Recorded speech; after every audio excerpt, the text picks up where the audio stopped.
derivative Jill. There she is. There she is. Welcome to Jill's. Can I offer you some tea? Would you make me some of that Plomeek soup? Good tea. Nice house. Saddle up. Lock and load.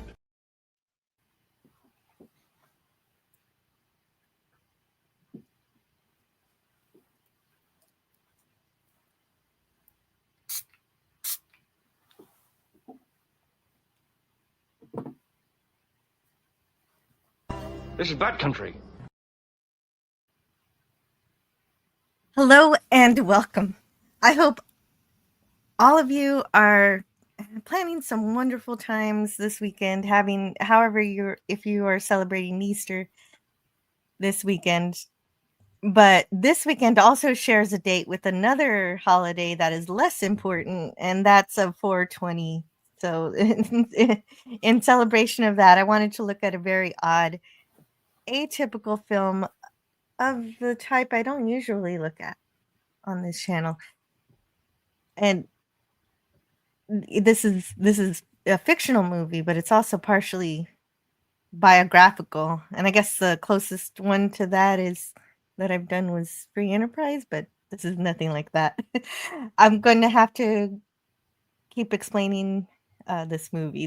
We're looking at Fear today. We're looking at Fear and Loathing in Las Vegas. It's a 1998 film, and it's known not just for the debauchery of what's going on here, but because what I love about it is that it's written like a novel, because it comes much of the dialogue comes directly from the novel, and I get to enjoy it in that. And that's the first thing I noticed when I was watching this movie. I can always tell when something feels like a book, and this one feels like a book.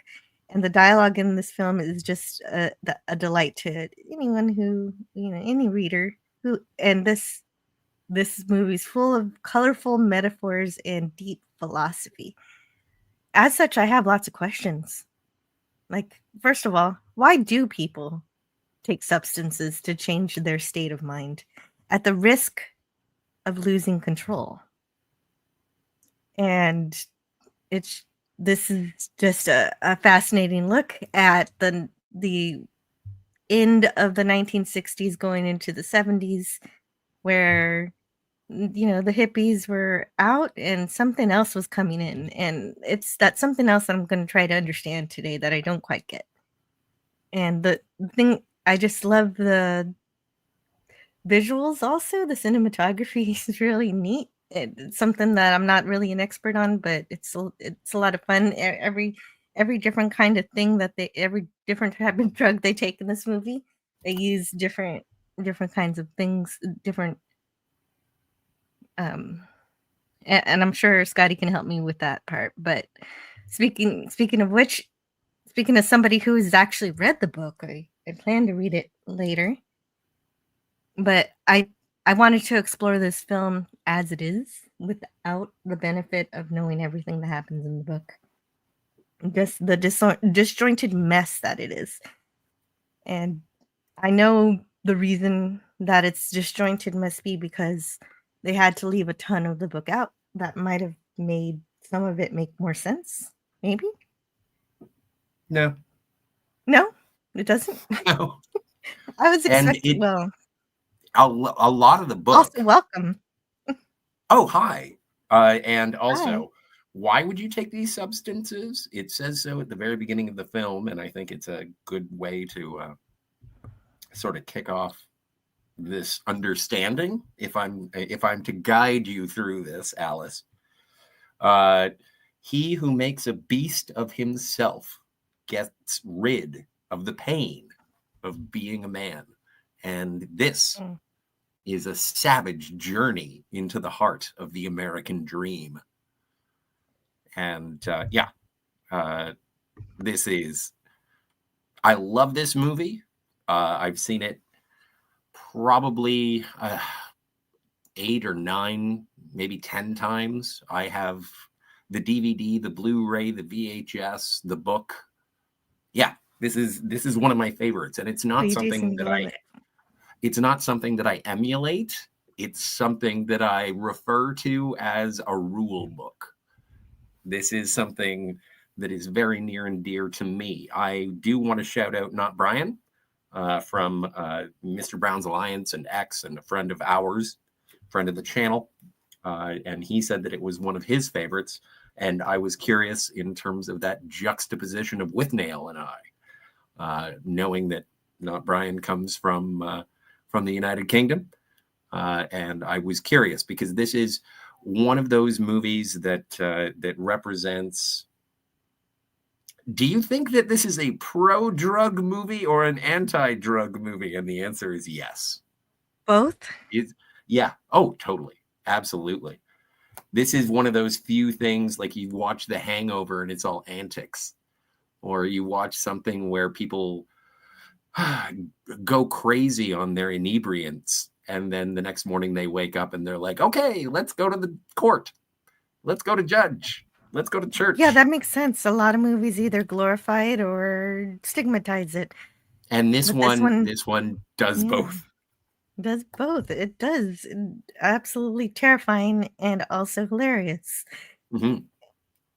So I think Gilliam said in an interview, we start out at full speed and it's woo, the drugs kick in and you're on speed. Whoa, you get the buzz. It's crazy. It's outrageous. It's the carpet's moving and everybody's laughing and having a great time. But then, ever so slowly, the walls start closing in. And it's like, you're never going to get out of this fucking place. It's an ugly It's not 10 nightmare. minutes. It's not 10 minutes. You can't say that. And there's no escape. Oh, we'll see. We'll see. We'll see. We'll see. We'll see. Well, I told you I was going to curse first. Anyway. God damn you, YouTube. We are doctors of journalism. But I'm certain. I'm very happy that you're here to be with us today to talk about this book. I can't talk about this book without you. Like you said, you see it as a rule book, but I'm glad you don't emulate it. But I guess we'll have to get into what that means.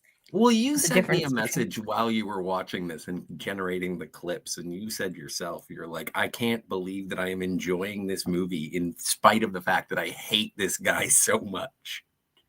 Oh yeah, I think both.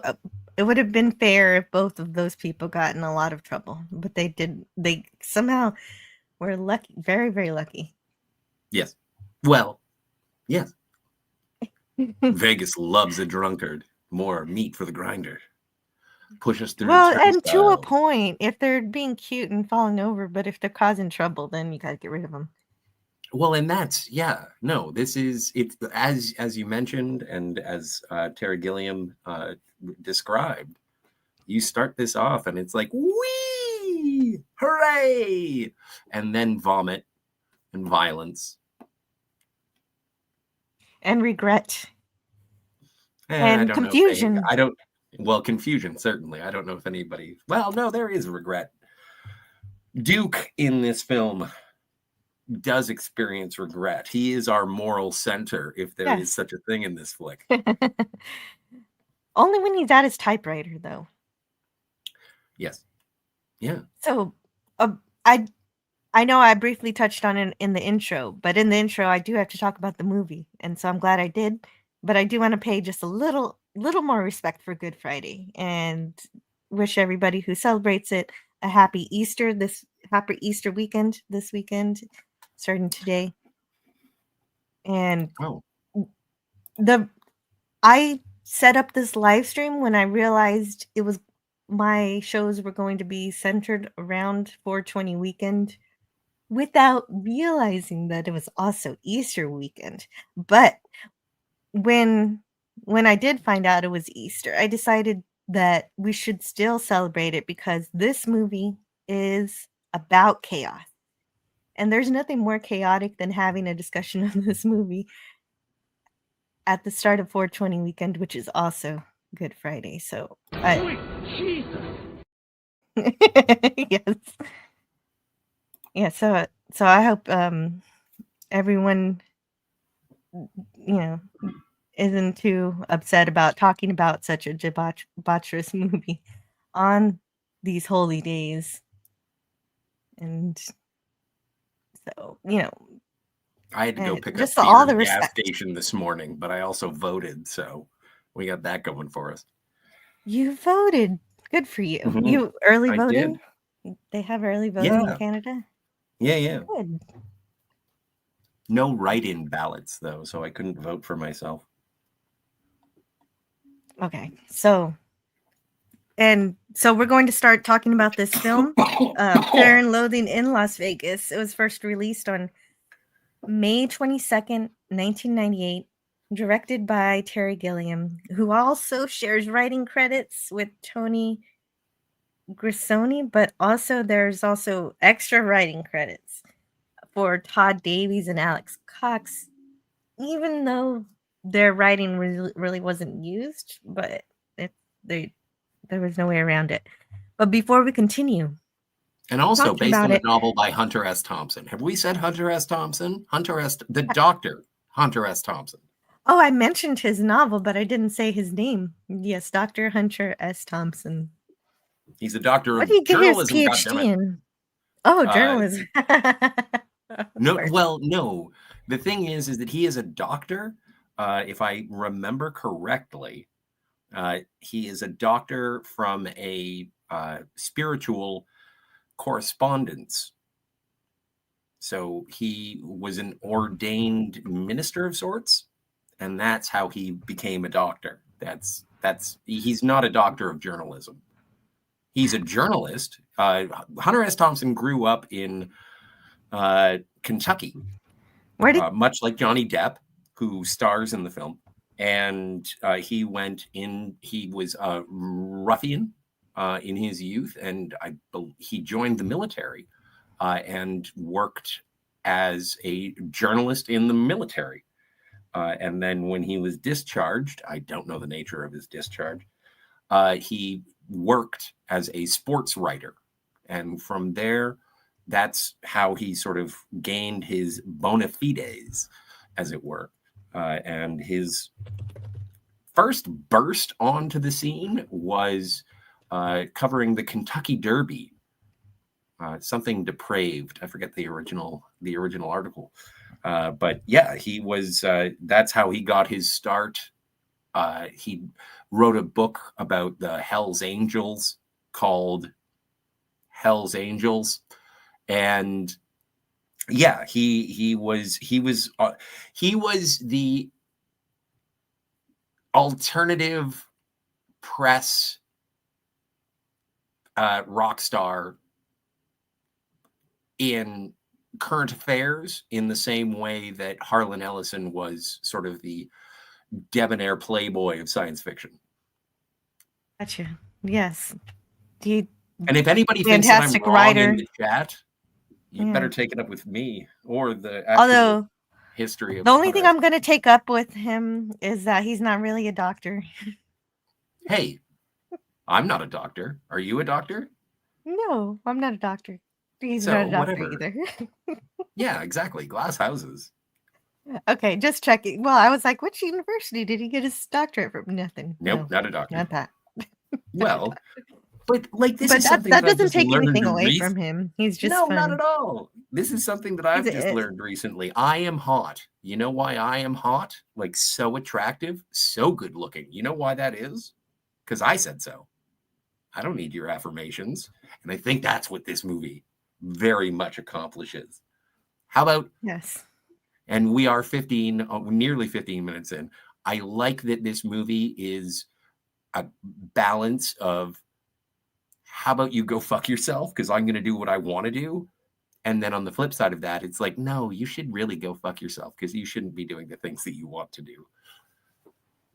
Yes. Well, eventually, it takes them a while to get to that point. Yeah. Well, once they're really not very good people. Well, they aren't trying to be. Okay. Well, Franco Walker. Hey, Franco. I want to talk to the chat for a minute. I want to say hi. That makes sense. That makes sense. Can I go smoke now? Yeah, go. You can go smoke, and I will. Great. I will continue the show. You All can right. just let me know when you're going, and just go. Well, and then I'll come go back. black. I'll go black and Come white. and go and as then you we'll- leave. Oh, I okay, will. I that's will come and. perfect. I will come and go. So, so Franco Walker. I just want to say hi to everyone who's here, who decided to join us on this crazy trip. It's going to be a good one because I don't have to, since it's Good Friday, since it's a holiday. All the respect to those celebrating. I do not have to go pick up my children today, so I do not have to end the stream early. So I got some time, and I want to talk. I want to make sure I connect with the chat here, who has decided to spend some time with me today. First of all, I want to say hi to Franco Walker, who says, please subscribe, hit the bell, share, hit like, and select live chat. And if you do subscribe, you won't miss these great live streams that I like to put on. I'm ready and hopped up on Sherbert, says Gavin Blackburn. That reminds me of that movie where that little girl says that she's chocolate wasted.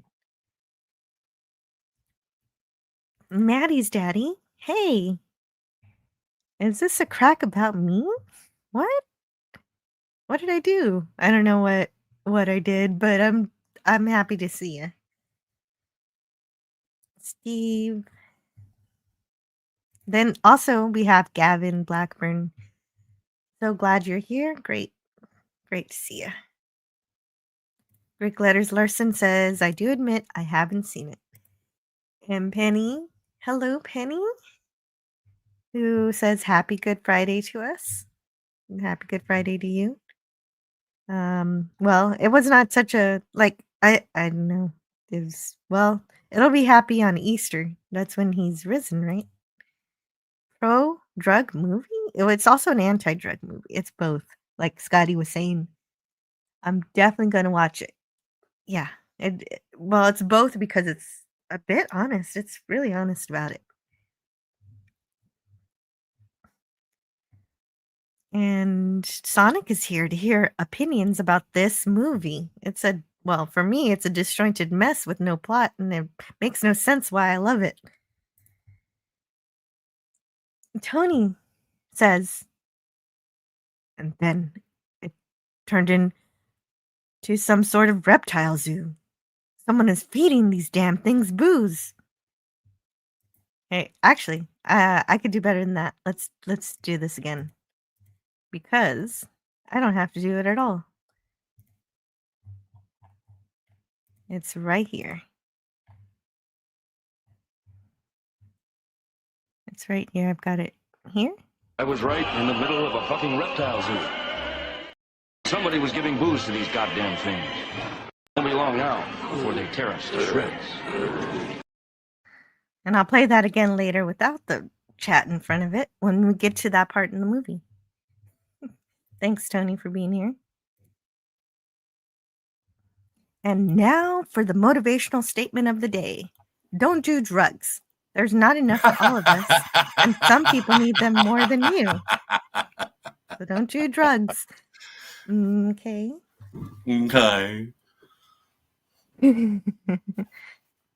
Thank you, Greek letters. Yes. Can he just identify as a doctor? Therefore, can he not just identify? See, Gavin, you got the right these days mindset. he I can. am a doctor. He's not a doctor. Is there a doctor Well, on board? I'm a doctor. Hunter S. Thompson has every right to call himself a doctor and believe he's one, and I have every right to say no. You're not. Yeah, no, it doesn't. Well, don't speak ill of the dead.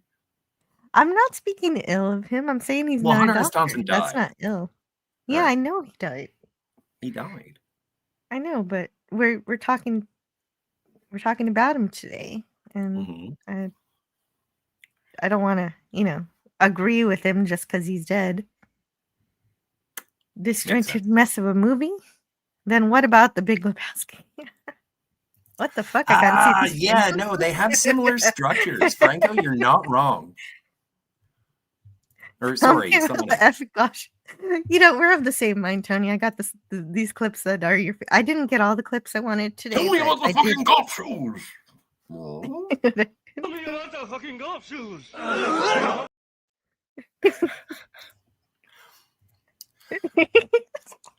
Before we get into the But now movie, I'm gonna die. yeah, no, we're all gonna die. I hate to be the bearer of bad news, but if you do have the opportunity to get this on physical media, it is one of the few opportunities, and I'm not aware. And if you are aware, please enlighten me. This is one of the few movies that is an adaptation of an author's work that there is an audio commentary by the author. And you know, if you find your favorite YouTubers to be obnoxious or annoying, Hunter S. Thompson will, as always, double down and up the ante and Viva Las Vegas all over your face, neck, and chest. Because it is amazing. It is amazing to listen to the good doctor talk about this flick. Famously good friends with Johnny Depp, John Cusack, many others. But he was certainly a figure of political discourse. And one of the ways that I, like when I say rule book, one of the ways that I mean that is in terms of his use of language.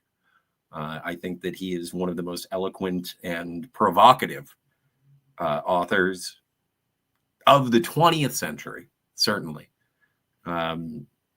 Yeah, when people say that words are violence, this is when I push back, because it's like if I used an abrasive word, I used it on purpose to evoke a response. And this is the guy who taught me. If you want, And okay, yeah, that's how I figured that out through this movie. And I still don't like it because I don't know when you're just trying to be shocking or when you're actually meaning what you're saying, and I don't like that muddiness. fair enough. But again, like the doctor, didn't ask permission. Yeah. But I'm still going to fight against it, you know? And I think that's what makes this work, is because Do most your people will worst. just never talk to you ever again. Yeah, and that's I true. ask That's you true. questions. That's also very true. So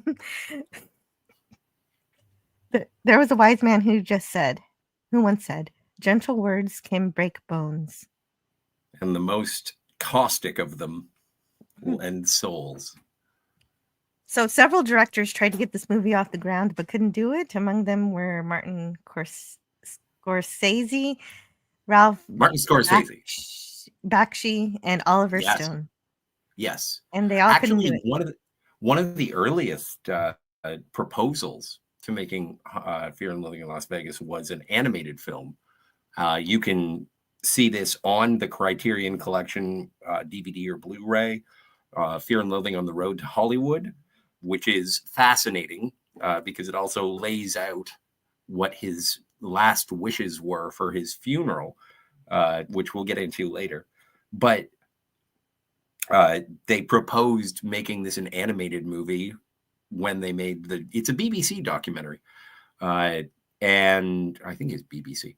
And he was like, you're saying that the most important, Hunter S. Thompson says, my most important work is going to be turned into a fucking cartoon. And he's just livid about that possible idea. Although the proposal is interesting, I'm glad that this isn't relegated to something as cult as, say, heavy metal. While heavy metal has its value, I'm glad that this got the live action treatment, and especially considering the star-studded cast.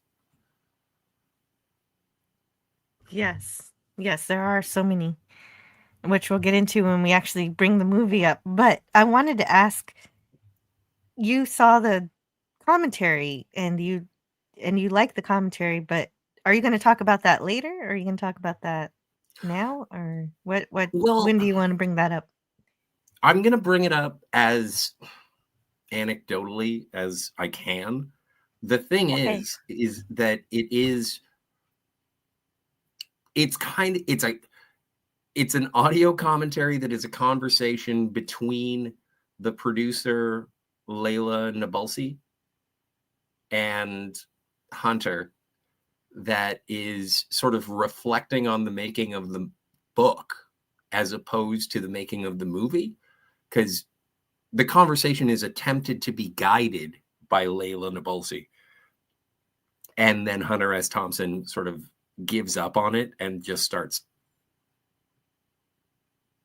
being absolutely taken over by the drugs that he is taking at the time.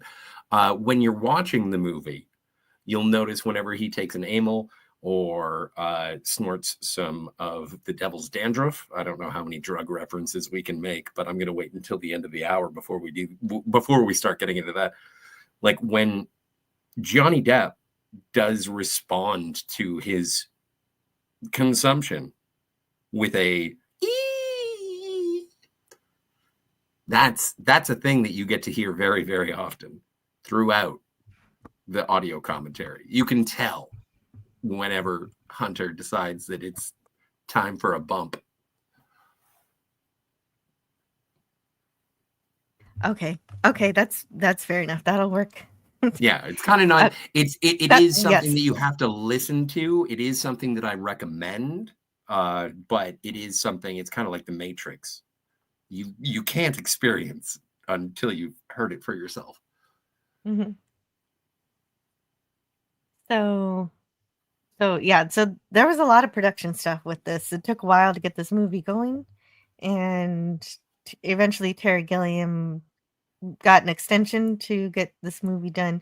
And Thompson said they just kept asking for more time. I got kind of agitated about it because I thought they were trying to put off doing it.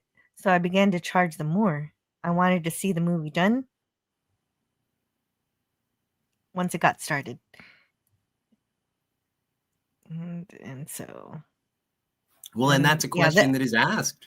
That is a question that is asked during the audio commentary. Is like, how much involvement? And Thompson says, not much. Once past the development stage, I don't think Gilliam wanted anything to do with me. And at the same time, I think he did have respect for what Thompson wrote because he used a ton of his book. Well, and let's also, before I don't want to glaze Thompson too much. I do want to glaze Thompson, but that would be disrespectful to his remains. Terry Gilliam is an anarchist as well. Terry Gilliam is one of the most visually dynamic directors of his era, I guess, because he's done films in both the 20th and the 21st century. I'm a big fan. The Man Who Killed Don Quixote and Lost in La Mancha are incredible movies. He was obviously part of Monty Python. He was responsible for the animations in Monty Python. He directed Brazil, 12 Monkeys, The Fisher King, amongst others, The Adventures of Baron Munchausen. And Terry Gilliam is a visionary director. I know people throw that around, but I do think that he is. And one of the most interesting things that Mr. Gilliam has said about this movie is that he was never a drug guy. He didn't do LSD or smoke weed or anything. He'd never done a drug, so he claimed. And I think that his imagination brings the trips to life in a way that is fascinating. Visually dynamic. Oh, definitely. Extremely so. And well, different colors and different ways to shoot for each and every different kinds of substance. That is fun. And in terms of who should be Duke and Gonzo, they considered several people. At first, they wanted Jack Nicholson and Marlon Brando, but they grew too old for the role by the time they decided to actually make the movie. Then they wanted to have Dan Aykroyd and John Belushi, but then Belushi died, and of course that was drug related. So that's a tragic uh, tale of art imitating or life imitating art. But that would have been neat to have the Blues Brothers do it. But I'm glad the person who was chosen, Johnny Depp, got it. That would have been cool. That would have been like a mirror universe Blues Brothers. They're Yeah, not on a and mission from God. They're on a mission to discover why the excesses and betrayals of the American dream were in something to be explored. yes, this movie does very much question what it means to try to achieve the American dream, and what is it, and is it real? Can you achieve it? Well, and that I think there is one line when they're in Circus and they're wandering around, and it's like, this is what we would have been doing on a Saturday night across the world if the Nazis had won. This is the Sixth Reich. Hello, someone beamed in. Yeah, Jill. that is very Penny? confusing. Hey, Penny. Penny is here. Hello, Penny. But also Matt G's here. And that is that's we're not quite to the circus scene yet, but we're not at any scene yet. No, we're not. Are you putting up the slides? I am, but I have to. I'm just scrubbing through the production first before we get to the slides. Well, don't scrub. Gently wax on, wax off. Okay. But you said something very provocative. I can't just ignore you calling a casino in Las Vegas, or at least in this case, it's a pretend casino because Circus didn't want to be called the Sixth Reich, so they were like, "You can't film here." So, so they had to make their own circus and call it what, Bonzo Circus, something like that. Yeah, something. And so they had to make up their own casino, which is very creative. Of course, I'm glad they made their own sets and stuff and things, but calling it the criticism of it while indulging in it is, I'm not saying it's not hypocritical, but it's, I don't know what it is. It's strange. Well, but we'll get there when we get there, I guess. I think it's a situation of the names have been changed to protect the guilty. To protect the guilty. Well, I mean, it's a business, and if somebody's willing to pay money for that type of entertainment, then it's going to make money. So, and that's, I guess that's the criticism too, is against the consumerism while he consumes. Oh yeah, oh absolutely. But it is a level of consumerism or consumption that, again, if like the subtitle to the story as originally published in the Rolling Stone is Fear and Loathing in Las Vegas, a savage journey into the heart of the American dream. And if you take consumption or consumerism to its extreme, Fear and Loathing. When you think that it's going to satisfy you, when you think it's going to make you happy, you know what's going to end up happening? You're going to end up with an underage girl who likes to draw portraits of Barbra Streisand. That's probably the second most terrifying part of, well, maybe it's the first most terrifying part of the movie. I hate that part. I think it's disgusting, and that's where I turn on Gonzo, like, definitely. Like, I don't like that guy. And I don't like either of these people. I hate them both. but that's really fucked up. But it's a sense of authority that is misguided by wanton disregard for anyone around you. But the thing is, it's a disregard, but also he says, I was trying to help, but he wasn't trying to help. He was self-serving. Yes. Well, and the most vile things that Duke, the character of Duke, says throughout the movie, they're said to Gonzo.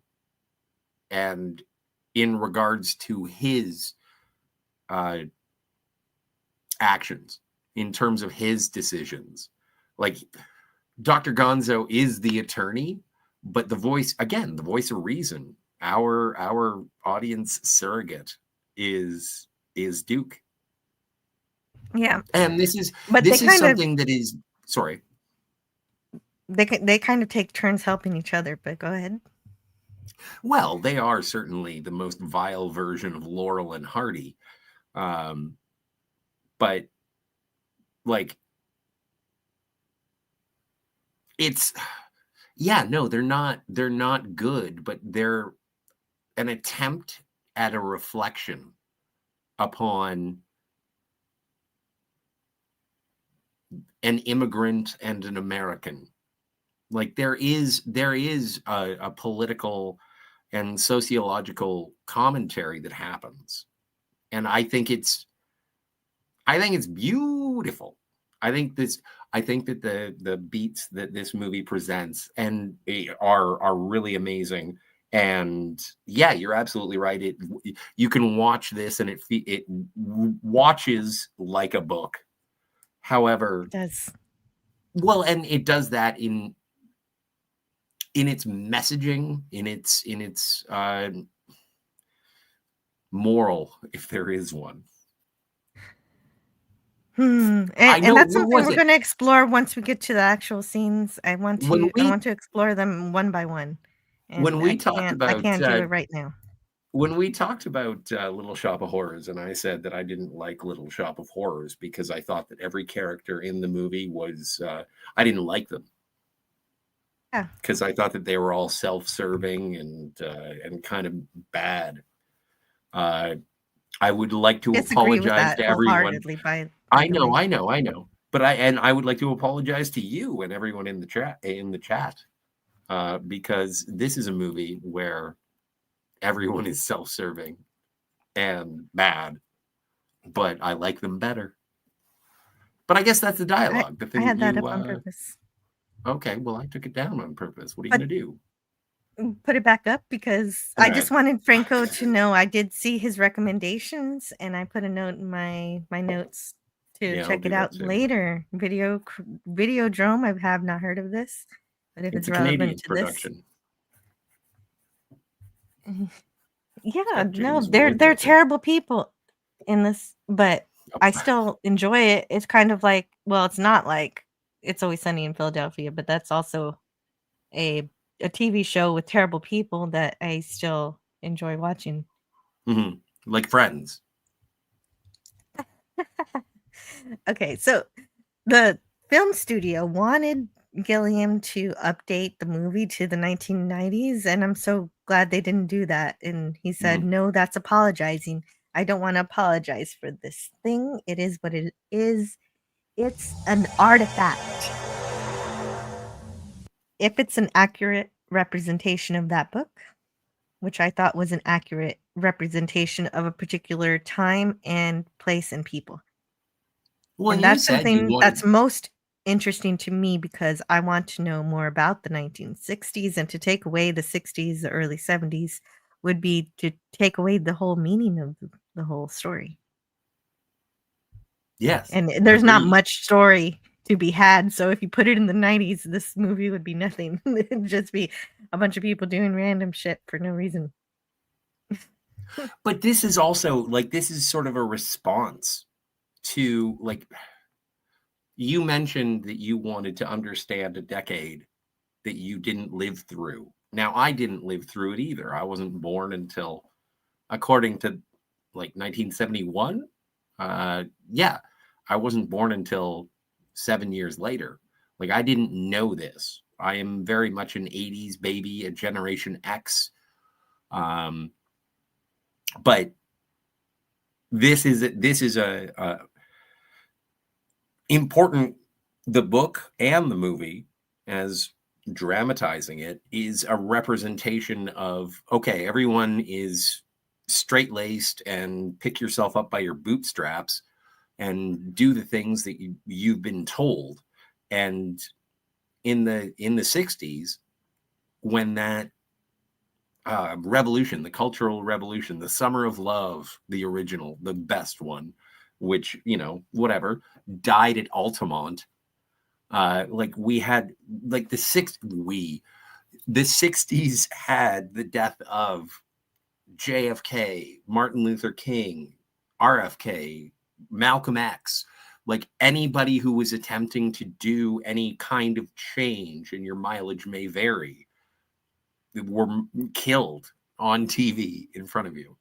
And there was a sense of revolution of, please, dear God, don't make things keep going the way that they're going. Let's fight. And not in a military sense, as the dialogue goes. We didn't need military. We had justice. We had righteousness on our side. We could survive this and persevere and hope that things are good. Good things will come our way. And then Nixon, I guess. Like that's the beginning of the DEA is Nixon. I think. I'm Canadian, so if I get my facts wrong, F me. But like it is a matter. This is a representation of the frustration of having your love movement fail. Well, you say it fails, but the beginning of this movie shows protests of the Vietnam War. Mm-hmm. And yeah, but like the United States, is it controversial? I thought that the United States lost the Vietnam War,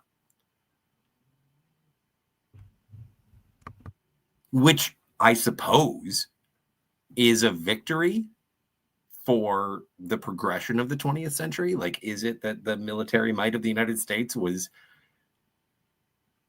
pushed back by a technologically inferior enemy who had more of a drive to protect their land as opposed to being pawns in a game of Risk?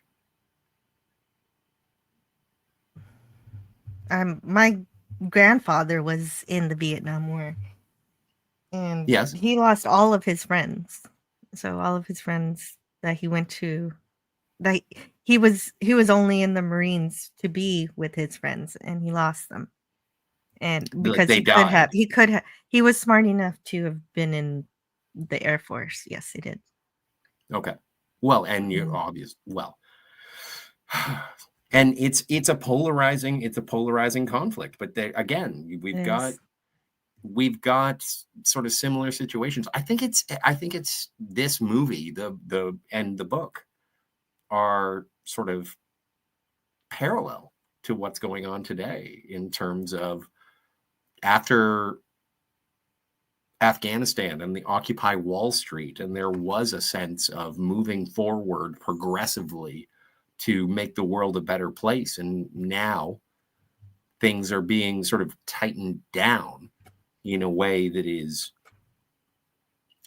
and again, your mileage may vary, Nixonian, in that someone is sort of stepping up and trying to make the rules important.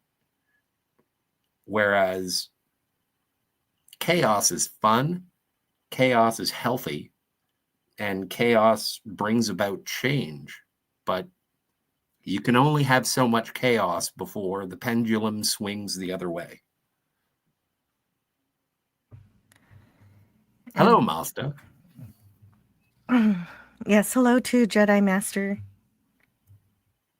2022, Lost in Space and Classic Sci-Fi. And I was with you until you started talking about today. That's a whole new, different topic. History is cyclical. It is, but the problem. Vietnam was a bad time, but at least it ended. This is what's going on today is never ending wars.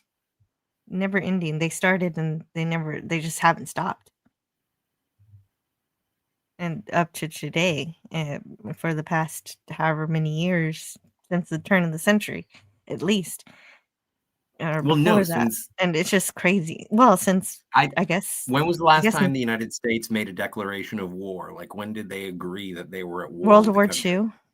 That's it. Yeah. So since 1942, 1943, I don't know when the World War II ended. So that was the last But time that there was on the consensus of the global stage, that was when it was acceptable, was the end of World War II. Every other time has been just through the might of American dominance. And like, I don't even, when it comes to no, but this is and a I political really movie, and I don't want to bring up yeah all the bad no, but stuff, that's but okay. this is a But you said political movie. dominance, and so I have to stop you at dominance, and that's the Sure. problem with a lot of what we're doing is we don't need to be the world's policeman, and I guess we've given ourselves that title, but very often we make more trouble than was there to begin with. Sometimes it's even with the good intentions, if there were some, but there were mistakes. Mistakes were made. Mistakes were made. Raindrops on roses and whiskers on kittens. I think we'd be better off defending ourselves. Anyway, I don't. I also don't want to get too political, but you're the one who drew it into today, and so I want to. Don't blame me. Blame the step doctor. away from. Well, but yeah, I'll step away. I'll step away. I have to pee. I'm happy to. I'm happy to stay in the 1960s and explore what was going on in the United States in the 60s and 70s because that's history. But if we get into today, that's going to draw us out and we're never going to talk about the movie. So I would like to roll backwards and not talk about today. So, well, and by that I wanted Scotty to hear that, but he stepped away. But anyway, I've got to and since he stepped away, I've got to say hello to the people who have joined us in the chat just now. Oh, first I want to say Sonic Jaded said I would like I would like to add to Scotty's point, polarizing consumerism comes without standards. And Sigvaldison says Nixon, EPA, Department of Education, and removal of the US from the gold standard. Oh, ouch. Yeah, that's not good. That's when our currency went from being backed by gold to being a fiat currency that is now now your money is backed by faith and gasoline, oil. Oh dear. Because we didn't play to win, we let the corporations and politicians play and win. Oh, okay, and I'd like to say hello to Sigvaldison. And yes, we did lose. And I'd also like to say hi to someone I don't know if I've seen here before, Ringo. None of my friends like that movie. The thing is, I don't like anybody in this movie, but I like the movie because it's like a book. I like anything that's like a book. Almost anything. Who's playing with the replicators? You know, it's a delicate thing. It's the transporters. But similar technology. Peace through strength.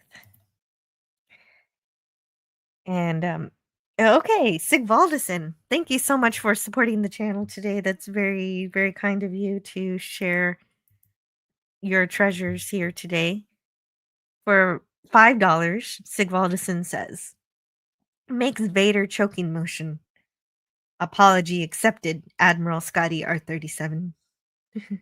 I'm being a kid trying to interrupt the adults. Carry on. Okay. I'll read that again when Scotty comes back. I didn't realize it was a message directly to him. But while he's gone, I will play a video for you. I've got a wheel here and I'm going to spin it. You can't see the wheel, but you can hear it. and it'll tell me which video you get today. And apparently you get... Oh, I was trying to... Okay, so then I go over to my videos.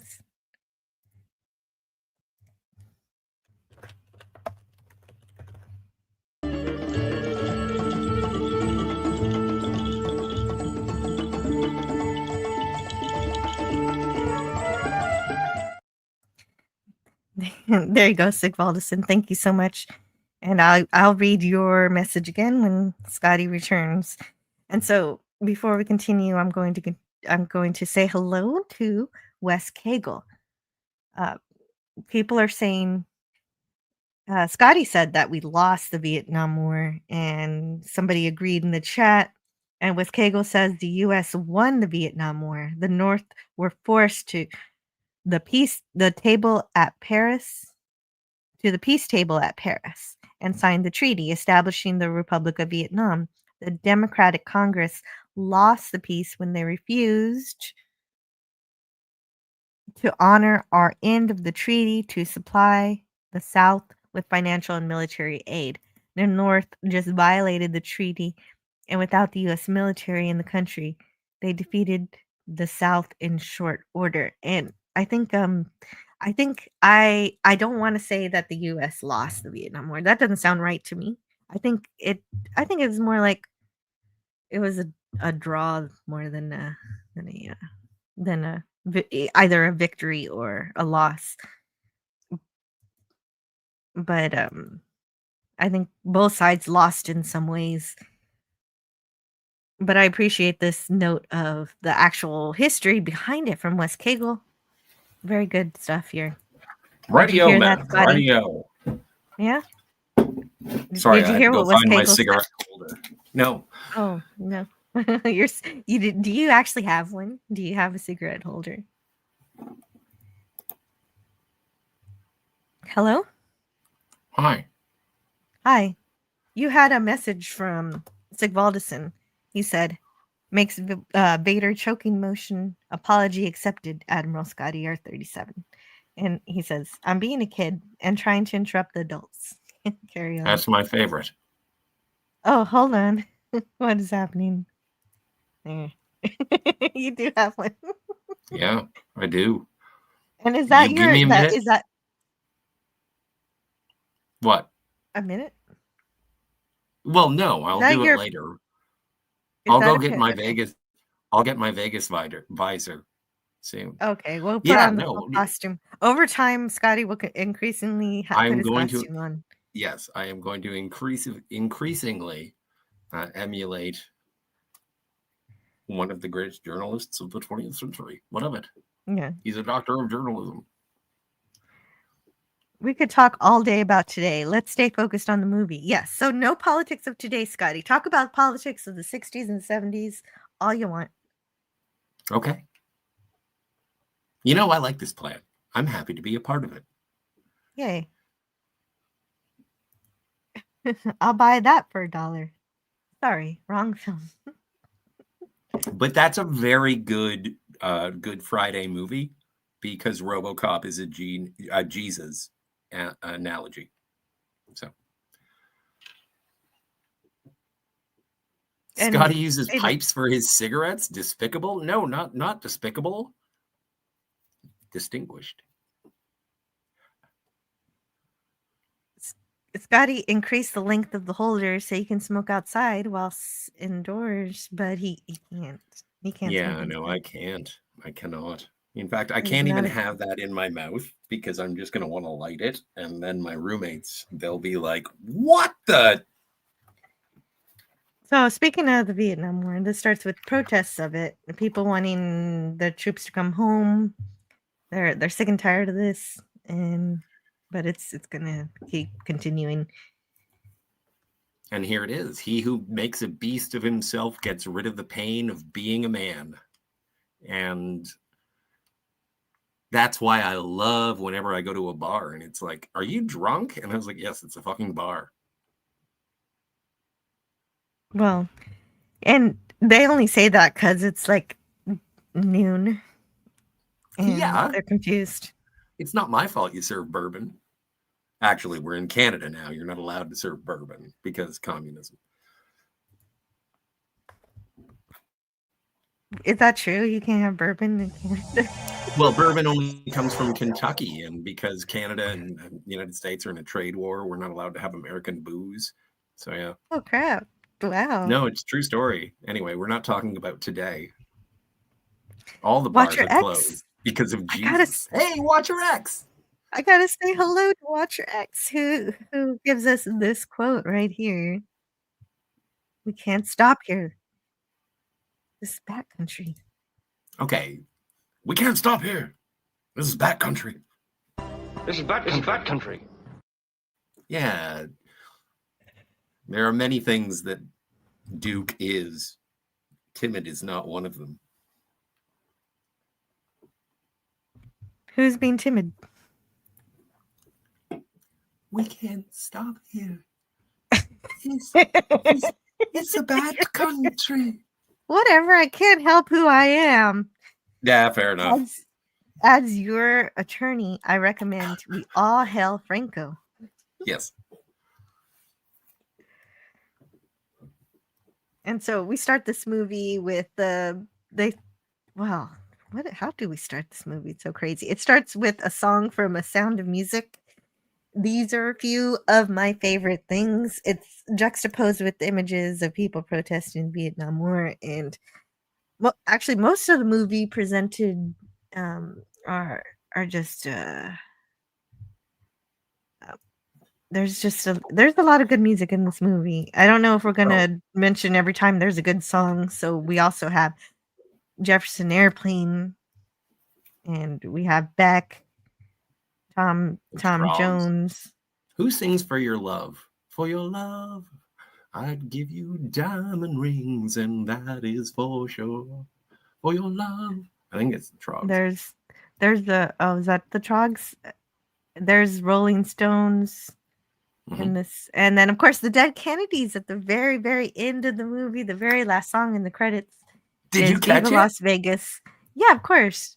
No, nice. I caught it the first time I watched this movie. I watched this movie sometime.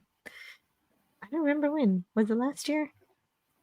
I think it might have been earlier this year, actually. I'm not sure when I watched it, but I knew when I watched it, I wanted to cover it eventually. Oh, by the way, so everybody knows, this was not my idea. Right, this was not Scotty R37's idea. I think that's a very important note. But he did talk about it a lot, and he got me interested in it. Yes, and I'm glad you were. So For Your Love is by the Yardbirds. The Yardbirds. Oh, no. I was born in 1978, so I don't know. Anyway, moving on. Mm-hmm. And we had some Bob Dylan and Perry Como. Oh, yeah, Magic Moments. Magic Moments. Oh, there's Robert music. Goulet. There's Frank Sinatra in here. Obviously, Debbie Reynolds a couple of times. Mm-hmm. And so, of course, we have our car ride in the desert. This movie the book starts off with this too, apparently. We had 2 bags of grass, 6 pellets of mescaline, 2 sheets of high-powered blotter acid, case of beer, quart of rum. Yes, they're somewhere. They're in California. And I knew we would be getting into that devil stuff soon enough.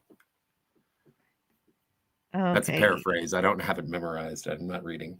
Well, yeah, and I have notes, so it's okay when you skip. I just have to highlight and look for where I have that. All right.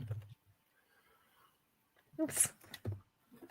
Sig Baldison. What's going on, Siggy? And yeah, I said hello to Miles. Tony. I didn't say hello to Tony. My mistake. Tony's here.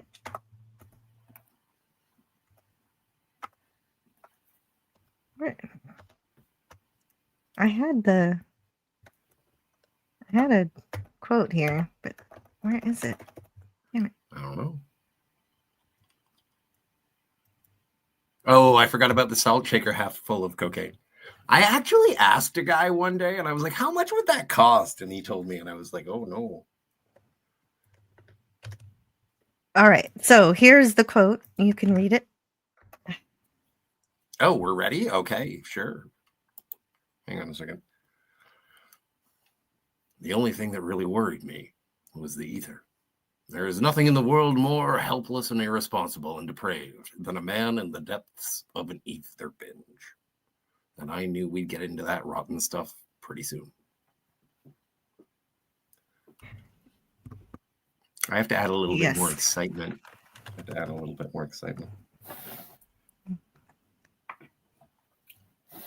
Because the hedonism that is presented in this film is so joyous Yes. that it It is is. that It's it is funny. a cautionary tale. It's unbridled. It's a promise. That is a promise. That's a promise that's made early on, and it is fulfilled. And to Mhm. me, the way it's presented, the way Johnny Depp delivers it, it's hilarious. This is while being also the worst. It's irresponsible. He's saying, "We have this substance and we're going to do it. And you can trust me on that one." Well, no, but that's what I love. That's what I love about it. And it's like, not that we needed all this for the trip, but once you get into a real drug collection, the tendency is to go as far as you can or push it as far as you possibly can.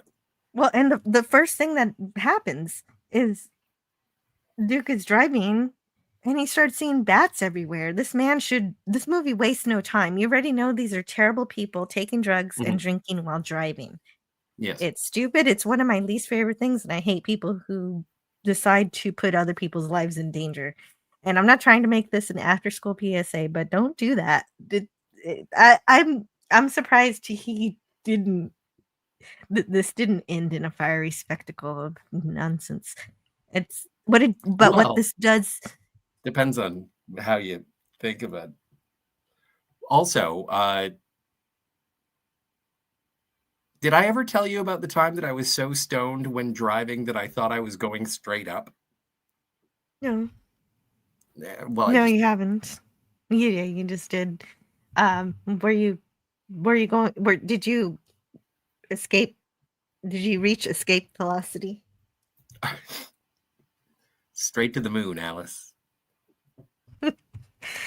Oh my gosh. No, just you could do it later. If see if I choose to drink or something, that means I'm not driving.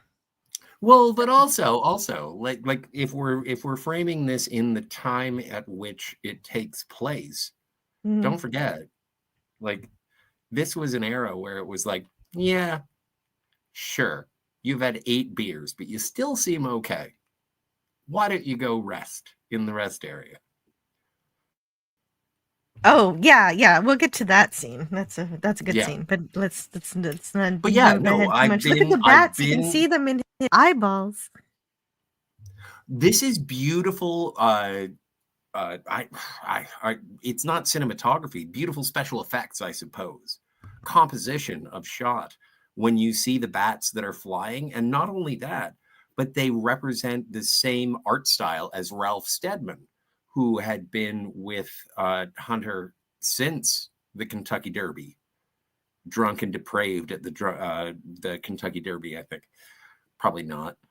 But yeah, the visual style of it is consistent with the partnership between Hunter and Ralph. It's really, this is an amazing tribute. It's not the original song, it's just a tribute. Could you read this? Stark of Iron in the chat says, uh, we're heading down I-81 just northwest of Vegas when the drugs began to take hold. One toke over the line, sweet Jesus, one toke over the line. Sitting downtown in a railway station, one toke over one toke, you son of a bitch. Eric's is everywhere. Yes, Gavin Blackburn, I need to keep. I need to keep my stream safe. We can't stop here. This is Eric's country. Yes, and hello to the Phantasmagorium show. Rare appearance. Hello. Hey, what's going on, man? It's so good to see you. Happy Friday. It's a good Friday, isn't it? Yeah. And one of the things, Gilliam was glad that Thompson liked the film. Hunter watched it for the first time at the premiere, and he was making all this fucking noise, apparently. It all came flooding back to him. He was reliving the whole trip. He was yelling out, jumping on his seat like it was a roller coaster, ducking and diving, shouting, "Shit, look out! Goddamn bats!" That was fantastic. If he thought we'd captured it, then we must have done it. And now I feel really bad on this day saying blasphemy. Excuse me, but I was just doing a quote. And so you better get me out of this, oh Lord. It's very you'll often have me on your hands.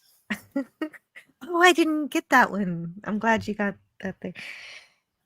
It's very often that our author doesn't like the movie that was made about their book, and so this was different, and so I'm glad that he did enjoy it. And at least it's been a long time, but like I've read Fear and Loathing in Las Vegas, and I've seen the movie, and I think that there are only 2 books that I've ever read, and both of them were turned into movies, except for the Dick Tracy novelization. But the movie was made into a book, so never mind. But Casino Royale, I think, is a nearly perfect adaptation. And I think that this is a better film adaptation of an original author's work. Like, Fear and Loathing in Las Vegas works incredibly well to tell the story. It does break, like the movie does break down a little bit in the third act. Hey, what's going on? Oh, right. He's going through his drug collection. The whole movie is just broken down, just random things happening, but I love it. And yes. at Really? least he realizes. You love it.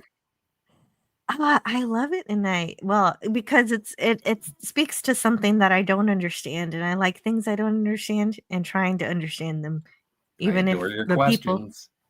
Yeah, I have lots of them. It at the very least he realizes he's not fit to drive, but neither is his friend who just opened a beer and has like cocaine everywhere. And so with all the bats in the air, he realizes he needs a fly swatter. Yes. And then we have all the lists of the everything he's got, which you mentioned already. And look, he solved your problem right here. Cigarette or joint, he's got both. Yeah, that's the perfect answer. Where is Carol when I need her?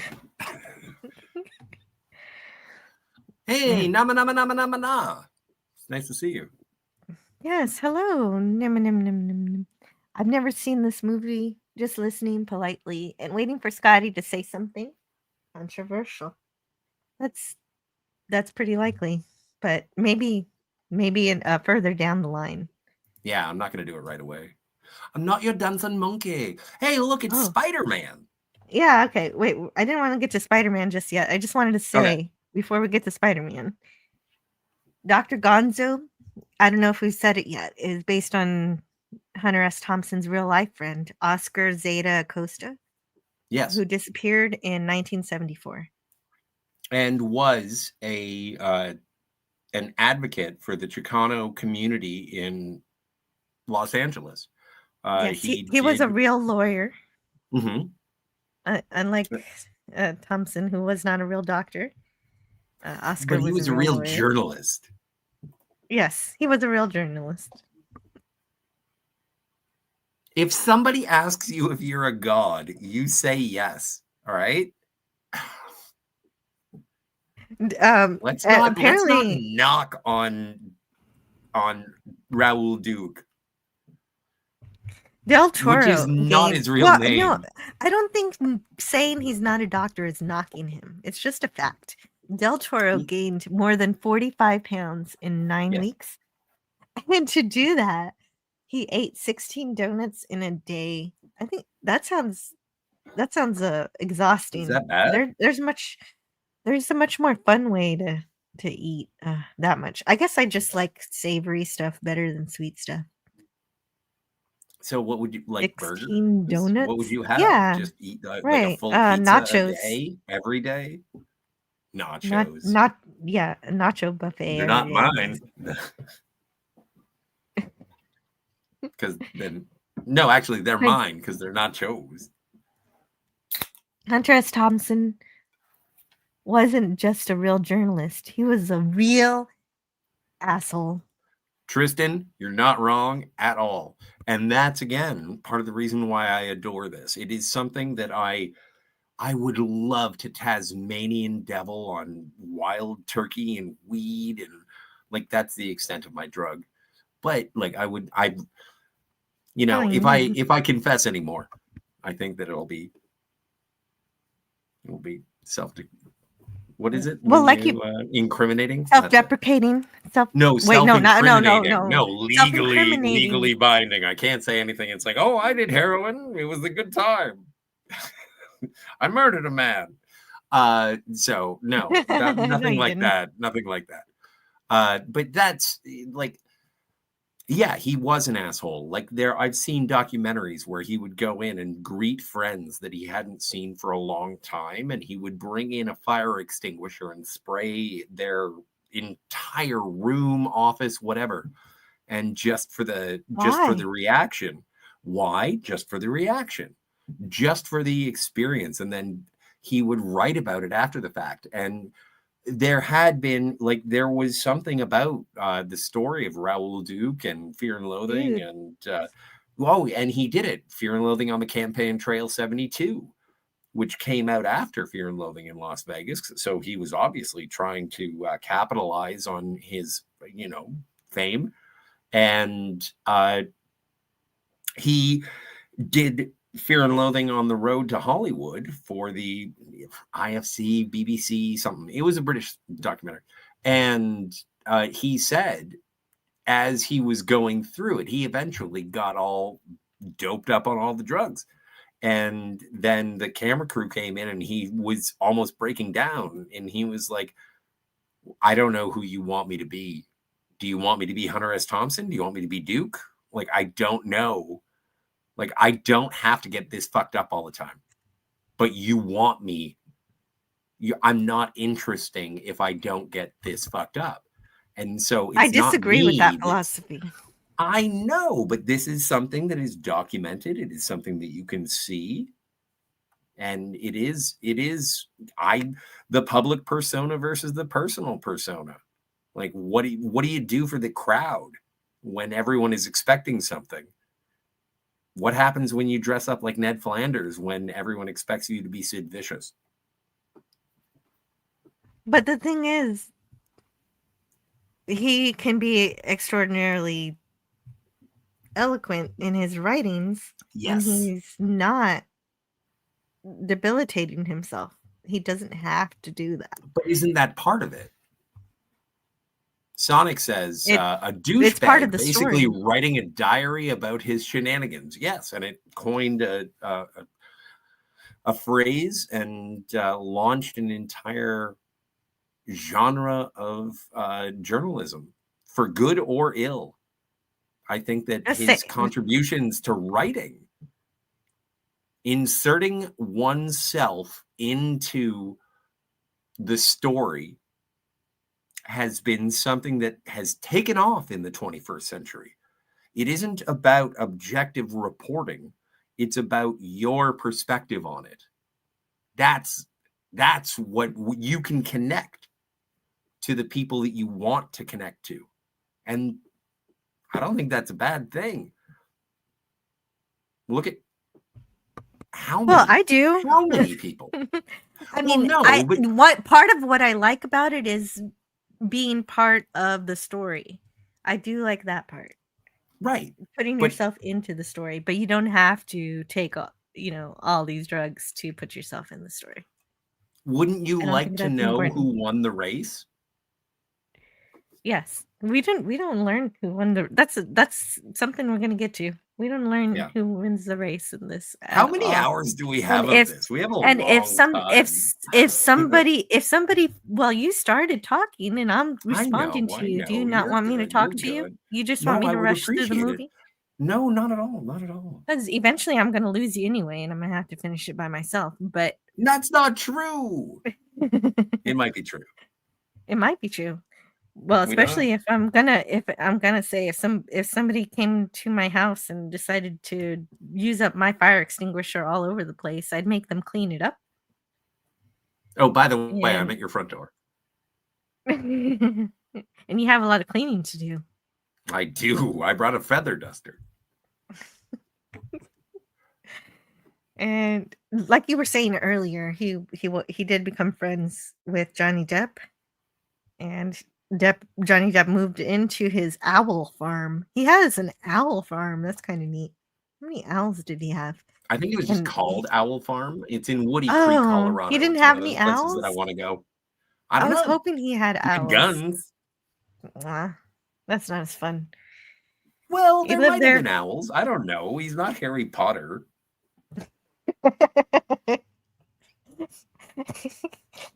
I don't know. I just like the idea that he would actually care for something, but maybe not. He lived there. Oh yeah, no, Johnny he had Depp. a son. Well, okay, that's good. He had He a had a son. couple. He had relations. He was married a couple times. Yeah, no, Hunter S. Thompson Oh, had a heart as well. see, this is the kind of stuff I want to learn about.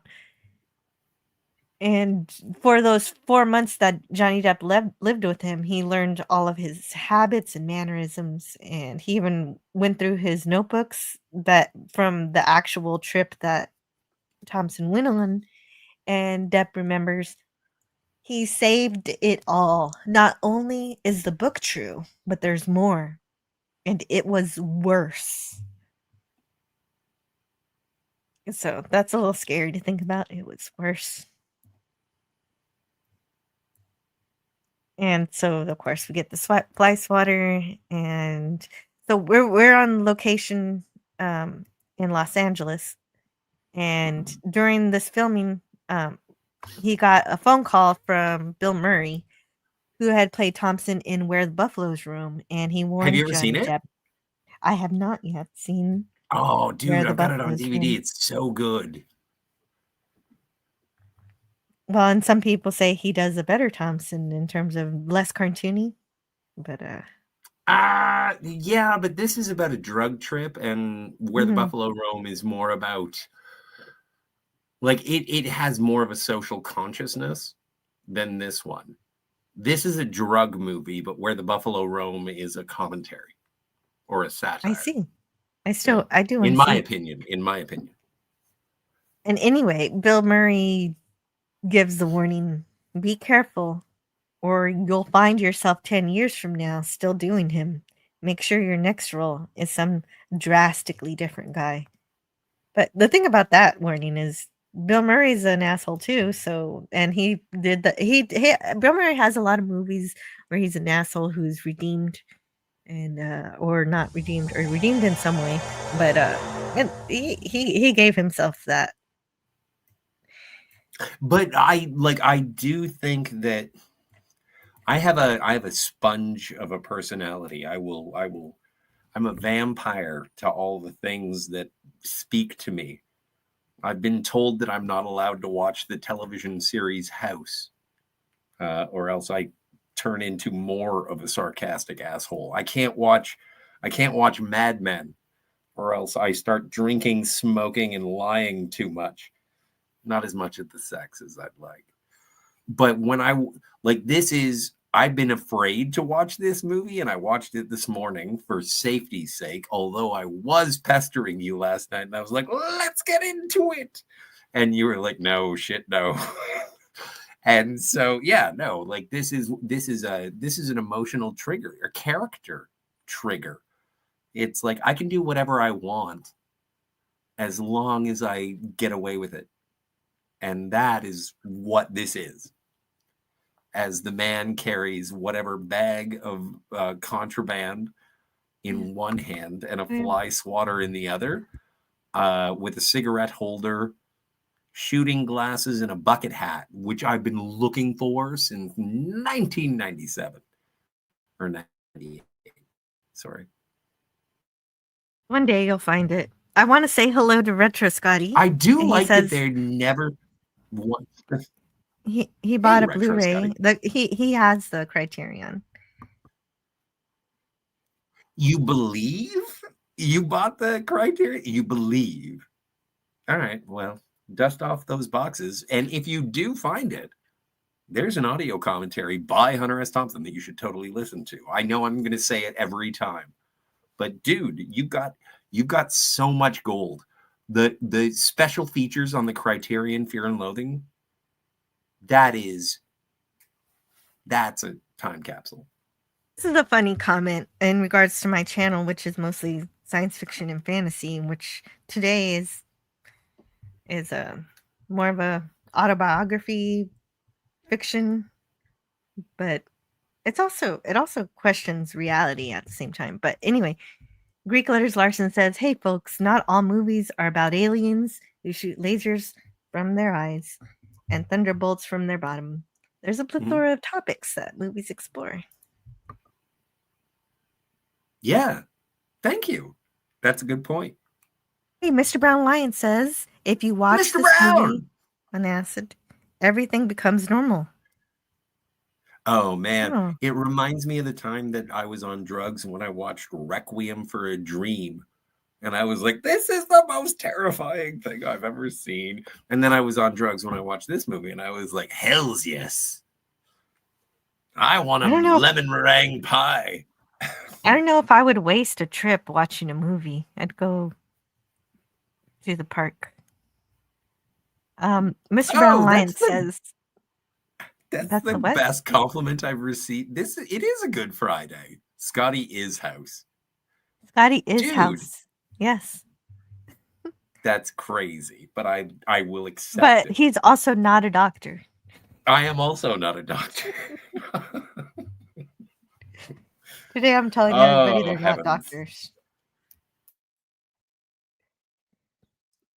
Franco, books don't travel well. What?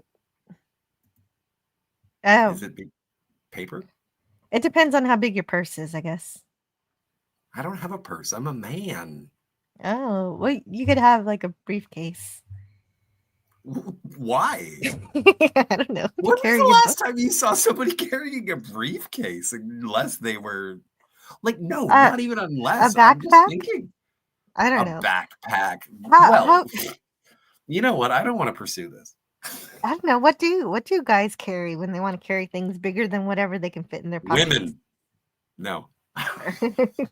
Yeah, right. No, that's true. My husband's just we like, just have chicks who carry purses and they follow behind us, and it's like, give me the chapstick. And they're like, okay, Seymour. He's a doctor. Well, he was a doctor. Not Seymour, but the Oren Biker. Yeah, Oren was a doctor. A doctor of teeth. He was a dentist. Retro Scotty says, well, it's almost been 5 years since I bought it at Barnes and Noble. Either it's at home with me or you left it on a bus. It's in my storage unit. You have a storage unit? What's up, money bags? Buy me a She-Hulk. I left that book, that Star Trek book with Garrick in it, Nine or Time, or I forget the name of it. Stitch in Time. Stitch in Time. I left that on a bus. I hope somebody enjoyed it. Doesn't it suck when you leave a book on a bus? Yeah. Well, yeah. I just hope someone who wanted it found it. Oh, yeah, no, a homeless person burnt it for heat. And so they do have a whole case of all these different, I guess I didn't get a screen cap of it, of all these different drugs and things And Can you move on from this? I just wanted to mention it because,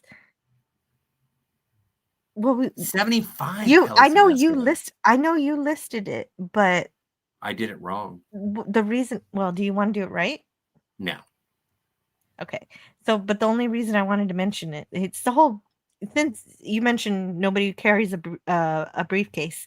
He does, and he has tons of drugs in it. And the only reason I need to mention it is how it shows just an absolute lack of care for himself and his own person. And why should I, the moviegoer, care for someone who doesn't care about himself? To go through such lengths to acquire such a dangerous assortment of insane substances. And the reason is because it's really well written. It's poetry. There's all of everything that Oh, can I read all it of the then? dialogue, If you like it, I'll and do it it. makes me laugh. And if uh, Duke were real, I would hate him. But since it's a movie, no one is actually in danger. Even though this was a real trip and those people were in danger. But I'll let you know when I want you to read. All right. And oh yeah, I already had you read the one I wanted. So anyway, All right. well, what is going on? Okay, so apparently I missed a lot of slides because then we have the radio talking about illegal Nothing is drugs. moving. It's fine. I'm not letting it move because I'm continuing the discussion because the Yes, next ma'am. thing is not what. Just follow along. I'll right. move it when I'm ready. I will So the follow. radio is talking about illegal drugs killing 160 troops, and then Did you we ever see that see that? Did you ever see that? Like, I've seen a video of infantry in Vietnam smoking weed out of a shotgun, like literally a shotgun. Have you ever seen that? No, I've never seen that. Yeah, no, it's crazy. That's scary. Why? What Well, are you gonna do well, that? you know, when it's I don't know, and Couldn't I find guess any it's apples. sorry, what? They couldn't find any apples. Oh, that makes well, no, but if you have a tube, if you have a metal tube, that's the best way to smoke drugs, Jill. Apple, that takes ingenuity. But if you just have a tube, that's the best. Okay.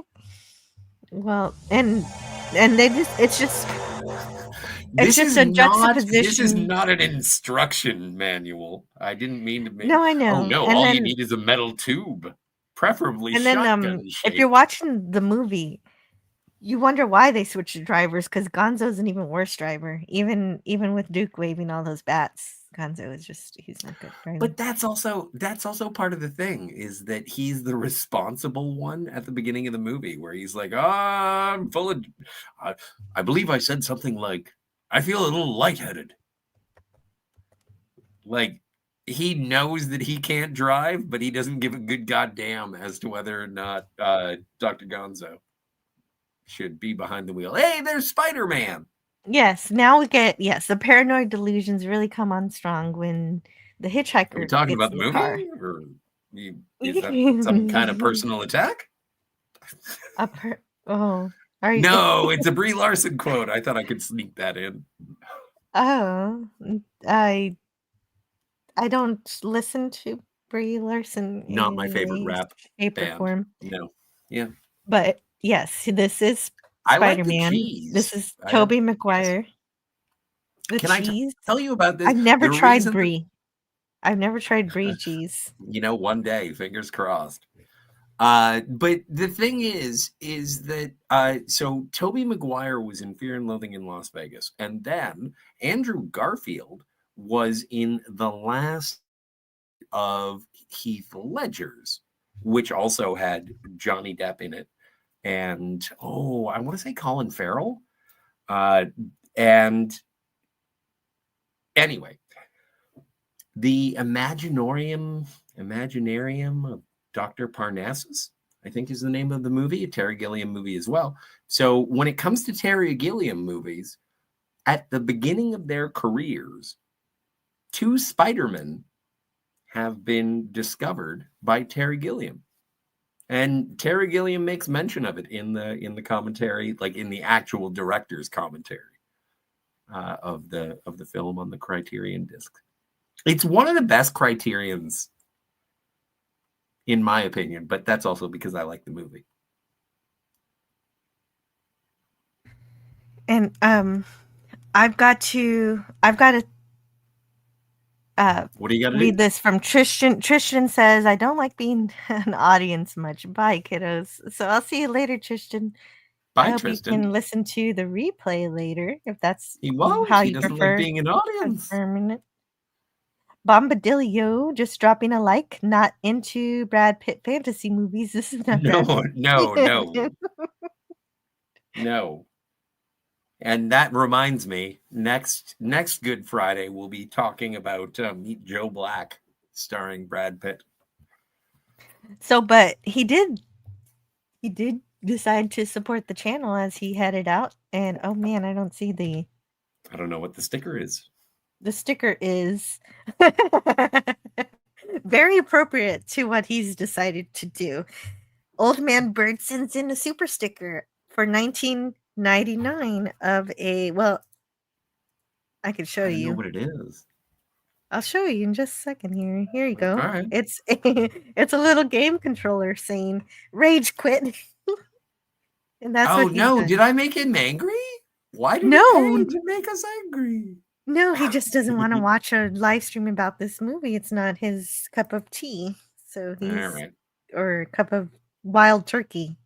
It's not his teeny tiny drop of adrenochrome. That's right. So he's got to rage quit. But before he leaves, I hope he stays to see what video he gets from my wheel. That takes me an extraordinarily long time to find. So first, I got to get the name of the video. Hey, Franco, you're welcome. Oh, wait. I got to roll it again because I played that video today already. What is it, a 6 and a 4? I don't have that. All I right. I should make more videos of just you. No, don't do it. Your audience would hate it. I know, but it'd be funny. Yeah, it would be. Oh, actually, I think Eugene Bird will like this one.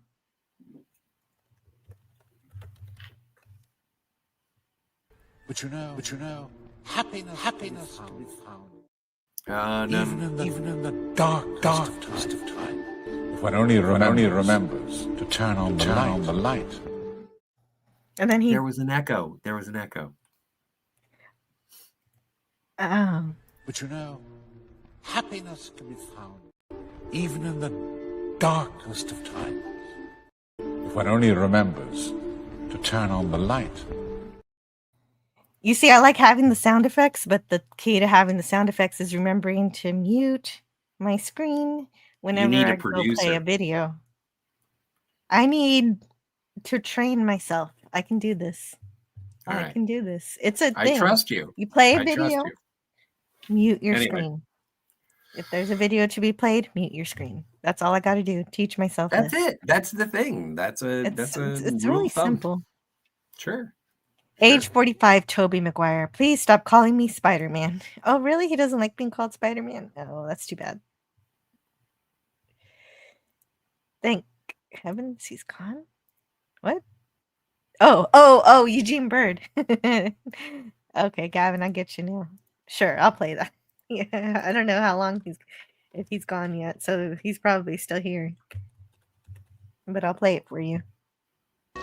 Thank heavens he's gone. I didn't know Tony left. I don't know. I kid. He could be lurking while he's working here. Oh. To see what happens.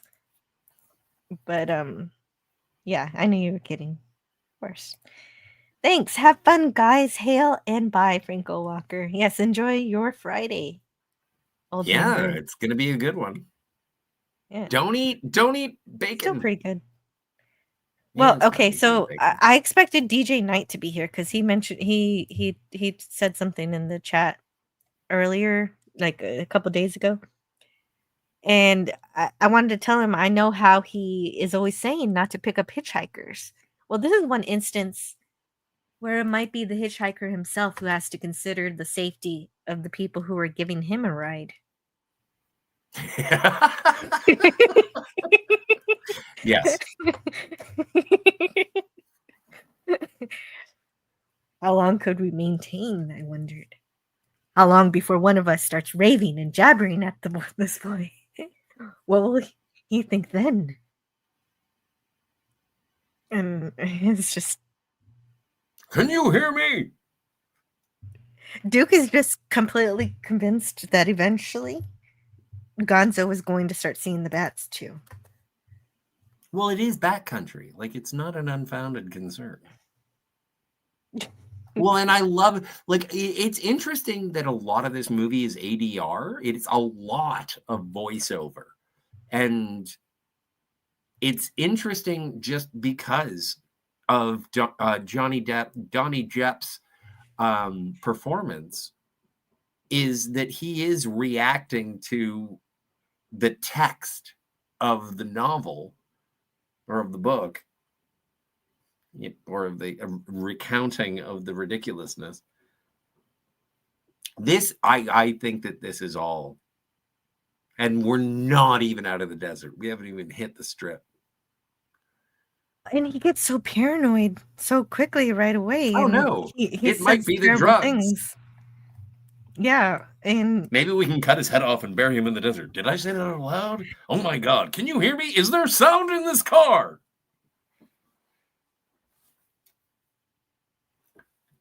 Did I go a bit much?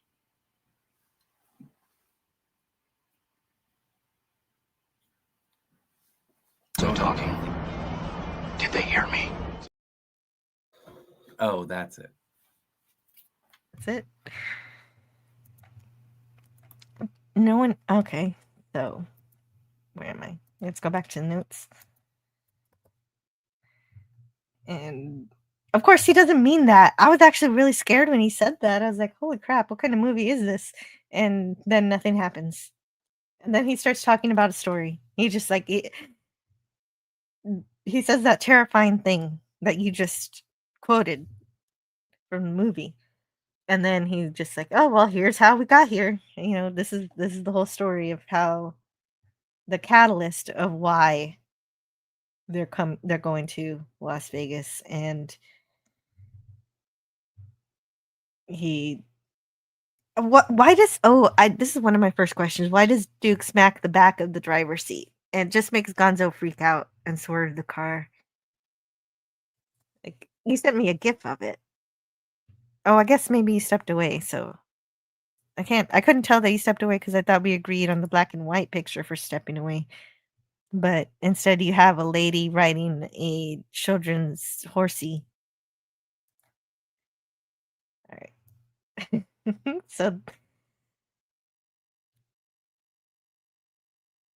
the thing is, I don't remember a time where I wasn't sure whether I was talking or not. Usually I'm sure that I've spoken.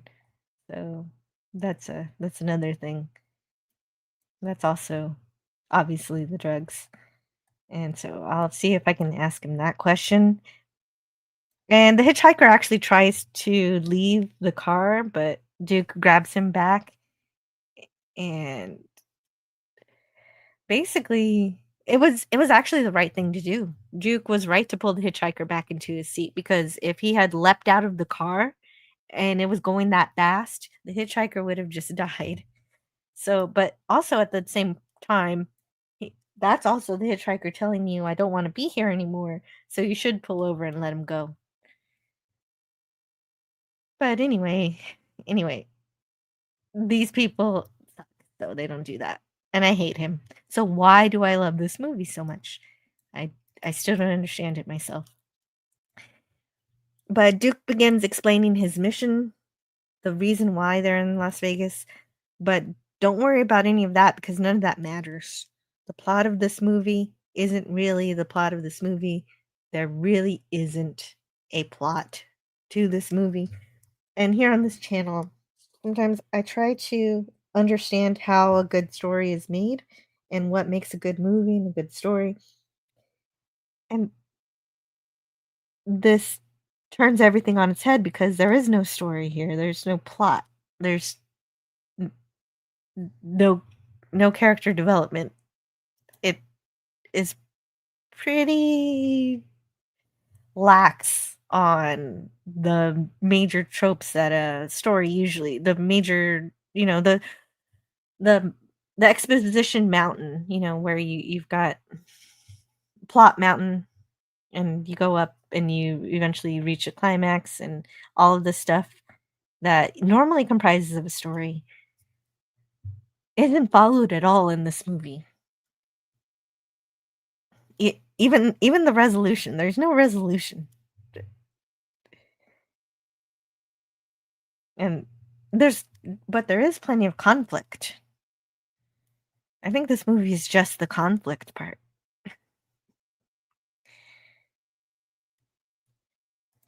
You need to have a high tolerance for mold to enjoy brie, says Watcher X. Larson included. I've never tried brie cheese. I'm not even just talking about the lady. I've, it's just not something I've ever bought. It doesn't sound, I don't know. I don't know if I like it. I hate blue cheese, if that helps. Nim Nim Nim says, I got your Brie Larson quote. Don't be sad. Some of us appreciate you, even if Jill is beating you down. Oh, and that's probably sweet for Scotty too. You guys, I'll try to remember to tell him when he returns. I don't know. Or maybe that's what Gavin Blackburn meant when he said thank heavens he's gone, because Scotty's gone. This time he didn't announce it either.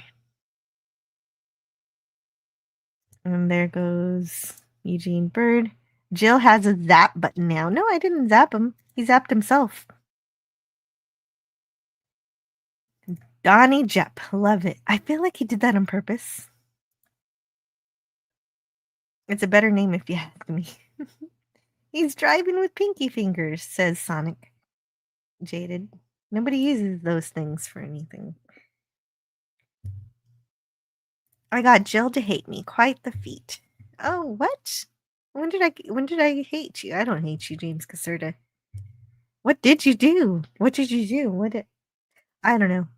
While we try to figure out that mystery, I have to say hello to Ben. Hey, Ben. Hey. Oh, so good to see you. I hope you're having a good Friday. Good Friday.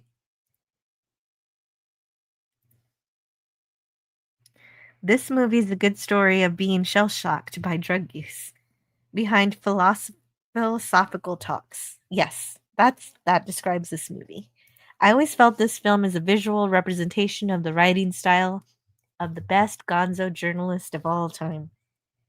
Well, there you go. That's what this movie is about. Read The Great Shark Hunt if you ever get a chance. His best work, in my opinion. Oh, okay. So that's your favorite Hunter S. Thompson novel is The Great Shark Hunt. Okay, so I want to write down any recommendations people give me. Great Shark Hunt. I think I just need to read all his books. I think it might be fun. At some point. Some point or another, of course. Gotta enjoy those reading lists. Just like I have a movie list, I have a reading list. Jill's Digital Peeps. Yes. Yes.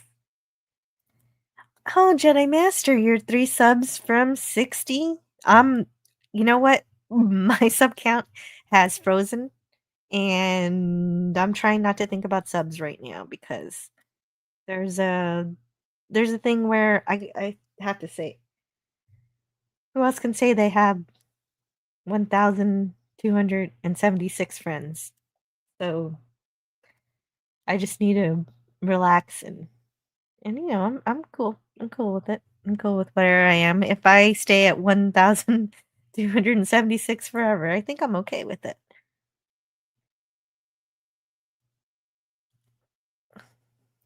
Hmm. I don't know. But here's the catalyst to go to Vegas. He says, "Never mind. Let's get right to the heart of this thing. 24 hours ago, we were sitting in the Pogo Lounge of the Beverly Hills Hotel." And so, of course, 1971 is the setting also. But of course, they can't just be drinking alcohol. They're drinking Singapore sliders with mezcal on the side. And so, and during this movie, we're talking about the cinematography of it. And for every type of drug they take, they have a different kinds of way they shoot it. And so for mescaline is simulated by having colors melt into each other, layers with no sources, and a play with color temperatures. And Scotty R37 in the chat says, "Oh God." I don't know really know how he's pronouncing that. You need a capital G for God, Scotty. Come on, it's Easter. Sweet Jesus. So what is mezcal? I don't know what mezcal is. Mescaline is short for mescaline. No, mezcal is actually a liqueur. I think it's an agave-based. I have no idea. I thought it was like tequila, which reminds me. Anyway, really? The audio commentary of this. Oh, okay. Yeah, tequila is a type of mezcal, but that's with the Z. Yes. Yeah. And it's not Singapore sliders, it's Singapore slings. Okay, maybe I just want a cheeseburger.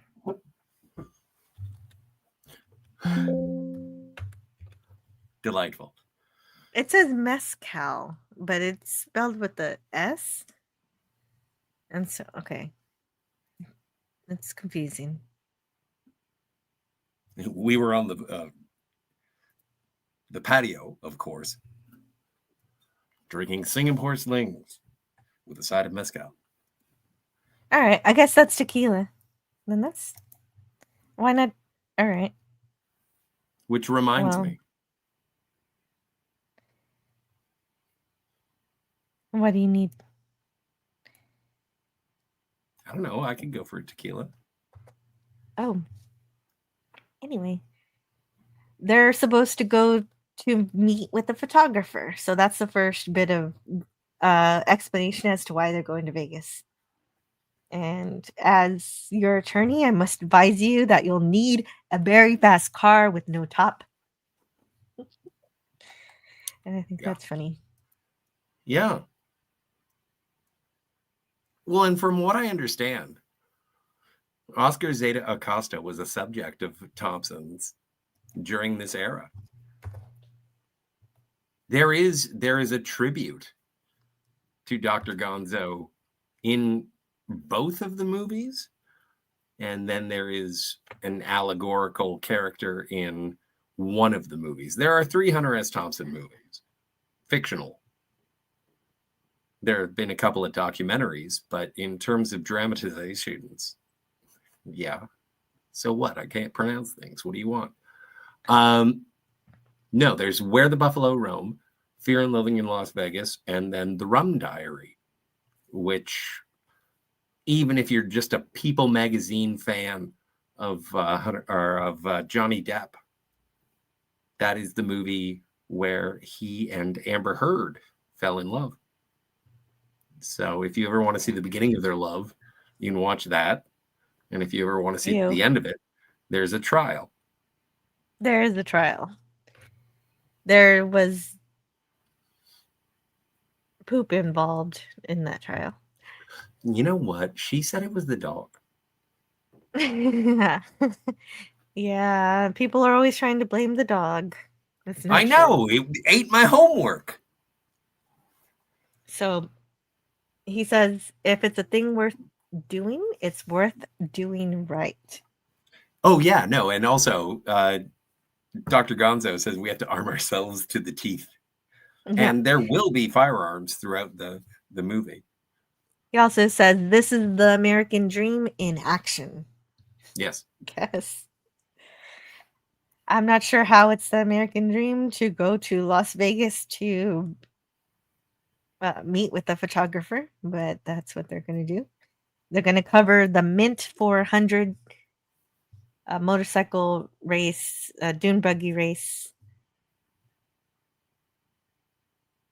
Oh, there is a moment there where, and I've never had the heart or the stones to do it, but I have always wanted, because I live in Canada and we have $2 and $1 coins. And when I have ever had bad service, I dream of a day where I feel so spiteful that I will throw coins on the floor for my server to pick them up. But in the audio commentary, it says, "Did you ever do that?" And Hunter says, "I would never do that." And Layla Sibulsi says, I think that's her name. It says, "Well, what did you say to Johnny about that?" And Hunter kind of chuckles and he's like, "He said he was sorry, and he said he'd never do it again."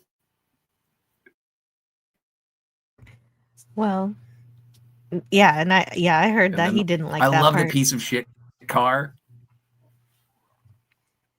Right, they have to find a car. Now I see why they need a car, because this is not going to make it. This thing would never make it to Las Vegas.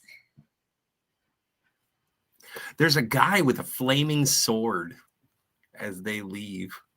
And also they There dined and is. dashed on their They booze. did. Well, yeah, there was a dwarf that was chasing them, and he got hit by the door, and he's chasing them with the bill. I did kind of skip the slides for that part. But Oh, poor did guy. did Duke come up short? Ba-dum-bum. Ah, Because dwarves, right? yeah. I'm So not proud of anyway, that we joke. got our reason to go to Vegas and to Yes. get a new car. But first we need a new car. Pure gonzo journalism. Oh, there it is. I did get it. The sword and the Yay! billet. You son of a bitch! Yeah, poor guy. I hope that doesn't come out of his salary. Mhm. Getting hold of the drugs and shirts had been no problem. Yeah, for some reason they needed Acapulco shirts. I don't know what an Acapulco shirt is. I think it's just whatever Gonzo wants. He's like, we need this. Yes. But the things that they actually need are the car and the tape recorder, because the tape recorder is for the journalism and the car is for And the music. getting there. And yeah. And so they're at this bar. They're at some kind of bar here, and it seems like they found a car. Fucking A, the man. Wait, can I? Oh, come on. Go back one. Okay. Not that one. And I know. Fucking A, the gentleman has a major credit card. That's right. Don't take any guff from these swine. Like it is a vortex of selfishness of what they are doing. It is a decision on a Friday night. Well, and if there's a bar, he's drinking. He's just like a magnet to it. Oh, Ben's here from Cinema Gulp answering my question, and he says that an Acapulco shirt, Acapulco, whatever, it's a better quality Hawaiian shirt. Oh, okay, nice, delightful. It's like a Hawaiian shirt, but less fag. I can't say that. Oh, you can't say that. You can't say that. Okay, mark the time because you're gonna have to edit that out. You're gonna have to edit I'll that have out. to. Shit. Okay, hold on. Let me get Yeah, no, you got to do that. Oh, I'm sorry. Can't say things like that. What a demon I am. You are. Let me see. It's around 154.23. Yeah, that sounds good. So you're gonna have to scrub around and delete that. Yeah. Thank you. Thank you so much for the transporter effect, Chief O'Brien. All right, I made a note of it. I will fix it later. Yes. Don't do that. I Sky. said baggy. No, Cinema Gulp gets it. I said baggy. You don't have to edit nothing out. Except for the Okay. fact that I was like, oh no, I can't say baggy. What if I said baggy on a stream? Yeah. Yeah, maybe you You did know. say baggy. Yeah. Yeah, I You don't don't know. know. We can, you know, it's your choice. It's your channel. I don't have nickels. Oh, there's also like racism in this movie, but not racism. It's like casual racism that's not really like they don't mean it, but they're saying it. Explain. Oh. Well, earlier, I forgot what it was that you said earlier, but something about even Gonzo's race, and then what was he Oh saying yeah, to he the does. hitchhiker? This man is Samoan. And despite his racial Despite his, impediment, yeah, he's good people. yeah, no, but And then they're like, that's we have to go meet a terrible. Portuguese man named Lacerda. And then when they and meet then even him, when Lacerda shows up, it's like, you're not Portuguese. you're not Portuguese. But I like that one because it's like he's disappointed. Yes. But I don't think it's disparaging. Mm-hmm. Well, and even like, no, like Duke says to Spider-Man, he's like, you're not prejudiced, are you? Hell no, sir. I love the Hare Krishnas driving around Hollywood. Like all of these, you know, it may be a too soon joke, but all of these buildings may be burnt down by now. Oh. Some of the glorious architecture of classic Los Angeles. I've always wanted to go to Los Angeles, but every time I look it up, it is the beginning of Demolition Man. So I'm like, well, maybe not. Yeah, I know I I'm glad. know people. I know people there, and they'd probably take care of me. It's like when I showed up in Saigon for the first time, and I was like, thank heavens there are friends to help me. Because if I were to show up by myself, I would be murdered within the first half an hour. Yeah, I'm glad I visited when I was in 2011 before things got really, really bad. Saigon or Los Angeles? Los Angeles. I have not been to Vietnam. Not yet, eh? Not yet. You're in for a treat. I'm sure Canadian Spider-Man can tell me more. I can tell you more. I've been to. I can tell you about when I was in Nam. Yep. And so they get held up by a traffic jam. Yeah.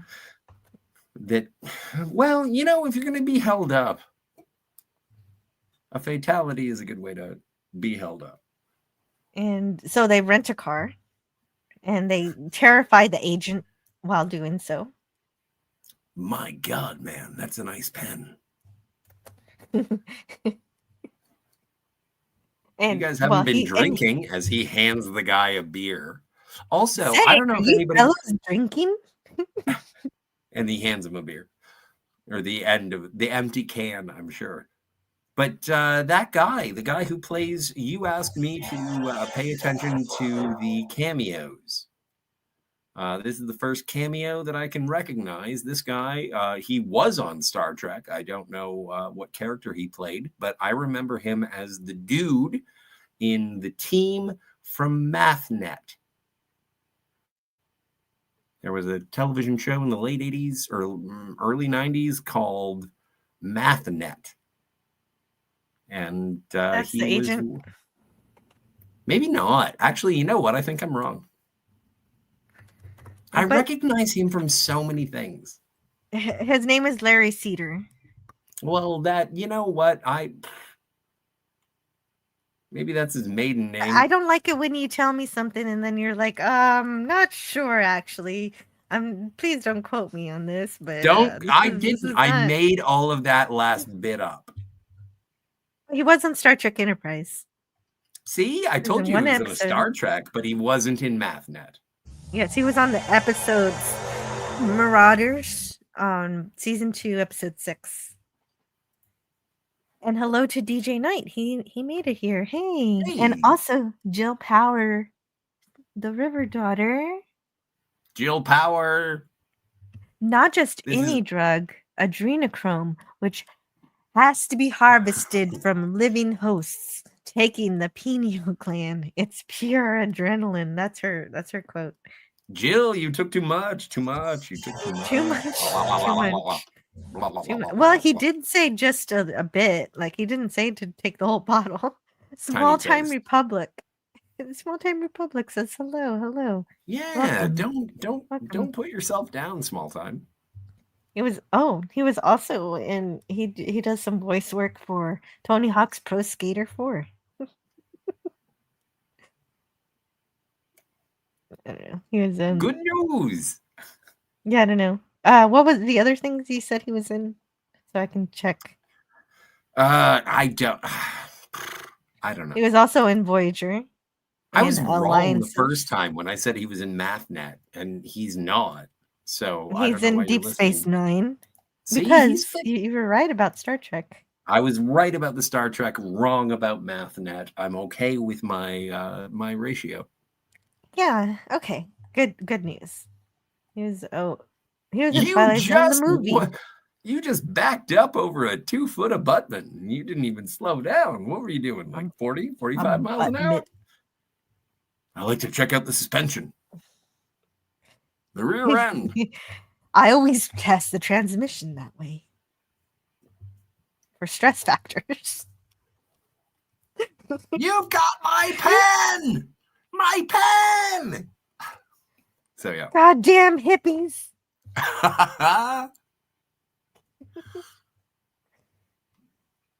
This is speaking of hippies, they take some mescaline and go swimming. Oh, and I do enjoy the cinematography of Gonzo and Duke on the beach.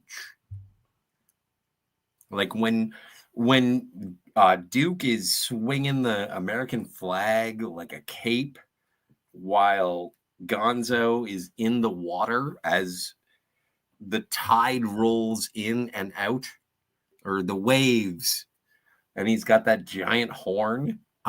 Like, it's just reckless abandon, and you know what you're in for, and it ain't gonna be good. It really does set the mood for danger, disregard, but also, and this is sort of, again, I'm an outsider. I'm not American, but this is lying in the surf and blowing a horn while your friend Batman's the American flag. That is your right as an American. Like, this is Thompson Duke is shrouded in the protection of America. Like, what are you saying? This is unreasonable? I shouldn't be doing this? How dare you? I'm a free man. I can do whatever I wish. Am I hurting anybody? What? You're driving, you are. But this is the first bit of real philosophy. In this moment. In this moment, he's not hurting anybody. But this is the first bit of real philosophy in this movie. So this is... where's that quote? Courtney! What's going on, Court? Courtney's here. It's amazing. You should be a little bit more enthusiastic. I'll be enthusiastic when I damn well please. Please read this quote. Okay. And hello to Courtney. Yes. Our trip was different. It was to be a classic affirmation of everything right and true in the national character. A gross physical salute to the fantastic possibilities of life in this country, but only for those with true grit. And we are chock full of that, my man.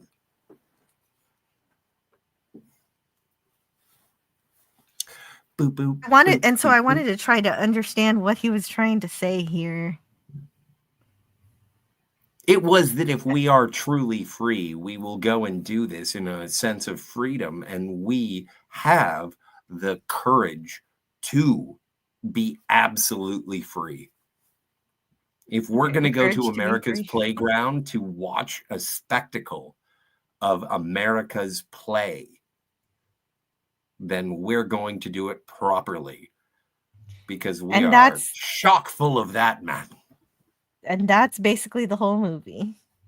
Yeah. Oh, yeah, totally. Can I get handfuls of whatever you're selling? Will it fuck me up? All right, then. Sounds like a plan. Let's get down to brass tacks. How much for the ape? Okay, well, since you said that, I have to play it. If somebody says the quote, and I have the quote, I have to play the quote. Well, you make your own rules. Listen, let's get down to brass tacks here. How much for the ape?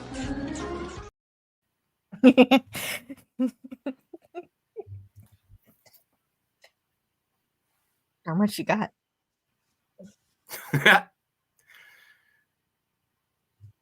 Yeah.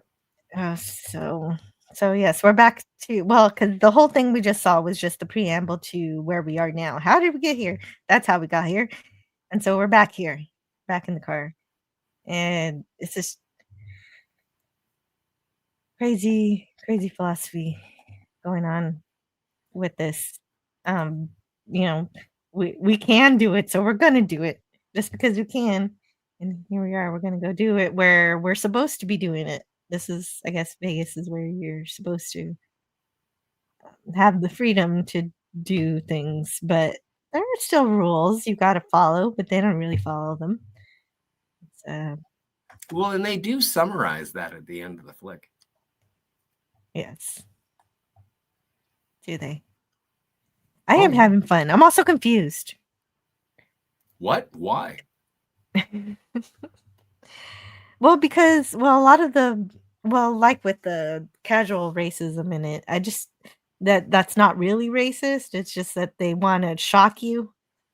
I thought I don't like it. Acknowledgement was required, or at least preferred, in like saying that a person is Samoan or Portuguese. Like that's not no, racism. I didn't say that. I didn't say that was, but saying despite his race is racist. Oh, despite his racial impediment. Yeah. But I think it's just saying things you don't mean. Well, it's reckless and senseless to other people's hearts, and it's not always clear that it's supposed to be satire when you say stuff like that. Or well, despite your American heritage, I still respect you. Okay. But I knew that one. That one at least had context because we're talking about it. Well, and you don't know the relationship between Gonzo and Duke. True. Look at sad Spider-Man. He needs a Mary Jane. Yeah, but he doesn't take the weed. No, he refuses. Square. Jill, have you considered that for the Twilight Zone streams? You should do a door sound for newcomers instead of the transporter sounds, or maybe a scream. Oh, that's an interesting idea. Good idea. I will look into that. And I'm glad you're here, DJ Knight. Good to see you. Courtney says, I was in Vegas the day Hunter S. Thompson died. It was so very weird and sad. I do. I remember the day he died. And someone had to tell me. It was before, like, what year was it? I don't recall. But someone said, did you hear that Hunter S. Thompson died? And I was like, no, I did not hear that. And I was kind of like, I didn't think he was gonna. It's like when George Carlin died. It was the same sort of, it was the voice of, it was a sage that I believed upon. And too rare to die. Yeah. And yeah. Too weird to live. And two Courtney one says, of God's own prototypes. Yeah, no, Courtney and says, if you like Courtney, if you were in Vegas when Hunter died, that's like being in Jerusalem when Jesus. but no, it's not. All right. Well, I have a higher. Not today, anyway.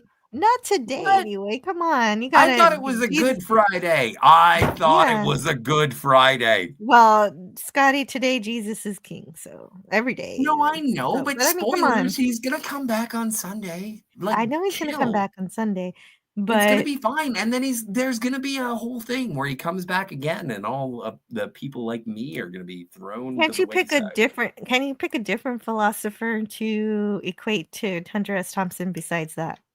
If I can harken back to the conversation that we had at the beginning of this stream, if I'm using words to shock, I'm doing it on purpose.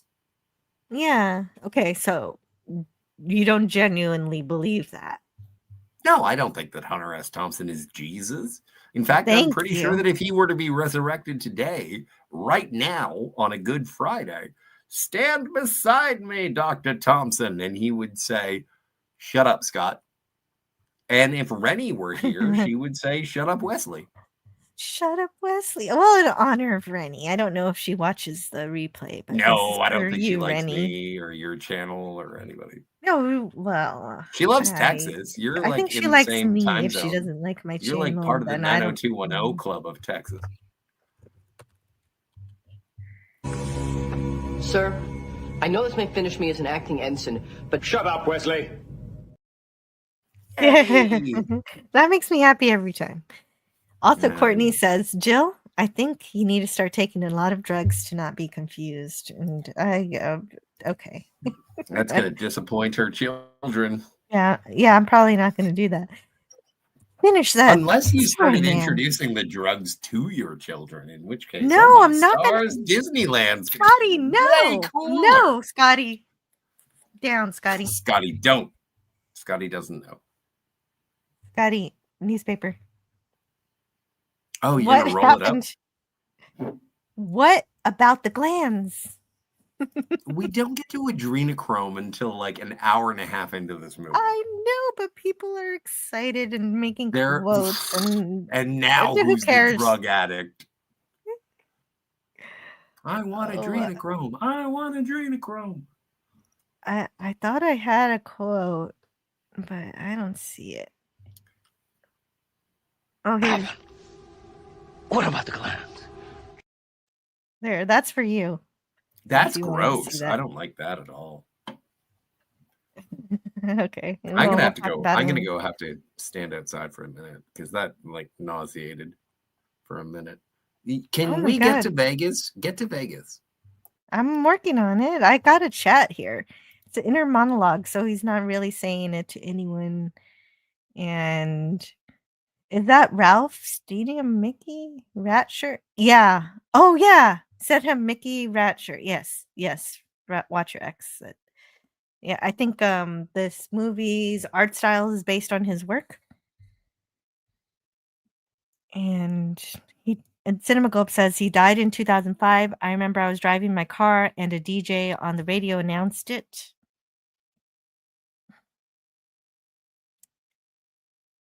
And Friday is Crucifixion Day. Monday is Resurrection Day, if I remember correctly. Sunday? What? Sunday is Easter.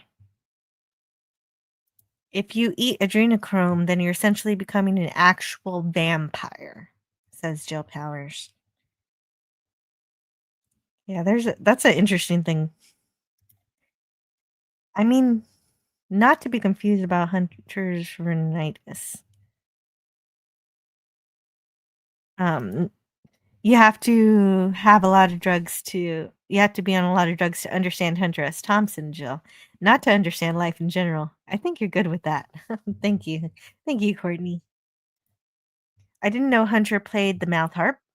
The most disturbing part of this slide is Toby's fake hair. Yeah.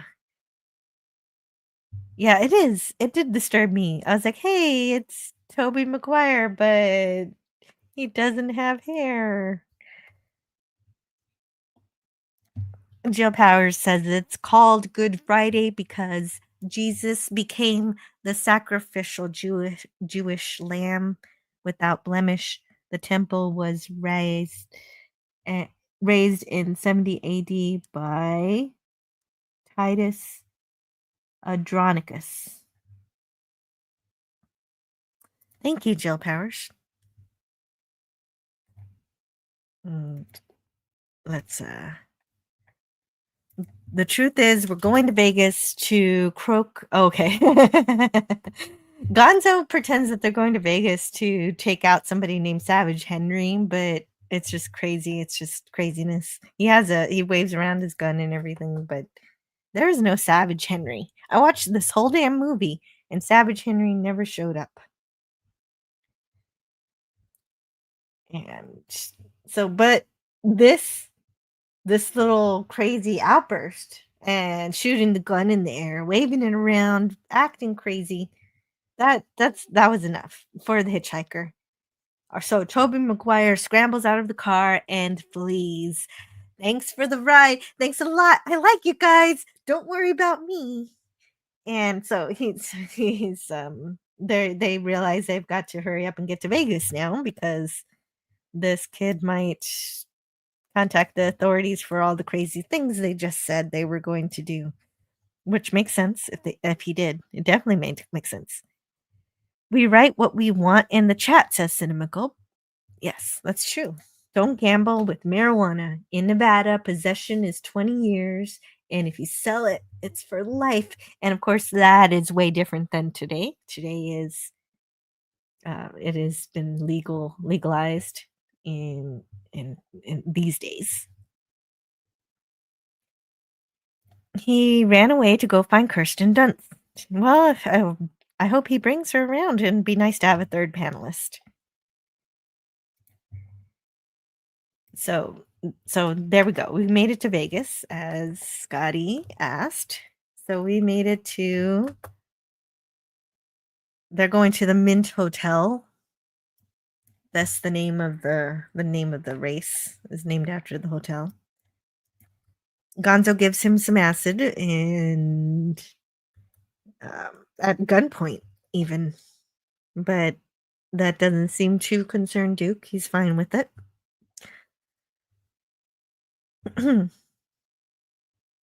And so now it was a race, actually. That last 30 minutes was a race to get to Vegas before the acid takes hold.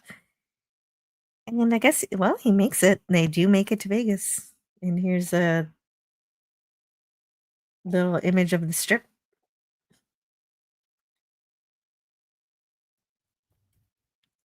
And then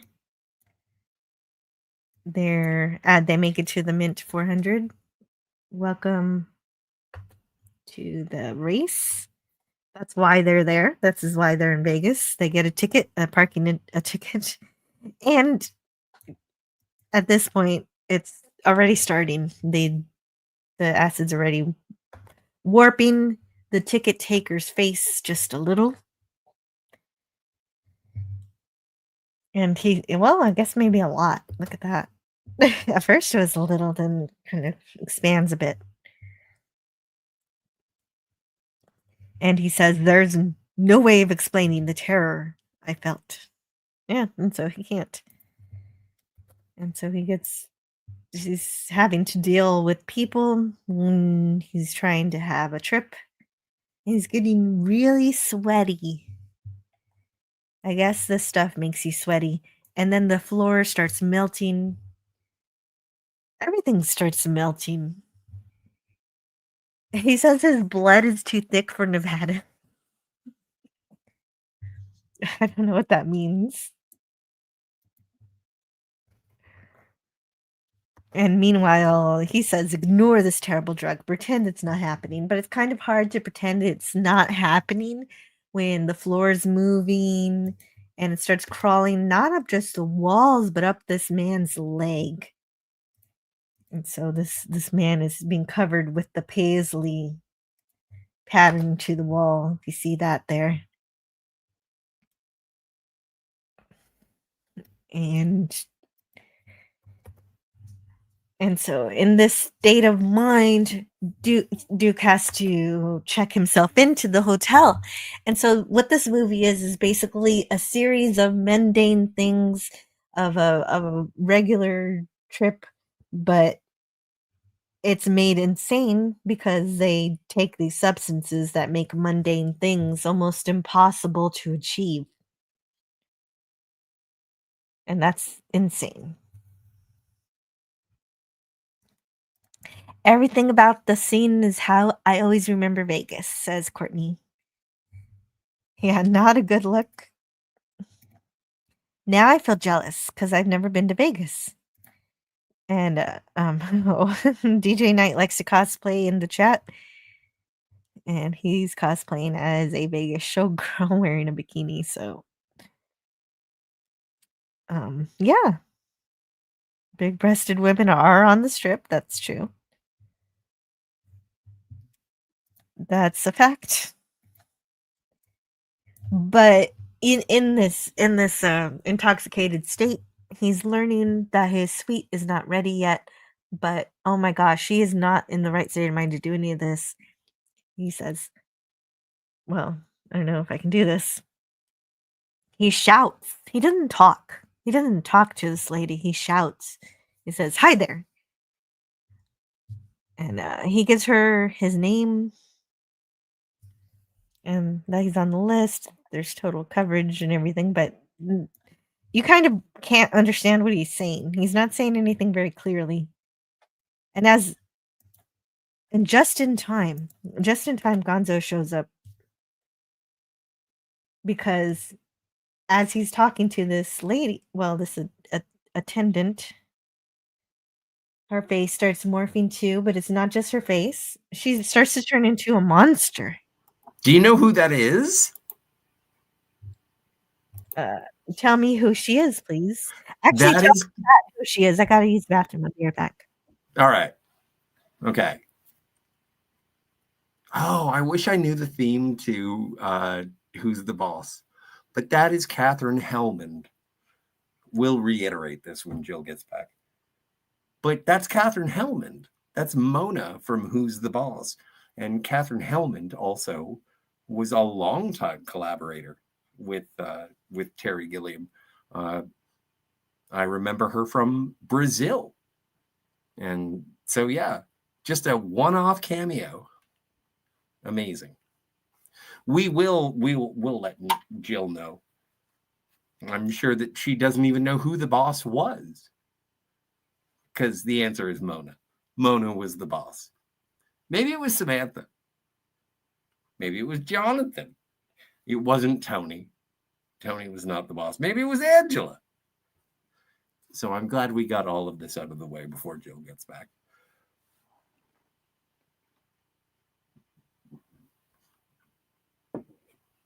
Oh, I'm still supposed to talk. Right. So what do we do here? What's next? Greek letters says, Jill left? No. Jill, don't leave us. Key vadis, domina? If that's the way that goes. I don't know. But yes, I agree. Jill should never leave. Courtney says, Brazil? Michael Kamen, who wrote the music for Brazil, was my guest conductor in college. He was eccentric and rad. May he rest in peace. Yeah, no, absolutely. First things first, I apologize for the no in that yeah. But Brazil is an incredible film. If you find 1984 boring, watch Brazil. It's got a little bit more whimsy, but it's also just as nihilistic and dour. Get the box set. It's got like three cuts. International director's cut, North American cut, and maybe 4. the restored and the directors. Incredible. Terry Gilliam. Big ups to Terry Gilliam. Michael Cleese found him to be a pain in the butt. Hey, Pleasant Valley Picker, what's going on, man? It's good to see you, sir. Brazil is a classic. Saw it in the cinema on a huge screen several times. Mind-blowing film. That is a movie, church. If I ever had the opportunity to watch Brazil projected, that is going to be something that I'll seek it out. So Gonzo shows up just in time as the attendant is turning into a monster. So that's lucky. And you don't have to recap everything that you had said because I was listening. You heard it. Yeah, I heard it. So who's the boss? We're good. Who's the boss? Do you know who the I boss still don't know. was? Did you say Angela? I don't know. I actually No, did watch Angela's this not when the I was boss. It was Mona. Mona was the boss. Okay. See, the problem is, have you ever seen Who's the Boss? Is my question. The television I used to show watch Who's the it. Boss. I used to Right. watch it every week when I was a little kid, but I don't remember a damn thing about it. Oh, okay. All right. It's then like I'm not going to press. It's something from my childhood that I enjoyed, that I thought was funny, but I don't remember. But you any of don't it. remember who the boss is. I didn't know. Right. I don't remember anything. I don't know why it left my memory. Maybe it is somewhere deep down. And if you got me to hallucinate, or not hallucinate, but like that's what today's all about. If you hallucinations. If you got me to hypnotize me or try to make me dig deep into my memories, I might be able to pull it up. Can you imagine? But it's not up at the procedure? surface. So Do I remember who's the boss? A bunch of men in black show up at your house, and then they take you in a Cadillac to an undisclosed location. They hook you up to a polygraph, and they're like, "Did you ever see the Tony Danza show, Who's the Boss?" And you're like, "Yes, why? Who was the boss?"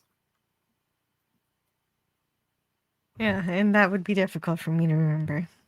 Right off the top of your head, who was the boss? Well, you told me it was Mona, so I learned from But you, that's because I said so. What do you think? Who do you think? I can't tell you. I told you I forgot the show. I don't have an answer. I will never have an answer because I don't care. Pour the tea on her head. All right. Anyway, you're getting me mad now. PvP. Hello to PvP. Is it because you don't know who the boss is? Yes. All right. They spoiled the ending for Brazil. It was too dystopian for Hollywood standards. Franco Walker reminds you to please subscribe, hit the bell, share, hit like, and select live chat. Men in Black will never take Jill away. She's too nice to be taken away. Well, I don't think they care if you're nice or not. They care if you've seen too much. They care if you know who the boss is. I don't know if they care about that. But anyway, let's get this let's keep going. These slides get to the off dinosaurs. Of the monster. Yeah, the dinosaurs. That's my favorite part because I was not expecting. So what do we do here? What's next? What's next is, well, the thing is, Gonzo shows up just in time, and so they have to wait for their suite to be ready. So they go to the lounge and they go to the bar, and Duke is just really way too close in everybody's bubbles and nearly in one lady's hair. I've done this. Really? What's not wrong with with a you? hat like that? Not with a hat like that. But I have hair. This was actually very controversial in terms of America's heartthrob. Like Johnny Depp was still teen beat at this point, who famously got his start in Nightmare on Elm Street. But at this point, like he had been, I don't even know. I think the movie before this was Nick of Time. But he was still sort of chasing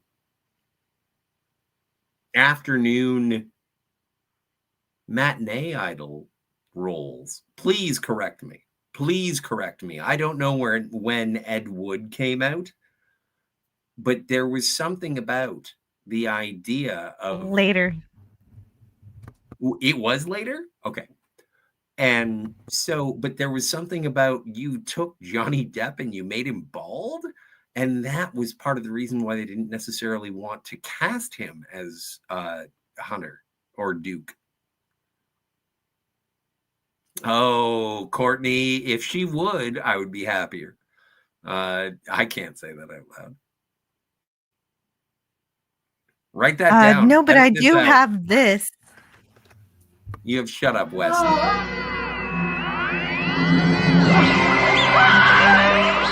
The agony booth is a most effective means of discipline. It is. It is. You're right. I thought you were going to reuse Shut Up, Wesley, but that was good. I'll take an agony booth. I'll change it up now and then. I'll even go get what are those sticks that they use on Worf? Klingon pain sticks. During the Rite of Ascension. I'll get some of those for you too. Yeah. Johnny Depp was a superstar after Crybaby, says Courtney. Oh. Okay, so Courtney, I will be honest. I've never seen Crybaby, but my assumption in terms of the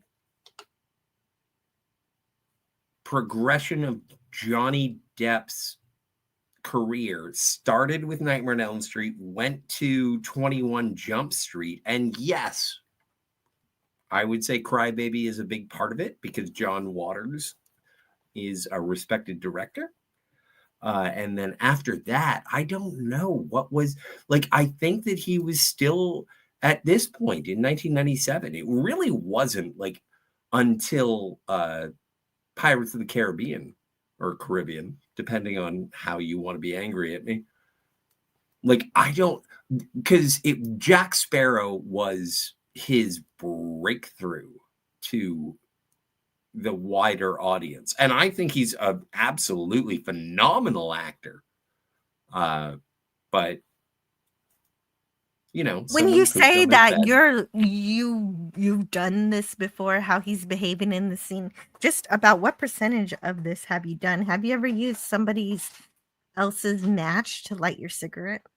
Well, yeah, no, I've actually had a cigarette in my mouth in a bar, and someone was lighting his lady partner's cigarette, and I ducked in and took the fire, did it myself, and moved on.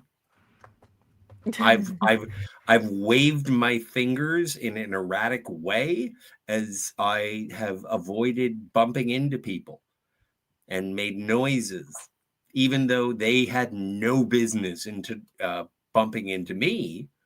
I walked right into them, and then it was like, can't get mad, not touching you. And then I've waved my fingers and then turned around and like done this. Testing their boundaries. No, I've been a real life troll. Like, I am very qualified. Well, he definitely gets up in everybody's space. Also, I was stoned. That's not an excuse. It's not an excuse. I'm just saying it ups my my qualifications. It's true. Wow. Okay. Uh-huh. Mm-hmm. But you're saying, like, if you bump into somebody, then that's when you'll do something like that? No, I didn't bump into them. I got as close. Oh, they bumped into you? No, I got as close as possible to touching these people. And then I was like, no. It was like, you can't touch. Like Dune. When they have are you trying to start a conversation and just can't actually get there, or what's happening? Sometimes I'm just doing it for fun. Well, and this is ages ago. This is like 20 years ago. Mm-hmm. Like, I was wearing you told me the story shorts. of this movie for you started 30 years ago, right? Or was it? Well, no, the movie premiered in 1998. Oh, So right. Never mind. That's less than 30 years ago. That's 27 years ago. So 27 years ago then. Yeah, less than 30 mathematically. Correct. You said 30 though. I was just quoting you. I was rounding up, and I apologize to everyone in the audience who's tabulating. Oh, he also gets tangled up in this lady's boa scarf, like it's like a Yes. snake or something. It's hilarious, but you shouldn't do stuff like that to people. But yeah, it's funny. Well, but this is your favorite part of the movie. It is. Look, the pretzels turned into worms. That's the first thing that happens. Yes. Gah. I couldn't remember the name, rang a bell, but he couldn't remember who Lacerda was. He couldn't remember that was the photographer, and so he Did you want to? Terrible Can I things star this? And... around us. Yeah. Oh yeah. PvP Star says it. this is very amusing. Oh, that's good. Well, that's the goal. That's the goal of today, is to be amusing. Hopefully. Yeah. Now let's see the lizard, the lounge lizards. The lounge lizards. Here they go. Well, there this were is something. This is something that was an impedance to the production from the get-go, is that no one knew how they were going to make this work. Like, the prose in the novel really, they describe it perfectly. He describes it perfectly. Our Lord and Jesus, Hunter S. Thompson, makes it so vivid.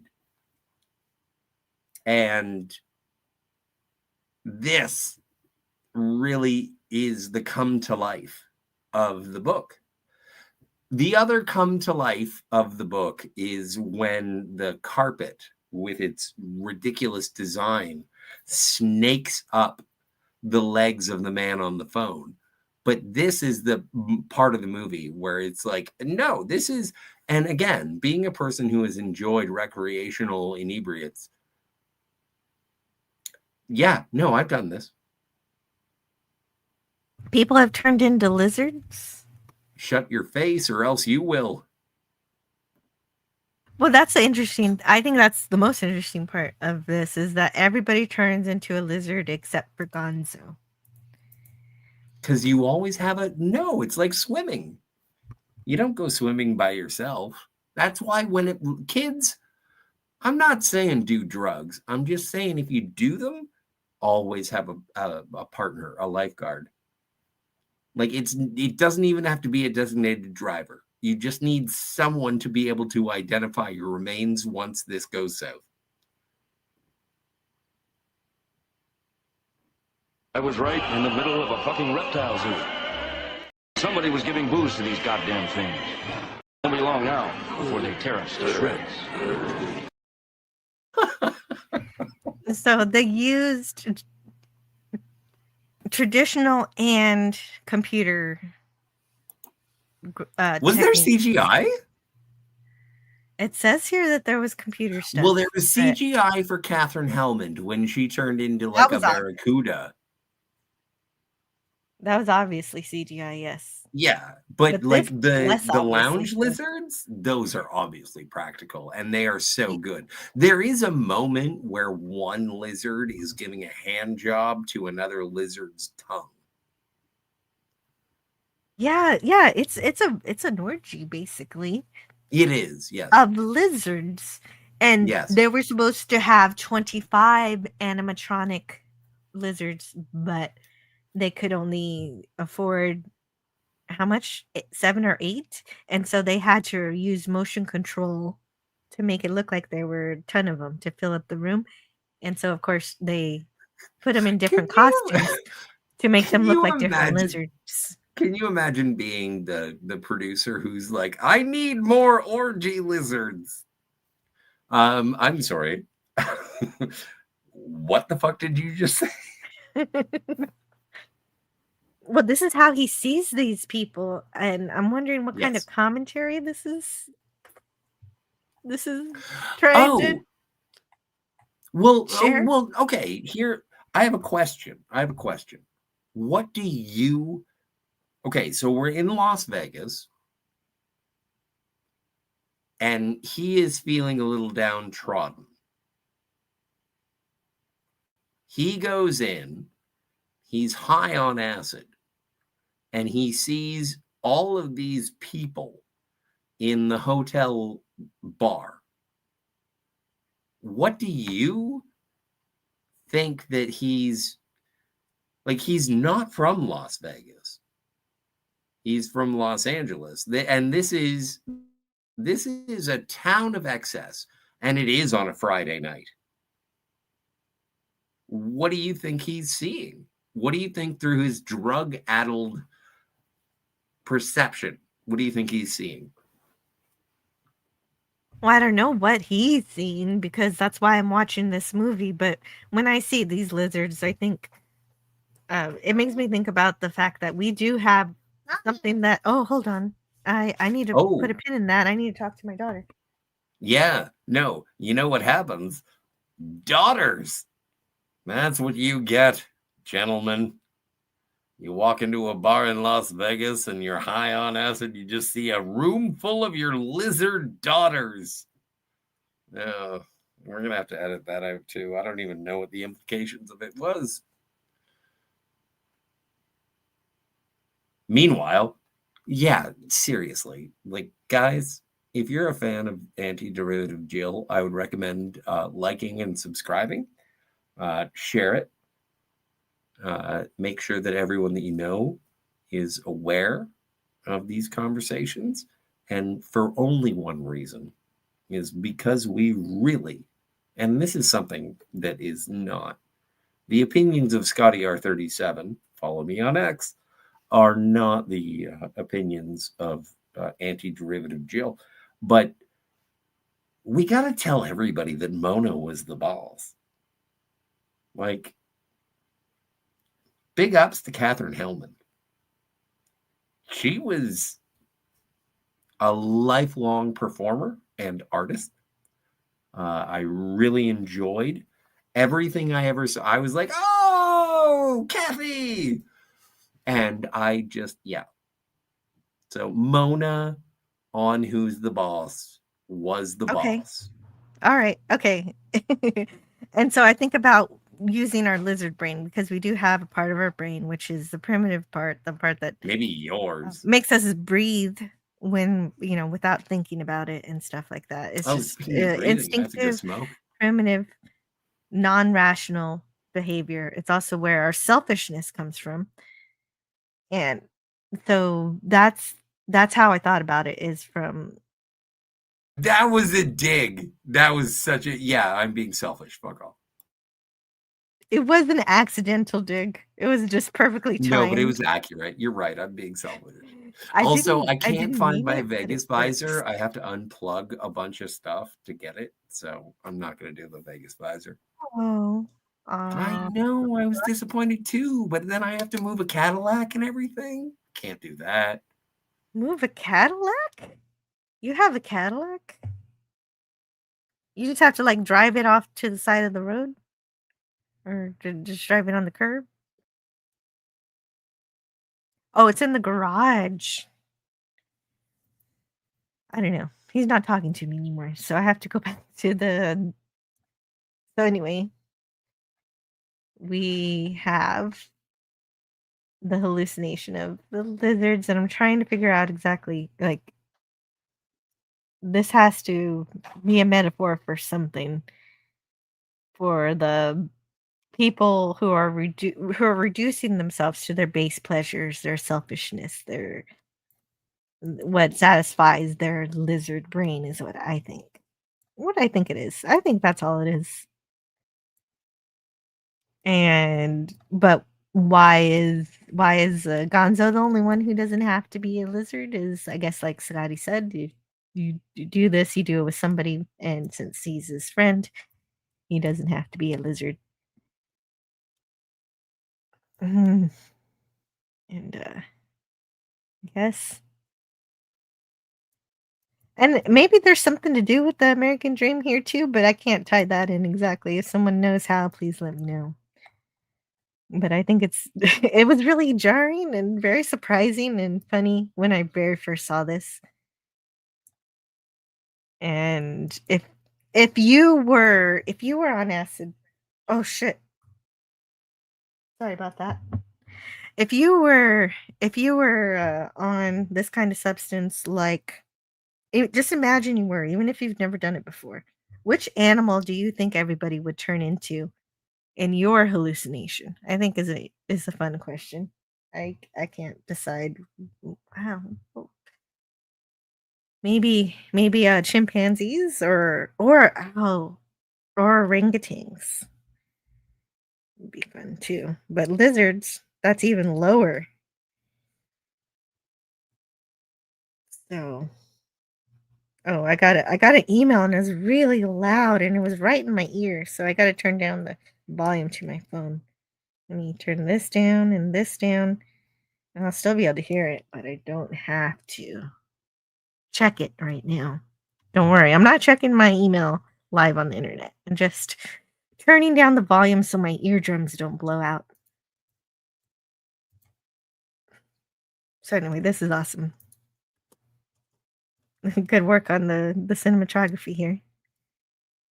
Well, you can think about it, Franco, if you want. Think about it for a while. You don't really have to even answer. I'm just trying to come up with some questions that'll make you think about being in this character's shoes. Speaking of shoes, there's blood all over the floor too, so he really wants those golf shoes. Tell me about the fucking golf shoes. And I love how all the reptiles are aghast, and it's funny. I have no answer, and that's okay. But also, we do have a chat, and I need to check it out. Franco Walker is a huge Jonathan Pryce fan. And now Courtney has Brazil stuck in her head, the song. Baron Munchausen is another one of his great films. I think that was mentioned earlier, PvP. Well done. Tony Stanza was the boss, I thought. I mean, yeah, I wanted to say that earlier when Scotty was grilling me, but I knew that was the wrong answer, so I didn't say it. According to him, anyway. And so I'm not really. No, I don't remember the show, so I can't have a discussion about a show I don't remember. It was from my childhood. I enjoyed it. I don't remember it, so I can't talk about it. Stupid to mention it at all for me. Unless I decide to do a rewatch of it.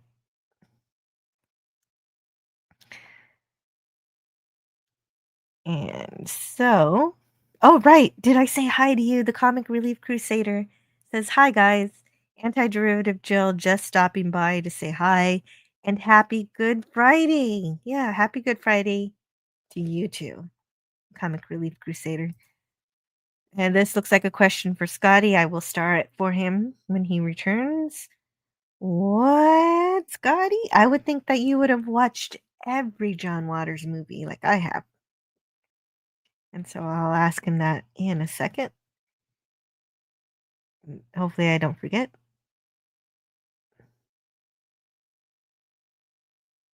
And is that Gak? Gak like the Nickelodeon goo, like slime? I don't know what they made the slime out of.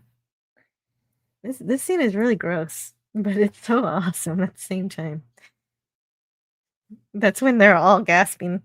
But anyway, let's go to the hotel room now.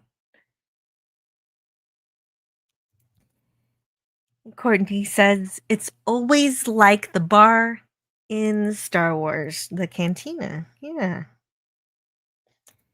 PvP is making tea. Good. Franco says it's a jungle out there. Well, and one day maybe I'll talk about Monk. I like Monk. Jill is sweeter than sugar. I'm subbed her forever, says PvP. Ah, thank you. Thank you, PvP. More the American Nightmare, Jill. Yeah, that's the American Nightmare. Well done. Well, yeah, that last scene is a nightmare for sure. Hunter Thompson was brilliant, but kinda nuts. Fair enough. Agreed. Based on the very little that I know, I had to go What are back. we agreeing on? Hunter Thompson was brilliant, but nuts. But kind of Yes. nuts. Well, and this is the downside of Hunter. Like, I can't talk When he was about sober, it. he could write. Yes. Oh, I don't think that's true. Sonic says my favorite quote from me in the stream: "Take a drug trip at a park." Oh no, I've done it. It's a bad idea. It's a bad idea. Parents get mad at you. Oh. Well, go to one that nobody goes to. Well, then you're sitting doing- alone in a park. What are you gonna do? Yeah. Use the swings on shrooms? I guess that would. sounds like a good time. You know yeah. what? I think that's female privilege. I could be on swings and nobody gets mad about it. Oh yeah, no, that's totally female privilege. You can be wasted as a bug nut. You can be Bonzo the clitoris commando. Well, okay, so they finally make it back to their room, and Duke is continuing to trip very hard, and he feels like he's in the war that he's watching on TV. And apparently Gonzo saved Duke from being arrested, and they got a press pass just to get them out of there. So that's some stupid luck. But this is like for 1998, I think that this is very prescient in terms of, yeah, the television news, the stories that they will tell you will incite you to paranoia, fear, loathing, like to actually be there and hear the story of a person who was actually there, even if they were inundated with the ridiculousness of chemical. Like, I'd rather hear it from a guy who was there. Or a girl. I would too. That's why this is an interesting movie to me, because to understand what's going on, the historical context of the even when Lacerda shows up, Lacerda is so into the Mint 500 race. And he's like, we got Kawasaki's, Magnavox, and like there's so much that it is an enthusiasm that even the enthusiasm for something that is not the war is juxtaposed in the mind of Raoul Duke, where he's like, oh my God, I can't deal with this enthusiasm. This enthusiasm is making me very, very, I can't. Even before he shows up, he's just like crawling around the bar. He doesn't want to even talk to Gonzo. Well, he's high on acid, Jill. Lacerda shows up, like he said, yes. And he's very excited about the motorcycles. I guess they missed the motorcycles checking in. Motorcycle riders, rather. Hang on. Checking in. Sorry, I hate having to step away. Yeah. But I'm out of beer. But you got to do what you got to do. And I can continue. Like you said, here it is. He's not really dressed in fatigues and a war uniform, but here he is. This is how Duke perceives him. And so this is Lacerda now looks like more of a war photographer rather than the way he really looks. But Gonzo also doesn't like the way he looks either. He thinks that Lacerda is lying to them, but Lacerda hasn't really shown any signs of being deceitful. It's just the drugs talking, apparently. I found And more. I found more beer. they turn off the TV. You know, you could also decide to say that I've had enough beer, and I think you're perfect Oh, right we're now, not just talking as you about the are. narrative of the. This wasn't supposed to be an intervention, It wasn't. was it? I'm not telling you to stop drinking. I'm saying you don't have to be excessive. We're watching Fear and Loathing in Las Vegas. Franco Walker says stoned at night in the park with a friend is the best. And and Greek Letters Larson says if you want to go somewhere where no one has gone before and you don't have warp drive, drugs are the way. Well, and no, but I'm not advocating for that either, of course. PvP says check out Hunter S. Thompson's letter on finding your purpose and living a meaningful life. It's a short letter he wrote to someone who wrote to him asking advice. Franco Life reminds you is to hit the like. not. Life is not about being cautious. Life is like being on a motorcycle and going as fast as you can. And then at the end of it, when your bike falls over, you say, "What a ride." I think that's a paraphrasing. But yeah, That a quote. that's I like to go the speed limit. Well, actually, I go 5 miles above the speed limit. That's as far as I go. Which has been difficult lately because one of the streets have gone down. The speed limit's gone down by 10 miles per hour. So I have to watch out. Thanks, Obama. Because now I'm accidentally speeding 15 miles over the speed limit because the previous speed limit was 10 miles over. I don't know what a mile is. I'm I don't think Obama is not a politician in Texas, so we're safe. Now who's naive? So anyway, the next day arrives and the motorcycle race that Duke is supposed to cover begins. He's a journalist and he's supposed to get a story, but he either wasn't told what the story was, or it's possible that he just doesn't remember what the story was supposed to be. It's also a possibility that he couldn't give two shits. He said we get something new. What's new that we get?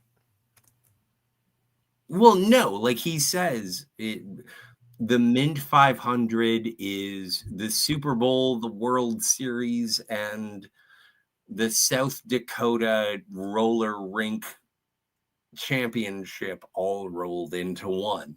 And it's like there are a lot of people here who think it's important, and there are less people who think that this is a bullshit advertising campaign. Like there is something to be said about the story of this flick where it's like, I have no respect for any of the institutions that you are holding dear. It's part of the reason why it's part of the real rule book, Jill. If you want it's really weird that he's against consumerism when he's also consuming. He's also enjoying the benefits of the society he's in while pretending that there's something like wrong. When does he pay? Playing when does he pay? At the carousel. Oh, so he's got like $7. No, but that's the thing. I think that this is actual, fantasy. Oh, what is it? Fulfillment. Like if you were like, I think, what was it? I was hearing about a person who was in Florida who had been driving at 250 miles an hour and crap, that's terrible. Killed people. I heard this on the radio, so don't check my sources. And when finally stopped, the police said, "What are you doing?" And the man behind the wheel said, "I know what I'm doing. And it's like, yeah, but you killed a bunch of people. You're driving 250 miles an hour. That's ridiculous. And I think that this is, thankfully, Duke didn't kill anybody. Hopefully. But no, that is terrifying that somebody would go that fast Except for and Lucy hurt people. and that guy. Well, yeah, and that lady. But yeah. And Oh, what? The maid? no. All right. Oh, But no, kinda. she's fine. She's trauma. Yeah, no, they killed her. Yeah, Yeah, not right then, but eventually. soon. Yeah. And for the Anyhow, rest of her that's life. dark. Yeah. Well, And but this movie is dark. It's not a comedy. Although I do laugh a lot. when you mention people who are speeding, and that is awful. And one of the worst things that I found out recently is that there are people who do that on YouTube or TikTok or on social media, and they do it for views, and that's even more sick than the act of speeding itself. And there have been lots of deaths from it, and nobody it's terrifying. Stop being stupid. Well, and the thing is that I do not. I do not speed. I think that it is reckless and irresponsible. I'm not in a hurry. Like, if you think to human evolution, being able to travel 40, 50, 60 miles an hour, I'm helping out my American friends. Like, that's a superpower to be able to go It's already that fast fast. enough. I can't do Yeah. that with my legs. Couldn't do it with your legs, right? Like, I think that it is a privilege to be able to go 70, 80, Yeah, 80 and miles an yeah, hour. but I agree. And so we move on, and he doesn't want any coffee or donuts. He's starting straight with the liquor right We away. are here for hard drink. Yes. So he's supposed to be covering the race, but he goes straight to the bar, and that's part of his journalism somehow.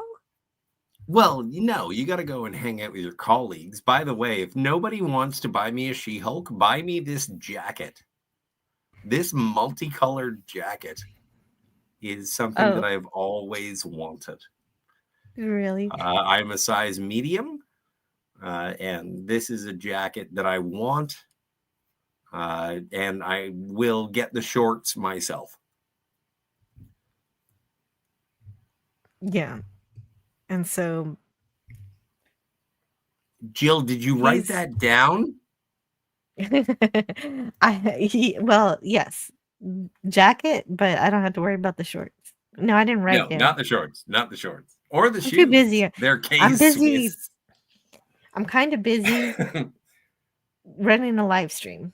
But What? here, they're starting a Are race. we live? When do we go live? We'll never know when who won the $50,000 for this mint race. So there's a race going on. Mm-hmm. It starts. He gets to see the start of it. That's Mark Harmon from NCIS. And that's Tim Thomerson from Trancers. Oh, the guy who gets the first bit of dust in Duke's beer. It's a fun journey that beer goes through. This movie is a who's who. And they show up for like a drop of a hat, and then they're gone. Well, yeah, he's just there to throw dust in his beer, and it's a great gag though that builds up to the end scene where all the beer turns into dusty goop. So it's a muddy goop, which we'll see in a few slides. Oh, I don't like that. No, it's not a happy thing, but No. I mean, he's having beer for breakfast. He deserves for half of it to be dust and goo. It's like gross. But to make everything, I don't want to be rude, but I do have to interject. Hey, PvP. Be a gentleman.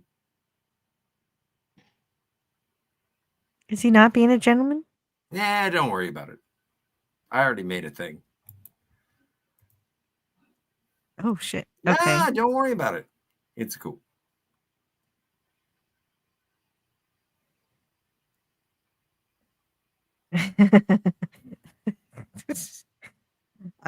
Thank you. Moving on. Thank you for the hey, you used your wrench for good. Not for evil. Good work. Hey. But he's trying to and then we have this photographer taking pictures of nothing because there's a big dust storm and you can't really see anything. We need total coverage. In order to we need total coverage of the dust storm. Yes. The crew uses a jet. Okay, so in order to make this dust storm, they used a jet engine mounted on a truck to blow sack after sack of Fuller's earth into the atmosphere. And apparently it was agony. It was hot. And they had to seal the equipment in plastic wrap to protect everything. And they had 20 bikers with them. And there was just so much dust, sand. And yeah, it doesn't seem like fun. Like, well, it's a ridiculousness. It is a ridiculousness of and I like that there is a moment where he's like, we're just hired geeks. Like, it's strange. Yes. There is like an interpolation of Vietnam on this, but also let's not forget he's coming down from acid. He's like, there's machine guns. He did hear a gun, though. He wasn't hallucinating the gunshot. You don't think? No, these guys didn't just shoot a deer? You think that this is real? I don't think this is real. Oh, you think? Okay, so there wasn't a buck roaming around the Las Vegas desert. Right. Exactly. You hit the nail on the buck. So actually, so what they have up there, it's not a gun. That's not a gun. That's just a big camera. I don't know what it is. I think it's a fascination. I don't know what it is. I think that them showing up is a justification for hearing machine guns, but maybe he didn't. I don't know. I don't know what this means. But again, we're in a drug-induced fantasy at this point, a drug-induced justification. Like, this is insane.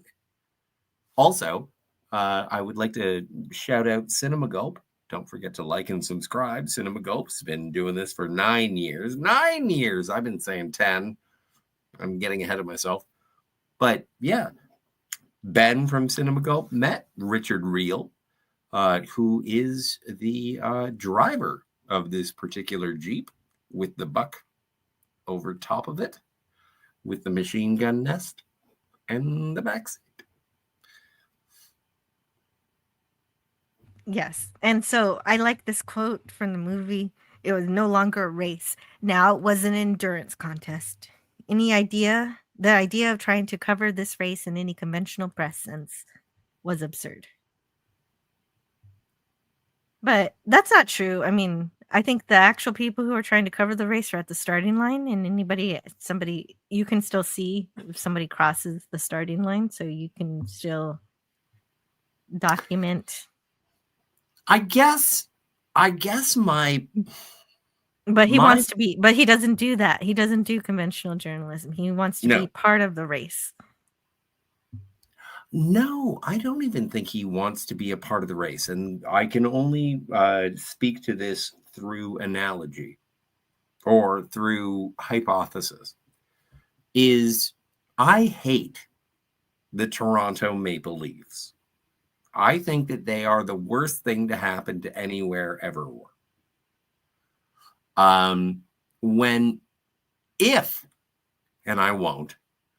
If I were to be charged with covering the game, I would not watch the hockey game.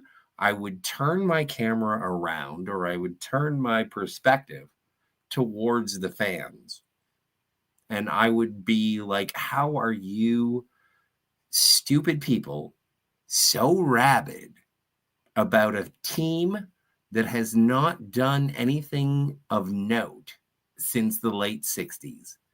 And Well, yet, first of all, they're not going to like being called stupid.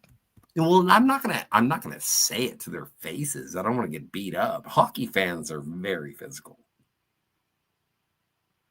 And I'm gonna write a story about how are you so fucking moronic that you have been following a failure since the late 60s. And then I would ask myself why they are the most profitable team in the entire NHL. Like, why is that? I'd have to investigate that. And I would just say that everything that surrounds the Toronto Maple Leafs is the worst thing in the history of the world. Yes, that's right. Jill, mark the time. Don't say it if you know you're not supposed to say it. The Toronto Maple Leafs are worse than the Hull. Okay. No, oh, damn it, Scotty. I should have muted you. Yeah, you should have. Anyway. What the fuck? I said no, don't but they say are. it if you're they not are. supposed. If you know I have to later less delete the deaths. Thing. If you less deaths. 6 million. What? The Leafs? No. Not the Oh Leafs. my god. All right. So the Toronto Maple Leafs did not kill 6 million people. So we're happy about that. But I still don't like them. Okay. Yeah. This is frustrating. You're like, oh, get a timestamp. You're gonna have. You're making me do extra work. I know. I'm sorry. Where is this? Not. You should be sorry. 3, 12, 13. Should I? I'll take a break. Yeah, you should be sorry if you know what you're about to say is going to have to be deleted. I'm being shocking for the sake of vernacular. Yeah, but I don't like it. All right. I'm sorry. I'll stop. I'll do my best. While winners go home and fuck the prom queen.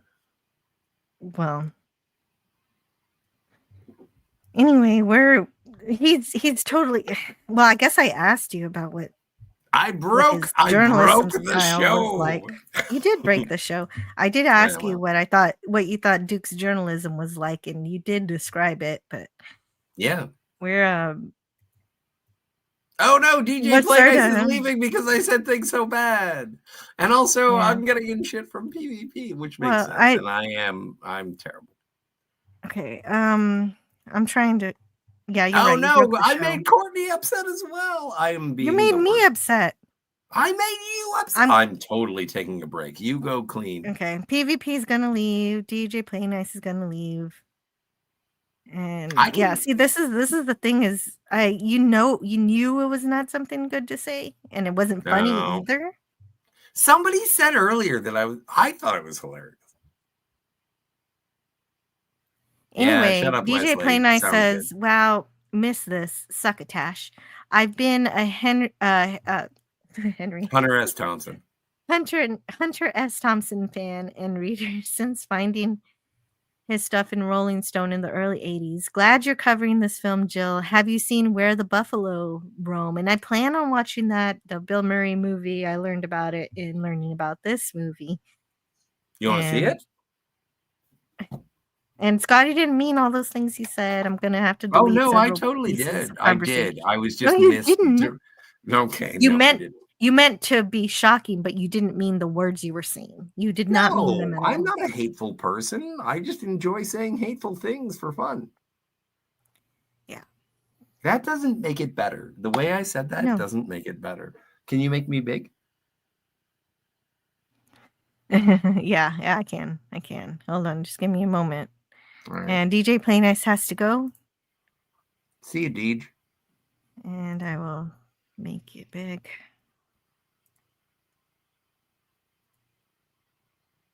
Give me a home where the buffalo roam.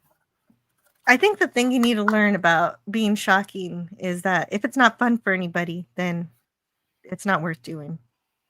Have you seen the movie we are currently reviewing? I don't care. I don't care. This is part of what I'm fighting against. I don't like the philosophy of that. But that's cool. You have that movie. I should turn off the camera. You can if you want to. But I I think do. that's part of what I want to This is an intervention. combat.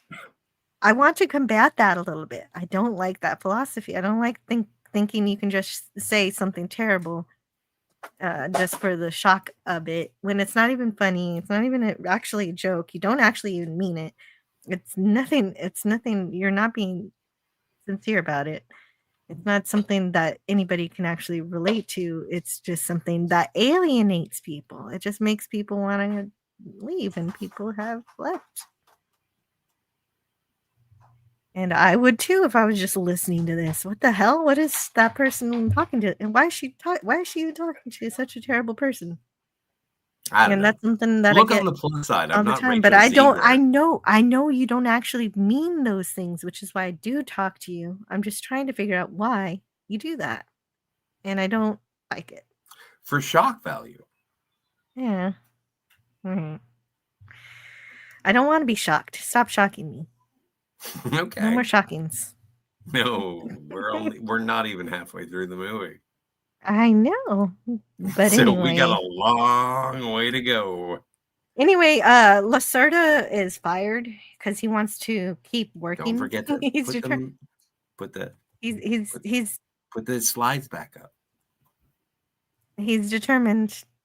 Oh yeah, there's the goo. There's the beer goo. I think that this is such a beautiful. Oh no! I took a beer into the desert and then all the sand got in. I love that moment. There's something about it. And also, like even that. This is a beautifully shot movie. And don't forget that Terry Gilliam was an animator. And so he knows something about frame composition. Like all of the horrendous things that happen throughout the film are shot beautifully. There's a moment later on when Dr. Gonzo is throwing up and it looks so realistic and it is so vile. And it's just like, yeah. It conveys the emotion of what you are watching in both physical and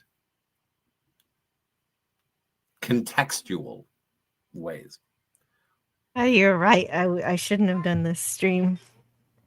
I enjoy watching this movie, but you just, oh man. Oh, did I just break everything? You did. It's terrible. I'm feeling awful. I don't want that. Yeah, that's what you do when you say stuff like that. But the thing is, awful. but this is a movie about counter ideas. And that's why I want to.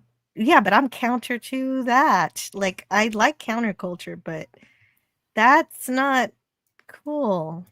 I don't know. It's just not. It's not framed in. Are we gonna stop and delete it? No. No, we're gonna have to keep it. We have to keep it. I know. I just have to readjust. I'm not. Welcome to Stardust. Okay.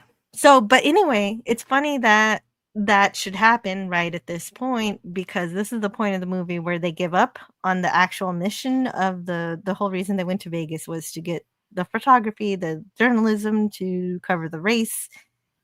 And now they're no longer covering the race. Look, what are we doing here? Are we here to entertain ourselves or do the job? Are you asking me or the movie? Both. Okay, makes sense. And then they decide to park in a place that's not a place to park. Hello, Devil Flyer. Welcome to the After Bad. Devil Flyer Momentum. Hello, Devil Flyer Momentum. Well, and you said something else earlier that wasn't good, but I guess the reason I wasn't heard mad at that baggy. one. I thought I said baggy. Yeah, okay, but the reason I'm not mad at that one is because it just came out. It was just it was of the moment, and it You know was not what? something you weren't intentional. This time you intentionally did it. You knew it was bad No, and it you did was a it. story. It was a story. Yeah. I'll be better. I'm gonna time out for a moment. Okay. Okay, so while they're parking on the sidewalk. Yeah. So 29-cent hot dogs. That's yeah, 1971 you can buy 29-cent hot dogs. Everything's so cheap. And so they're parking on the sidewalk. That's not right. So they're in Vegas doing things that are even worse than what everybody else is doing. And still looking down on them somehow? It doesn't make sense. This movie doesn't make sense in any way. DJ Knight agrees with me, but I still I I enjoy watching the journey from an outside perspective. I like watching somebody else do it. I don't like seeing my friends doing it.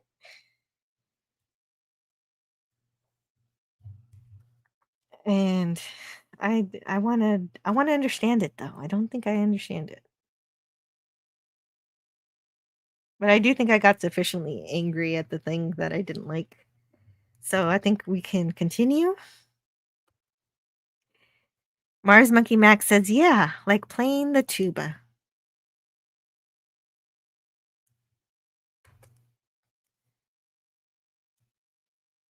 And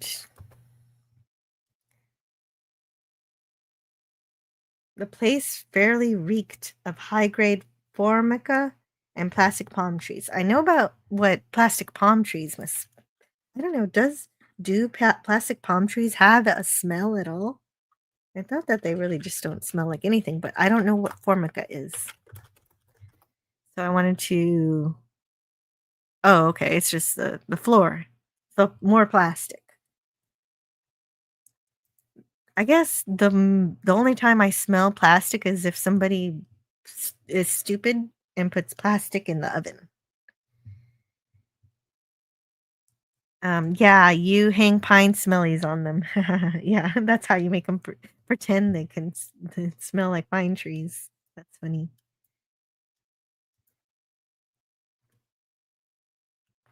And so they're in this normal looking casino, and they had trouble with the casinos. The casinos didn't want them filming in their casinos for very long. And so they couldn't they had limitations on when they can film.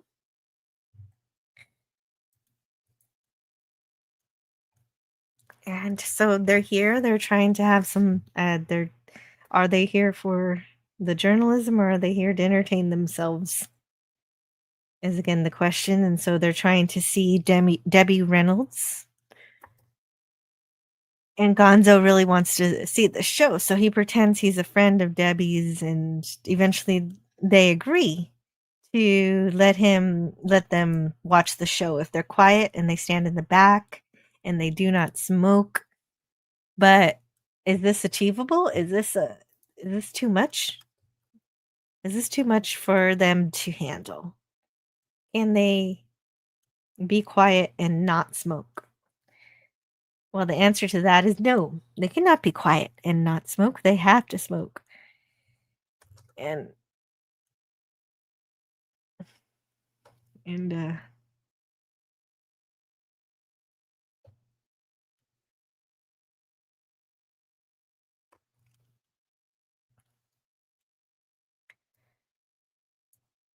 and so they're really amused at the fact that they can't control themselves in public. I sound really angry at this movie now.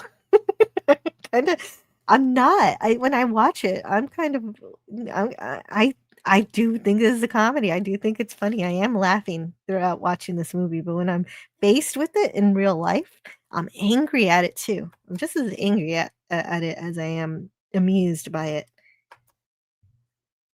So we move on to the bazooko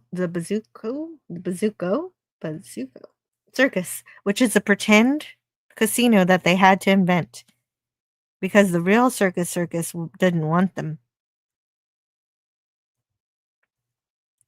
And so yeah, the casinos didn't want them, especially circus, so they had to build their own bazooko casino. And so they used rear projection footage, and so this this is a major miscalculation by Duke himself. He says, "This is the place. They'll never fuck with us here." And then it is another miscalculation. Gonzo thinks that since the mescaline isn't working, that they should take some ether.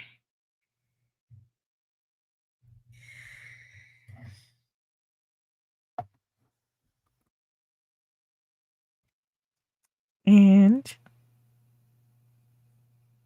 Bazooka and Balloon Emporium. This is Mars Monkey Max. And so there's the exterior. So we've got a giant clown's head with a gaping grin for the okay. Oh wait, here's the sign. This sign is great. It says fun for all the family, but when you get inside the casino, it's very clearly it's very clear that you should not bring the whole family to this particular circus. But the food is at the right price. You get a steak dinner for $7. 1 pound of steak, a whole pound of steak. Damn, 16 ounces. Nuts. You could get tons of food for nothing. Buffet with 50 items, and the buffets are super cheap. Breakfast is only $3, brunch is $4, and dinner is $5. Ooh. Okay, so as long as I had a babysitter, yeah, I would go to circus or bazooka circus as it's named in this movie, since they couldn't actually go to the real place. And the production designer in this movie was Alex McDowell, and he was given free reign.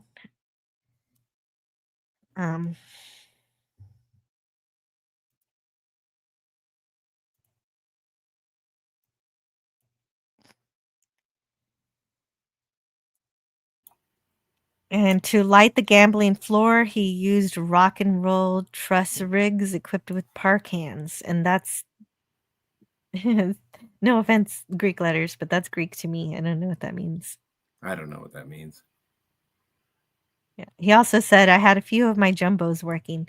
I asked the best boy grip, Badal Cohen, to mount them on the ends of these big metronome-like devices so the light would move back and forth to bounce off various mirrors and travel all over the place. Each light had a different colored gel in it as well, so it was really crazy. Oh, I like this bit of trivia is that Johnny Depp took this gorilla statue here and he owns it now. I forget where he puts it, but he owns it. Well, it's not on his bed. Hey, what's going on? It's not on his assimilating bed. knowledge. Hey, assimilating knowledge. Hello. I'm a best boy. Okay, we really have to figure out phrasing. Well, he says that because they said best boy grip, Vidal Cohen. Yeah, no, still phrasing. All right. And so the grip, from what I understand, the grip is the guy who assists the people doing lights, and the best boy is like the assistant to the person doing lights. Like it's a production thing, and the production design on this movie is delightful. Mm-hmm. Yeah, it is. You know it what? is. I don't know. Does anybody know what a best boy or a grip does? If you are in the chat and you know specifically what the differential between those two roles on a film set are, please feel free. James Bond went into a Las Vegas casino in 1971, as well as in Diamonds Are Forever, says Small Time Republic. Yeah, totes. There's a deleted so- scene with Sammy Davis Jr. This is Spiro Agnew. This is Bob Hope. This is Frank Sinatra. So, could you read this for me in the chat? Yeah. I have to click. There we are. Devil Ether. Makes you behave like a village drunkard in some early Irish novel. Total loss of all basic motor skills. Blurred vision. No balance. Numb tongue. The mind recoils in horror, unable to communicate with the spinal column, which is interesting because you can actually watch yourself behaving in this terrible way, but you cannot control it. And so that's what they've decided to take. Yeah, Why would anybody want to take that? Like my life. This sounds like my life. This sounds terrifying. Yeah, no, I know. Don't. I won't. Great. Because it can cause brain damage. Well, damage. Damage. Yes, exactly. Wait, drain damage? Damage. Yeah, so they're trying to control this drug, but they can't. No, they're not. This is the best part, is that they're not attempting to control anything. Oh, speaking of control, maybe I'll have a little more ease with doing that because Catherine has decided to join us. Hello, Kat. Hello. How are you doing today? Good. Good. Oh. Yeah, that sounded like a beer crack. Like Ben says, any Friday with a beer is a good Friday. Yes. Oh, did Ben say that? I missed that chat. If that was in the chat, sorry, Ben. I posted the picture, but it's funny. I gotta jump on the tail end of this. We're not even halfway through. We're not even halfway through. Yeah. Okay. Well, anyway, normally I would be gone, but I can keep going for a while. Oh, nice. Today. Oh, speaking of which, I got something to show off related to this film. Oh yeah. If you have anything you want to say about this movie, go ahead. I got the Criterion one they put out, the 4K version. It's like a neat cartoon where they look like completely crazy Raoul Duke and what's his name? And Dr. Gonzo. That's right, Dr. Gonzo in the side. But that's really neat and sums up the movie rather well. Well, and can you make me big? I don't have the 4K. However. Ooh, nice cover. Yeah. Well, and the thing is, and it's terrible because it was in a smoker's house, so the slip cover doesn't really work.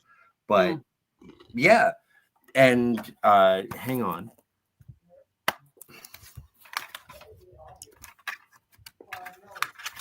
It's got the booklet. It's got liner notes. Oh no, I spilled my beer. And yeah, no. Talking about all the things. Oh yeah, I got a liner book too. I know you did. So anyway, I got to put this back in this brittle piece of plastic. Oh no, I put it in backwards. Yeah. While you stepped away, I have more. He was talking. Duke was talking about how the plastic in the place smelled. And I got the Blu-ray also. Oh, the Formica. And I got the Blu-ray. You know what? And I'm so happy about this with the Criterion Blu-ray is that it also has the fucking liner notes. Like this. Hold that up. This is one of my favorite. Like, oh, that's the same one I got. Yeah. Well, yeah, but yours is 4K, so it's more rad. Well, no, but the booklet has the same booklet, which is nice. Yeah. We got the same set. So I'm a big fan. Also, I look great. Mm-hmm. You're out of the basement in the light. I'm in the light. I'm not a vampire. Yes, you're not bursting into flames. Not yet. Oh, I saw a great vampire movie yesterday, Sinners. Oh, so good. You got to see it. We're talking about Fear and Loathing. I know. Oh, and speaking of which, there's somebody in the chat who wants to answer what a grip is. There's assimilated knowledge says I was a gaffer. Wow, that's awesome. I didn't know that. Does that mean tape? Mm-hmm. A grip manages all the audio, lighting. Sorry, hang on. I have to readjust my glasses. A grip manages the audio and lighting that takes place around the scene. And so who's the best boy? Who's the good boy? Yep, I taped some cables, some sound cables, says assimilating knowledge. I hope you made scale. So the ether's kicking in, and Scotty says they are not trying to control themselves. No, I'm not. Heavens. What's the point? And Cat's at a party. Yes. As always. I'm at a nacho drink party in my den. Neat. I need some nachos. Well, and Duke says ether is the perfect drug for Las Vegas because in this town they love a drunk. Well, and I don't want to, I don't know, what's the word? I don't want to make anybody expose themselves to legal action. Don't take ether because, oh my God. But like, it's bad. Like, I don't know. Like, what is the strongest drug that you've ever engaged with? Ooh, that's a good question. Well, Kat, you've had so many drugs, it's ridiculous. You probably had drugs that I never knew existed. Probably, yeah. Yeah. But the thing about the ether that I wanted to talk about was it's in children's stuff. Like, I sent you a video of Bugs Bunny encountering ether with with mad scientist. And it's kind of funny. If I wouldn't get hit by Warner Brothers, I'd play it. But it's what happens is the ether bottle breaks while the mad scientist is chasing Bugs Bunny, and so suddenly the entire cartoon slows down, but they're still running, and Devil ether. It's fun. You're right. There used to be a lot more overt drug use and liquor stuff among cartoon characters back in those days. Yes, and also another thing is when I was a teenager, I had a shirt with Curious George, and it was Curious George. When I was a teenager, I had a shirt as well. Well, yeah, the shirt George that I had, it was Curious George, and he had just downed some ether. He just breathed in some ether. He says it smells funny, and he's just like, he looks passed out. And I thought it was the cutest shirt. And there's apparently a whole story. It's like, here, parents, this is how you could take care of unruly kids. Just give them some ether. No, you see, that wasn't what the story was about. It apparently almost killed him. Oh wow! In the story, he passes out. He's oh, where is it? Let me bring it up. I do wonder, though, for stories like that, it's like forewarning kids against ether. It's like, that's not something you're going to come across as often as, say, weed or other types of things. It's like you have to go out of your way to make the ether. But I've been in the that I made some presence once I was of drunk. I've been in the presence of mothers who have rubbed alcohol on the gums of their teething children. And I've been like, are you just introducing alcoholism into your child's biology very I'd early? never had to do that.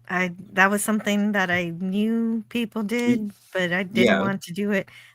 No. There are other things you can buy for that are not going to make your baby drunk.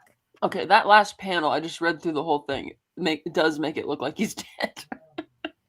Yeah, exactly. So George was very curious. It smelled funny. Suddenly his head began to turn. Then he felt as if he were flying. Then rings and stars danced before his eyes. Then everything went dark. And so, but that's not the shirt I had. Where's the picture of the shirt? Yeah, actually, this is almost the shirt I had. Happy Good Friday, everybody. Assimilating Knowledge in the chat says, the Ether Bunny? Yes, it is the Ether Bunny. The Ether Bunny. Curious George. Oh man, that's dark. Yeah. I never liked him. You don't like Curious George? Well, the man in the His yellow curiosity. red hat. The yellow hat. Why do cats have to die when there are curious monkeys? Curiosity killed the cats, but monkeys get away with it? It doesn't make sense to me. Monkeys get away with it because they have the man in the yellow hat saving him. Apparently, based on your diagram, the monkeys die too. So maybe I should the monkey didn't die. He almost died. And the man in the yellow hat what saved happened him. after? There was a nurse. It makes sense. Yeah. The man in the yellow hat had a defibrillator or something. Yeah, something happened. I don't remember exactly how he was cured, but he was cured. All right. I like that this movie seems to be like the ultimate movie to get high and watch, because there's not really a strong, sensible narrative. It's like it is just a drug binged odyssey. Yes. There's no plot. Not at all. It's a drug fueled adventure. Now I'm curious. Okay, not George, but just curious. Like, is this a movie that if you have never done drugs, is watching this movie like drugs to get that sort of disoriented, weird visual sort of sensory overload? I would say yes, because as you said yourself, the director didn't do any drugs and yet he portrayed it. Mm-hmm. Yeah, that was clearly his goal. He wanted to make you feel like this is what being on drugs is like. Yeah. We've got a trapeze act. I've never seen this movie in theaters, and I wish I could see this projected. Like, I think that I would. Oh. Like, even when watching it today, I had to stop for a moment to go and do drugs and then come back and watch more. But like, I think that this is a movie where you should be subjected. It's almost like Alex from Clockwork Orange with your eyes pried open, and it's like, this is what drugs is. It's not a happy story. It's philosophically nihilistic. But if you want your voice to be heard in Las Vegas, you can pay this fairground barker for just 99 cents. Your face will appear and you can have it say something. Sounds like a super chat. Don't forget to subscribe to Doomcock.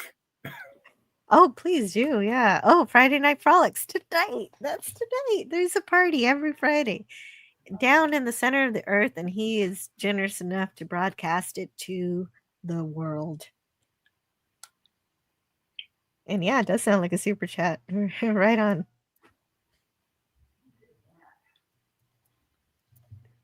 By the way, buy me a She-Hulk. Yeah, sure. You're very dismissive. Well, somebody might do it, but the problem I doubt is it. they can't sell any right now. Oh, is that Vern Troyer?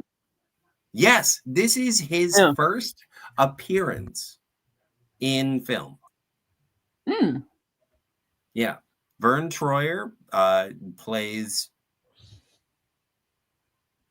that guy.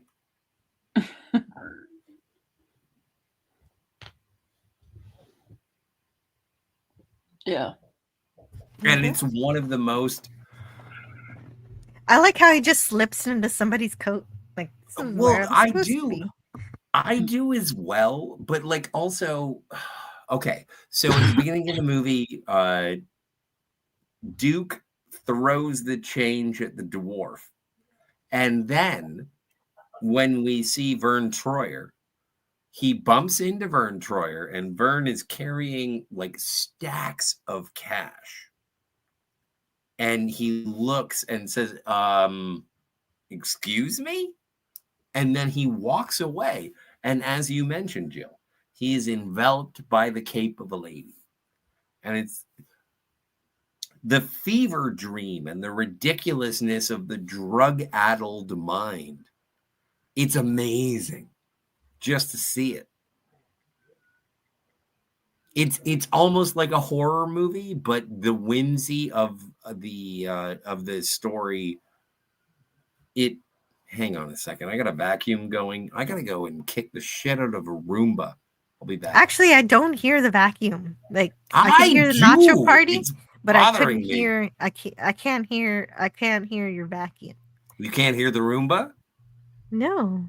It's using so many. Like, no, I programmed my Roomba, and it's making so many racial slurs. Well, see, that's the good thing I can't hear it because you've already done enough on that front. What? I have. So I don't think you trying to be provocative is going to help because everybody on this channel already knows your shtick. There are some people apparently who are. It's not a shtick. Come on. Yeah, it's always. All right. Hey, there's the chimpanzee. You're a chimpanzee, not to be racist. That's speciest. You're speciest. But there's the ether was wearing off for Duke, so in this scene he becomes more clear-headed, and it's Gonzo who's not feeling so good. Oh, and Sigvaldason corrects me. You mean the Harvey Cthulhu show that Doomcock tries to upstage, where Doomcock tries to upstage our eldritch god. Yes. Yes, precisely. I hate to say this, but this place is getting to me. Even though he's getting paranoid and sweaty and not having a good time, I really love this merry-go-round bar. It's really fun. I want to drink at a merry-go-round bar. And type loudly. Oh, I didn't see. Where are we here? I was trying to find that. No, maybe not. So Duke says they're looking for the American dream, but Gonzo's just getting really paranoid. He's doing worse than Duke this time. He wants to leave town, but for now he's at least trying to leave the merry-go-round. He can't even step off of this thing. That's how far gone he is. But he's just getting crazier and crazier, more unstable. Especially in the violence category. He makes threats of violence. So, but to really nobody in particular, he just said somebody is gonna face my violence. But so Duke says, "Hey, let's go gamble. Let's just go gamble." But the first step is to get off of the merry-go-round, and that's a very difficult task. So that's this movie. It's a series of very mundane things that are made more difficult because people have decided to take too many substances and things. And so let's play that clip. I like when he asks him to hop like a bunny. So I got that clip. Quick, like a bunny, like a bunny. Oops. Quick, like a bunny. Hop.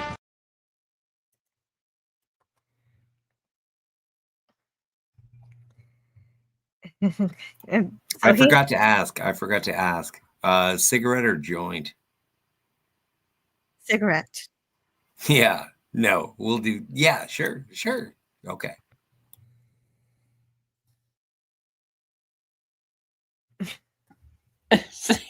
You're gonna do what you want anyway. I don't know why you ask. Yeah, he used to ask me all the time on our live streams, "Is it okay if I smoke?" And I said, "Well, you're in another country, so sure."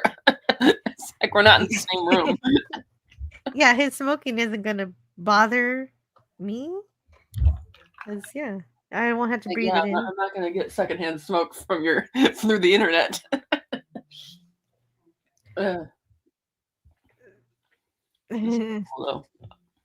Yeah, I remember watching this movie the first time, probably 20 years ago, and thinking that it was really just dark and like nihilistic and depressing because partially it is. Yeah, because like okay, so and it's because they're just on this drug binged odyssey and they're not like enjoying Vegas, so to speak, because they're just completely out of their minds. And it's funny because when he did this trip for real, the Hunter Thompson, the reason Rolling Stone sent him out there was to cover that epic motorcycle race out in the desert. And I'm like, and I think they actually have that scene later in the movie where he does, I think, if I remember correctly, it's been a while, so I haven't gotten a chance to watch the Criterion one since I got it. But it's like that would be really fun if he went out there motorcycle riding while you're high. But they don't do that race anymore because apparently it created dust clouds so large it would travel across the country and the ocean and settle on London. And they're trying to that figure makes out, sense. Yeah, they're trying to figure out where's all this dust and dirt coming from that's giving people, asthma attacks and hospitalized people. And then they found out it was coming from this race west of Vegas because there were just that many. To give you an idea of just how many motorcycles were in this race. Why do people? Well, I guess maybe he was successful in his journalism sometimes. Oh yeah, but just not this time.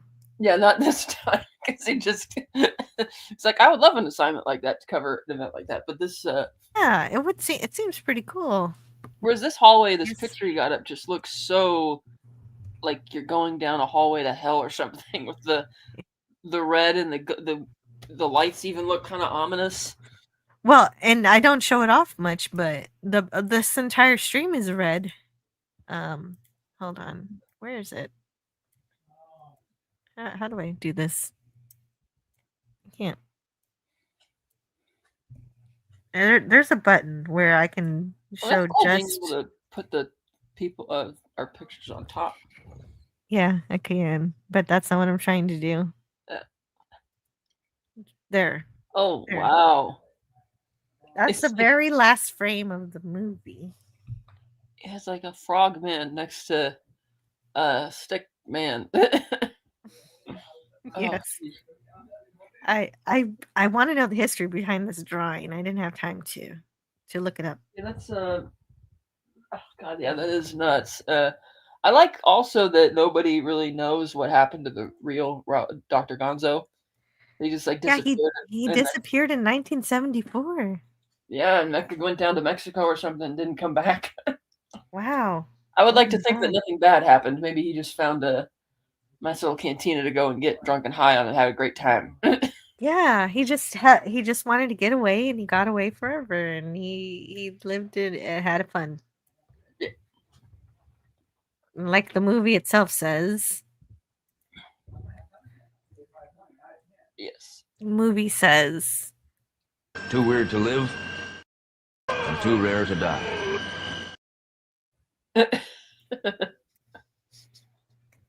Too weird to live.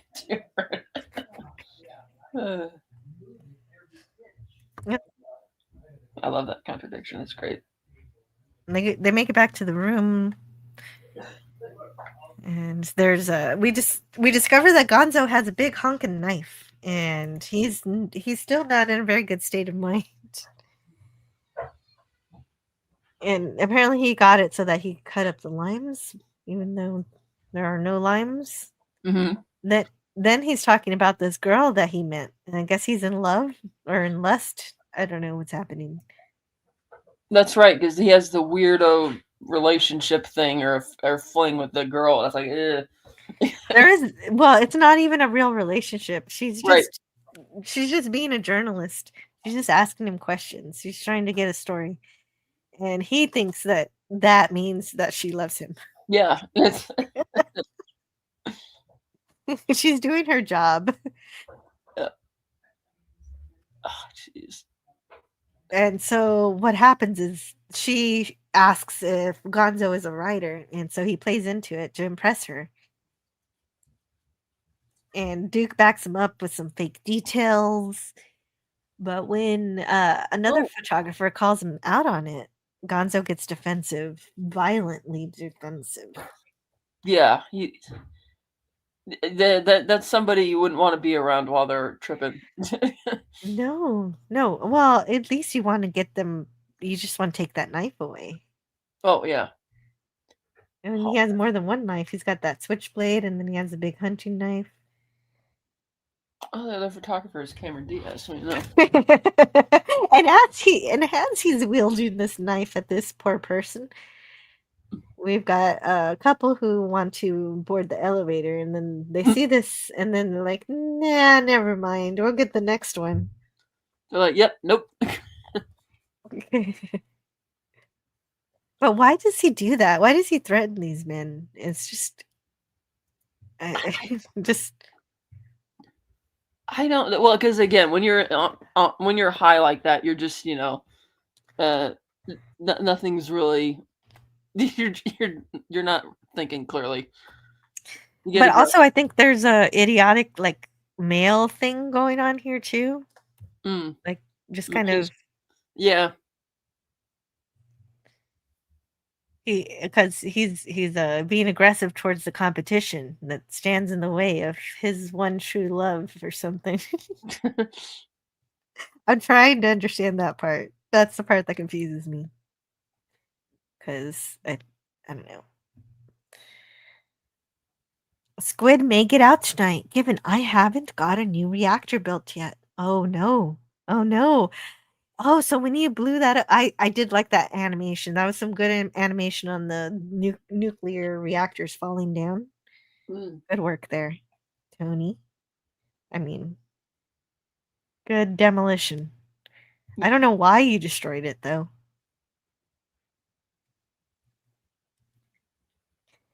And Jill's playing Pong. I do like Pong. Does it sound like I'm playing Pong? No.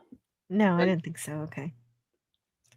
Anyway, this theme continues as Gonzo gets more and more demented and delusional, thinking this lady journalist is into him.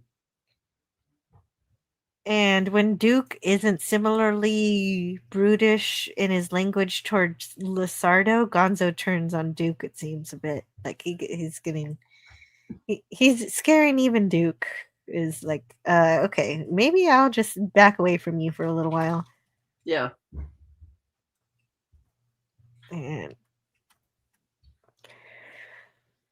And I would too, if I were threatened like that. He says one of the things you learn after dealing with drug people is that you can turn your back on a person, but never turn your back on a drug, especially when it's waving a razor sharp hunting knife in your eyes. Very true. Yeah, so Gonzo's in a bad trip, and Duke goes downstairs, and with the clearer head that he has now than Gonzo, not entirely clear, but clearer than Gonzo's, clearly. He ends up gambling. Uh-oh. I was echoing for a second there. Oh, you're here, yeah. Good now. He ends up gambling And he has a great inner monologue about it. Who are these people? These faces? Where do they come from? They look like caricatures. Used car dealers from Dallas. And sweet Jesus, there are a hell of a lot of them at 4:30 on a Monday morning. Still humping the American dream, that vision of the big winner somehow emerging from the last minute pre-dawn chaos of a stale Vegas casino. And so that's more of the theme of the movie. There's themes to the movie. There's no plot to the movie. But Yeah. I think the themes to the movie are the only reason that it's a movie at all. Yeah. Harvey did last Friday ran out of material to maintain it. So the new facility will be closer to the castle. Oh, Harvey destroyed it? Oh shoot. I didn't realize I didn't catch that. I was there. I missed it. How did he achieve that? I don't know. Anyway, that American dream, I guess, and he himself is partaking in it. He doesn't gamble the whole movie, except for this moment. Yeah. This is the only time he puts his money down on a number. And it's all kind of a lackluster kind of time. It's 4:30 in the morning. Nobody's very excited. And he loses. And he starts to get mad, but then he says, "Learn to enjoy losing." That makes sense because more often than not, we lose before we win. We lose a lot before we win. So that, I think, is a good philosophy.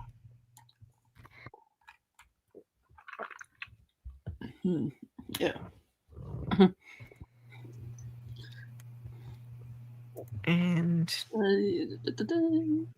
he goes back to his room. And we hear heavy metal music playing, it says. And this is the big scene. This is the big scene to the movie.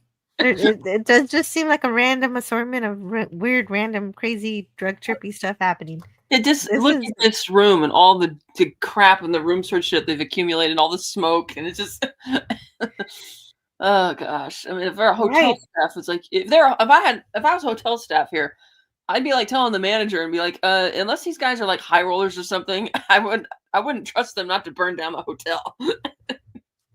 It's true. Well, in this case, he very well came near to that because this is a really huge scene in the movie. If there is a big scene in this movie, this is it.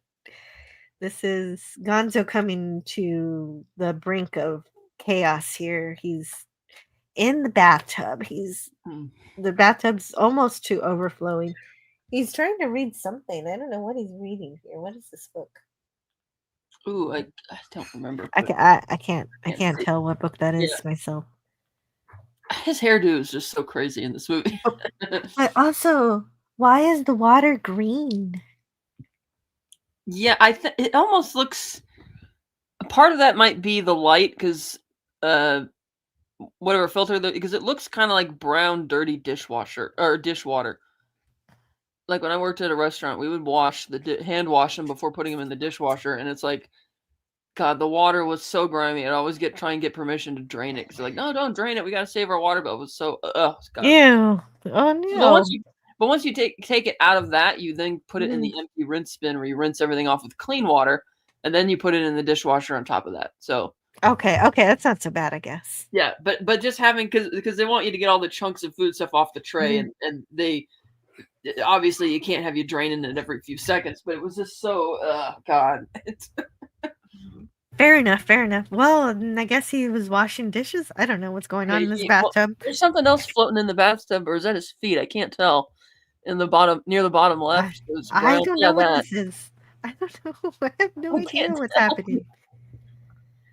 I remember when bathrooms used to look like that. The way they have the big, like the tile flat bench behind his head, where they nowadays you have like a tiny little corner sliver to put things in, but Yeah, I like that. But I like that. yeah.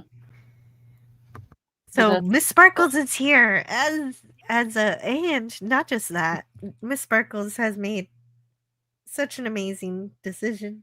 Nice. I want to thank you, Miss Sparkles, for choosing to be a channel member. That is so fun. And I can't wait to see you at our next membership stream, which will be, let's see, what date is that? That'll be on May 7th. We'll have a member stream. And that's just like a shore leave where we just talk about whatever, but it's even more open-ended. Where my shore leaves, I want them to be open-ended, but I want to stick to pop culture. Yeah. But on membership streams, we can talk about anything. I don't care. Almost anything. I guess I might have a few limits. Not too much politics or anything, but I have let it go political a little bit here and there. But in any case, there are the fewest amount of rules on my channel are during the membership streams. And then I also make short videos of other stuff too. I need to make some more of those though. And of course, you get the emojis. So thank you so much, Miss Sparkles. There they are. Emojis. And also you get invites to the panel. If anybody's a member, if you look in your membership tab, you have an invite to the show, provided you have seen Fear and Loathing in Las Vegas. That's my only rule for that. I'm glad you're here. Amazing. You're amazing, Miss Sparkles. Hit the like, folks. Make sure you're on live chat. YouTube cuts some chats on Top Chat. Anyway, we're in the bathroom in green water. And some weird assortment. I think some of this is fruit because they had fruit. And there's a tape recorder playing. And it's plugged over the sink. And Duke says, what does he say? He says it over here. You eat all this acid? That's right. Music! You eat all this acid. That's right. Music. That's an answer. And that's all he's into right now. He wants to hear the music. He wants to turn it up. But he wants something even worse than that. He wants Duke to throw he wants Duke to throw the tape recorder, the tape player into the bathtub, which of course will kill him instantly. So not me, it would blast you through the wall, stone dead in 10 seconds, and they'd make me explain it. So Duke doesn't want to do that. But he doesn't want him to just throw it in there. He wants to do it right when what's the perfect thing that he wants? When the rabbit peaks or something like that. When the music hits that note.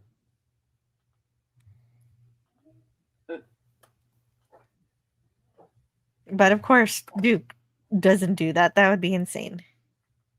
And even if he's thinking of it in a selfish way, that is the right answer.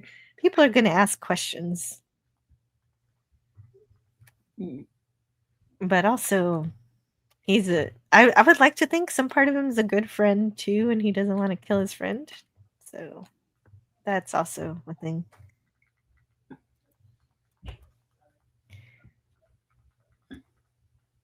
This one has a good line too.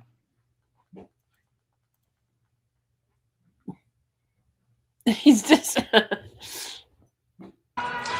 He's back! Don't fuck with me now, man. I am Ahab.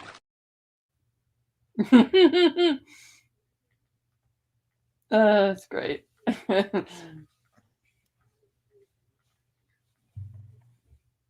It is. This is insane. This is insane. I don't want to deal with I am anybody. Ahab. I know you've been gone forever, man. Yeah, no, I Yeah. came back though, so everything's fine. Don't fuck with me now, man. I am Ahab. You know this That was- acid? That's right. That's right. Music! Well, and I think that this is one of the best times that we can bring up the soundtrack Right. of the film. Music! Like this movie is like if you don't have the soundtrack, get it. If you are not familiar with it, check it out on YouTube because there's a list. Like it is so diverse and so interesting. Like I love the soundtrack from It's the a great Dead soundtrack. I Kennedys agree. to Tom Jones to Debbie Reynolds to the Rolling Stones. Like there's so much here. Booker T and the MGs. What was the name? Who did For Your Love?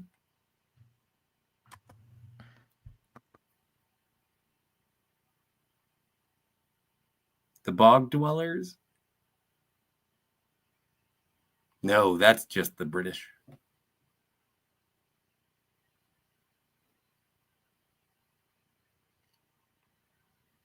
Am I muted? Is there no sound in this car? Oh, sorry. I was talking to you. For Your Love? Yeah, no, I didn't hear a word. By the Yardbirds. Yardbirds.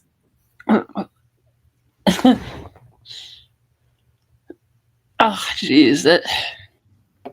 DJ Knight. If there is one thing that I would love to hear in my entire life, it is Sigourney Weaver moaning or groaning. Groaning. Oh, either way, yes, I want that. Oh, hey, while you were gone, Miss Sparkles became a member. Hooray! Miss Sparkles. Thanks, yo. Hey! And of course, and of course, he does not, in fact, throw that into the tub. Thankfully. Well, no, we're not even there yet. Yeah, we are. Oh, okay. I just. Although, what do you mean? think like I don't know. Throwing a grapefruit at a person's head, while better than electrocuting them, is still kind of like it's aggressive. It's aggressive, But but I it's guess- a distraction. It was a distraction Yeah. just so he could get away. Yeah. But he would Well, just and also- follows him out there anyway. Now, I have a question. What is the Oh, worst that- thing you have ever done to a hotel room? Nothing, because I don't understand why people trash hotel rooms. That's the correct answer, Kat.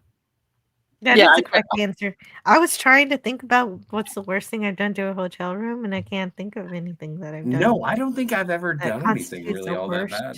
thing. It's like, because it's like, dude, you're staying in the hotel. You want to stay in a nice room. Why are you trashing everything? It's like The worst thing I've done in a hotel room is unplug Anal? the things in the unplug the things in the TV to hook up my Roku and my Nintendo. I've like never how we even weren't done gonna- that. I like I've how we never weren't even done that. I like how we weren't going to dignify what Scott said in response. Oh, I do that all the time. I love it. It's true. But oh man, can you imagine what it would be like to film this scene?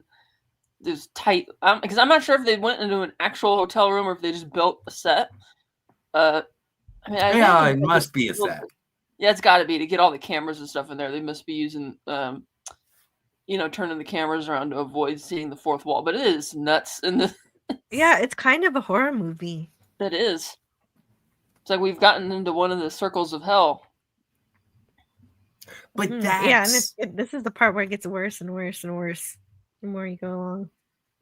like I've always, and you can see this on multiple streams, is that I consider Requiem for a Dream to be one of the most terrifying movies I've ever seen.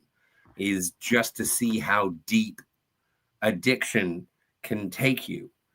And this movie is also one of my favorite movies because it shows you how deep addiction can take you. Or recreation. Maybe not Yeah, addiction. This is actually a pretty good anti-drug movie for sure. Like, there's nothing appealing about the drug trip in this film. Just gets progressively It's true. worse. This is true. But Agreed.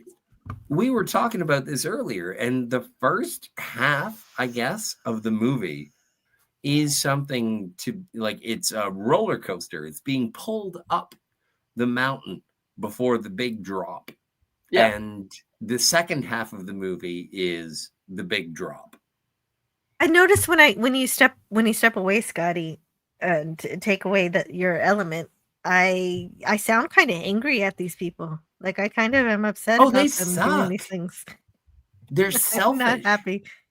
I'm not Well, happy when with you were them. gone, we were talking about the encounter, the elevator scene where Dr. Gonzo gets really defensive aggressively for no real reason, like the whole posturing thing. Because he likes a lady. Yeah. Mm-hmm. But you're right. Which, like, no, these guys are fucking assholes. Yeah, exactly. Yeah. Well, yeah, they're assholes. What kind of friend? Do you want a friend who's threatening you with a knife? And Gonzo says, "Who said anything about slicing you up? I just wanted to carve a little Z on your forehead." Oh, jeez. Yes. But that's like, come on. That's when I started this when I was explaining my adoration for the film, the book, the whole philosophy, this is a rule book. So, what Dr. I understand these Gonzo rules. does, don't do that. Don't do what Dr. Gonzo does. A rule of what not to do. Yes, agreed.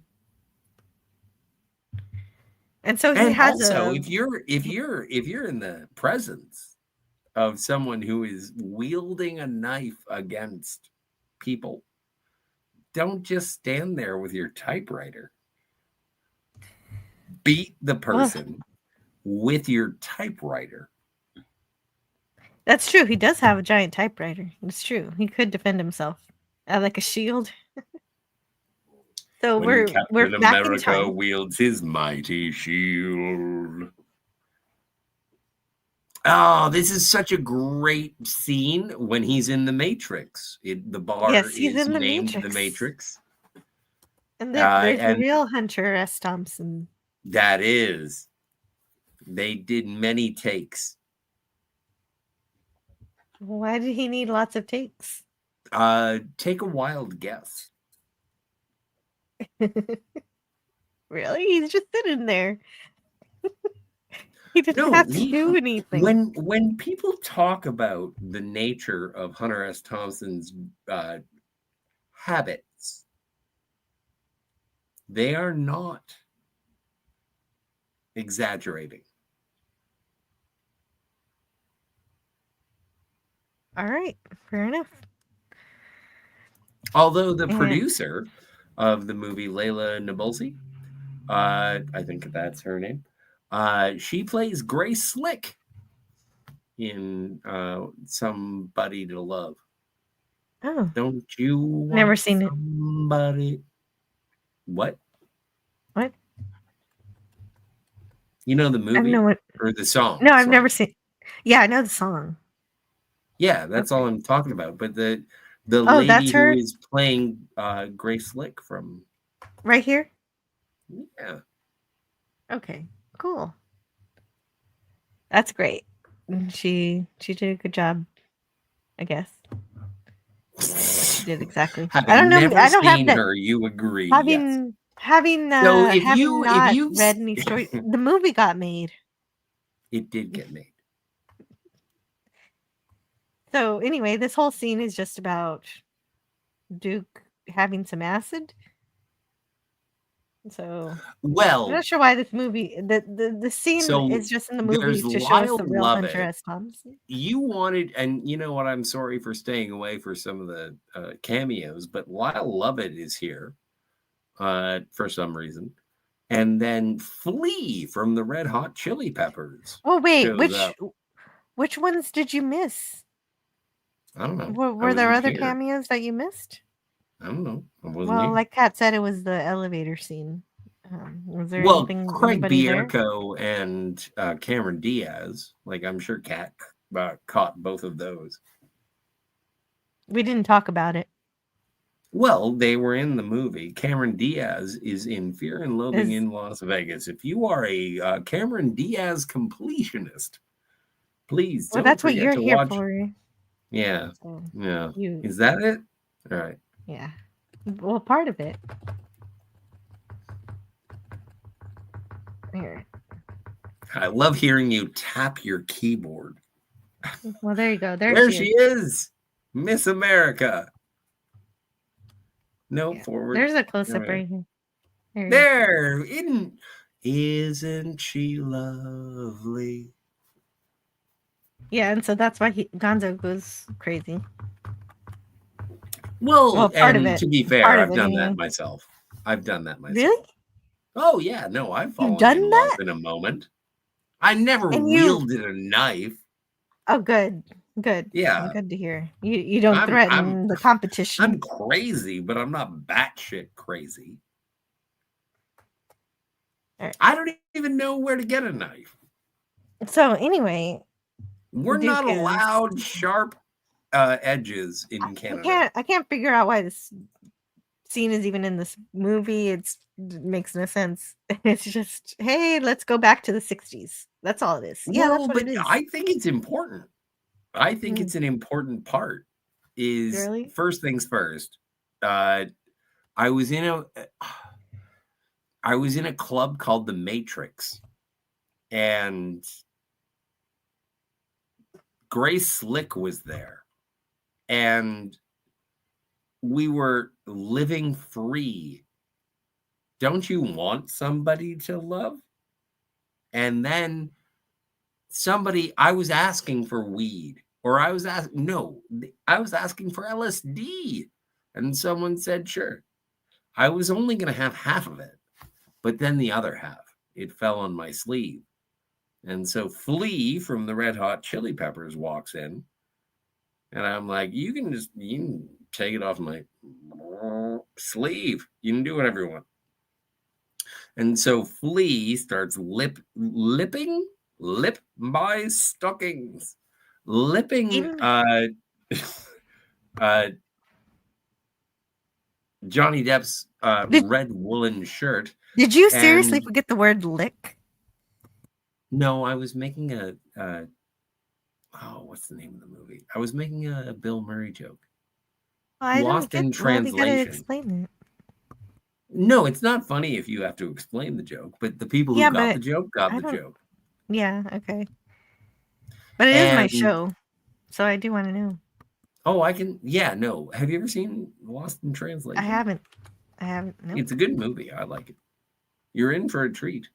It's a romantic comedy, a little bit more of a romantic dramedy. But it's a great Bill Murray, Scarlett Johansson film. Where was I?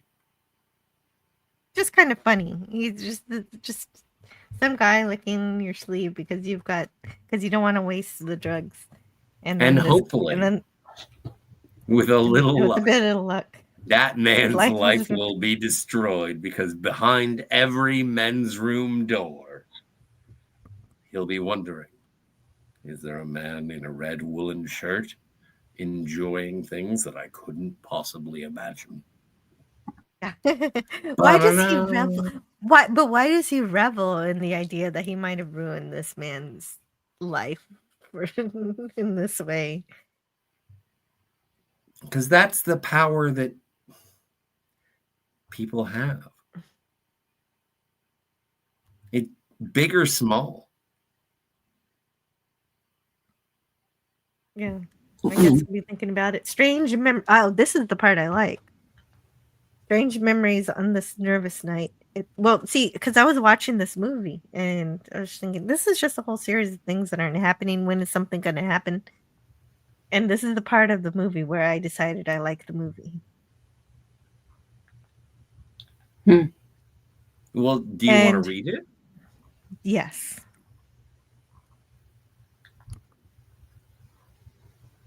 Strange memories on this nervous night in Las Vegas. Has it been 5 years? 6? It seems like a lifetime. A kind of peak that never comes again. San Francisco in the middle 60s was a very special time and place to be a part of.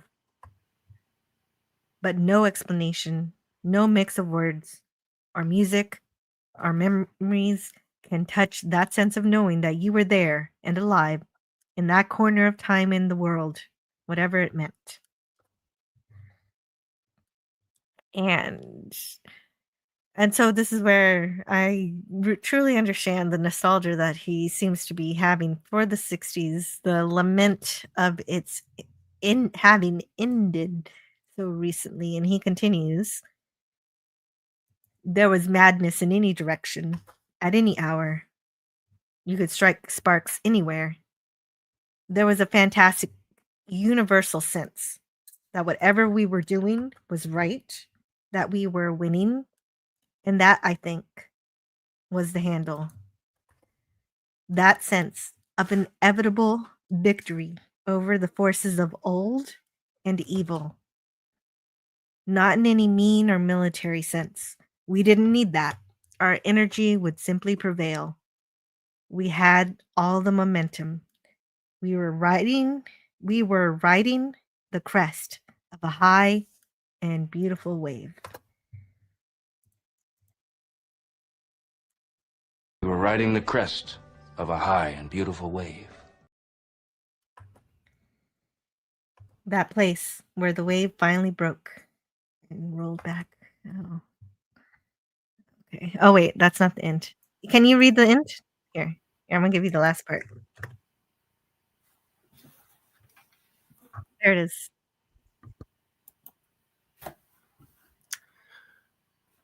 So now, less than 5 years later, you can go up on a steep hill in Las Vegas and look west. And with the right kind of eyes, you can almost see the high water mark. That place where the wave finally broke and rolled back.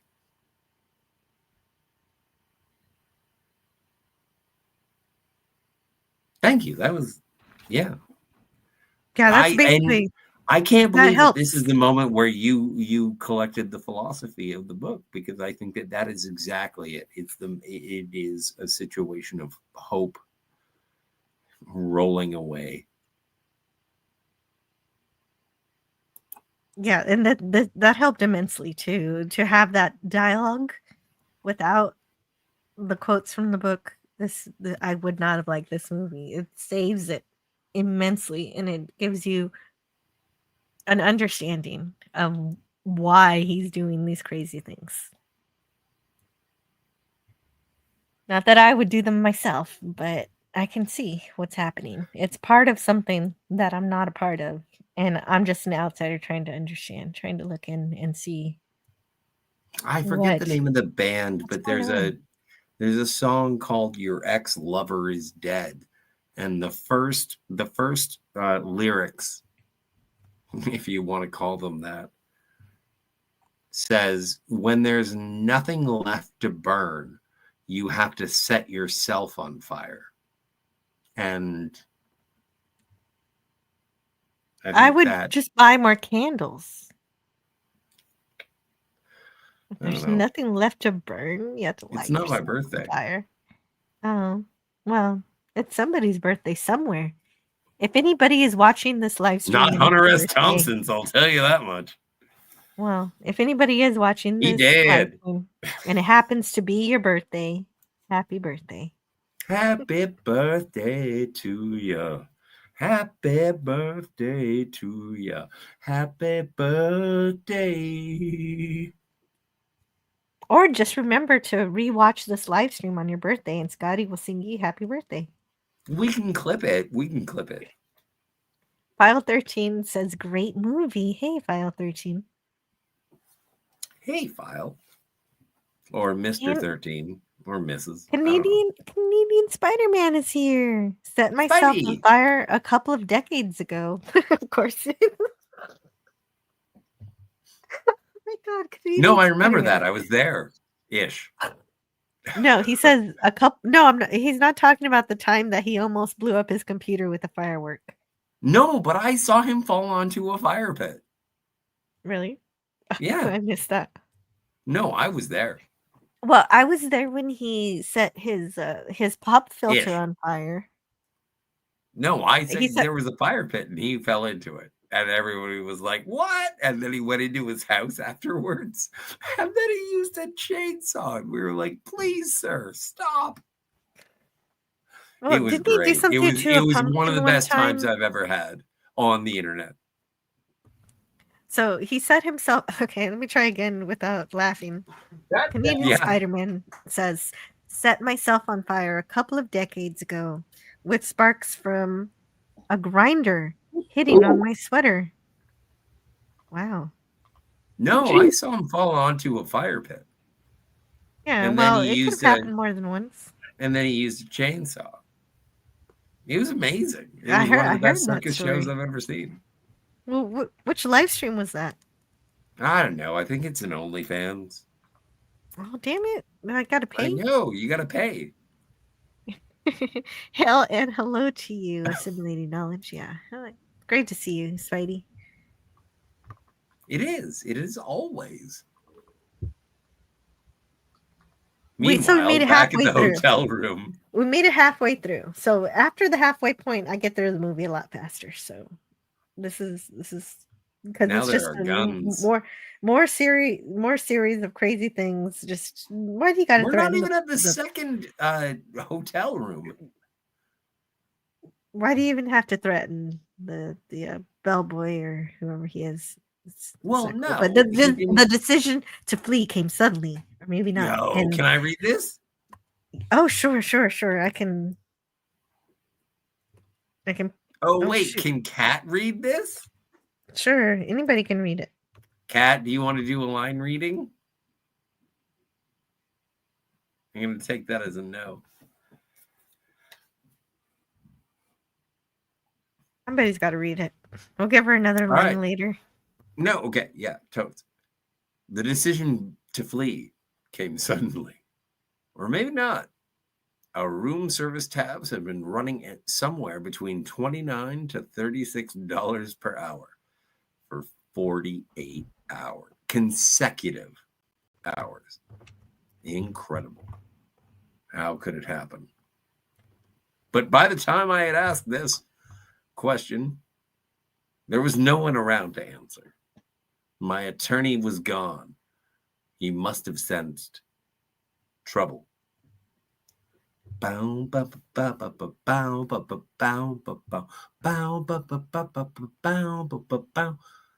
I love Time is Tight by the Booker T's and the MGs. But in the movie, it is Mama Told Me Not to Come. I can't sing that very well. Yeah, I just all these lines are good. It crept up, panic crept up my spine, like rising vibes of an acid frenzy. What does that even mean? All these horrible realities began to dawn on me. I didn't even know who had run the I didn't even know who had won the race. Maybe nobody. I love how he's coveting his typewriter like that, though. It's like, I gotta save the typewriter. That's all that's important. Yeah. Well, and also on his typewriter, it says, "Kill the pigs."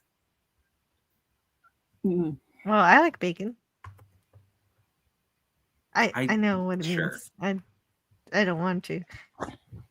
You don't want to talk about the overt political messaging? Okay, sure. Although political messaging. Well, no, because we're going to talk about that soon enough. We're going to go to a convention. So he's gonna... with all the roaches. Mm-hmm. And all of my semen stains. Well, you can talk about what you like. Well, almost what you. Well, no, you're dope fiend. but we're not here. Okay, so that guy was in Star Trek. Not that This guy right here? No, no, not that guy. No? Sorry. I So jumped not the gun. this guy. Not that guy. Get Okay, off this the guy's bus. trying. You are that guy. This guy was in Star Trek. That guy was in Star Trek. I don't know his name. I don't know what he's episode. got the telegram. I think it was probably a Voyager. Huh?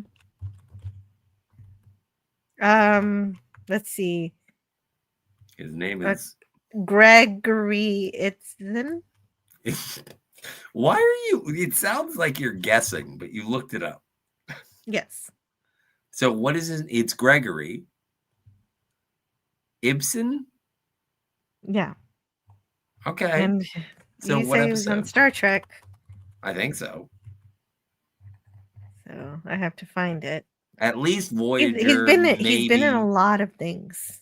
He's been in a lot of things. He's a great character actor. And that's, if I missed anybody, the thing is that this movie is so chock-a-block full of character actors. If I missed anybody, if you thought I was an authority, I don't know what your problem is. So he's been on Star Trek Enterprise and Voyager and Deep Space Nine. What? Wow, he's crazy. been on a lot. Trifecta. Yeah, that's a lot of episodes. So you're right. He's been on Star Trek. Good work. How did you find that? Did you do a reverse image search? No, IMDb. Everyone was like, "Oh no, this is." Oh, okay. Well, I have a clip for that.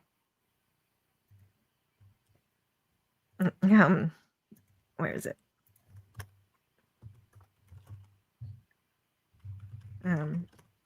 It's under the bed. What I do not know, I find out from the computer banks. Makes sense.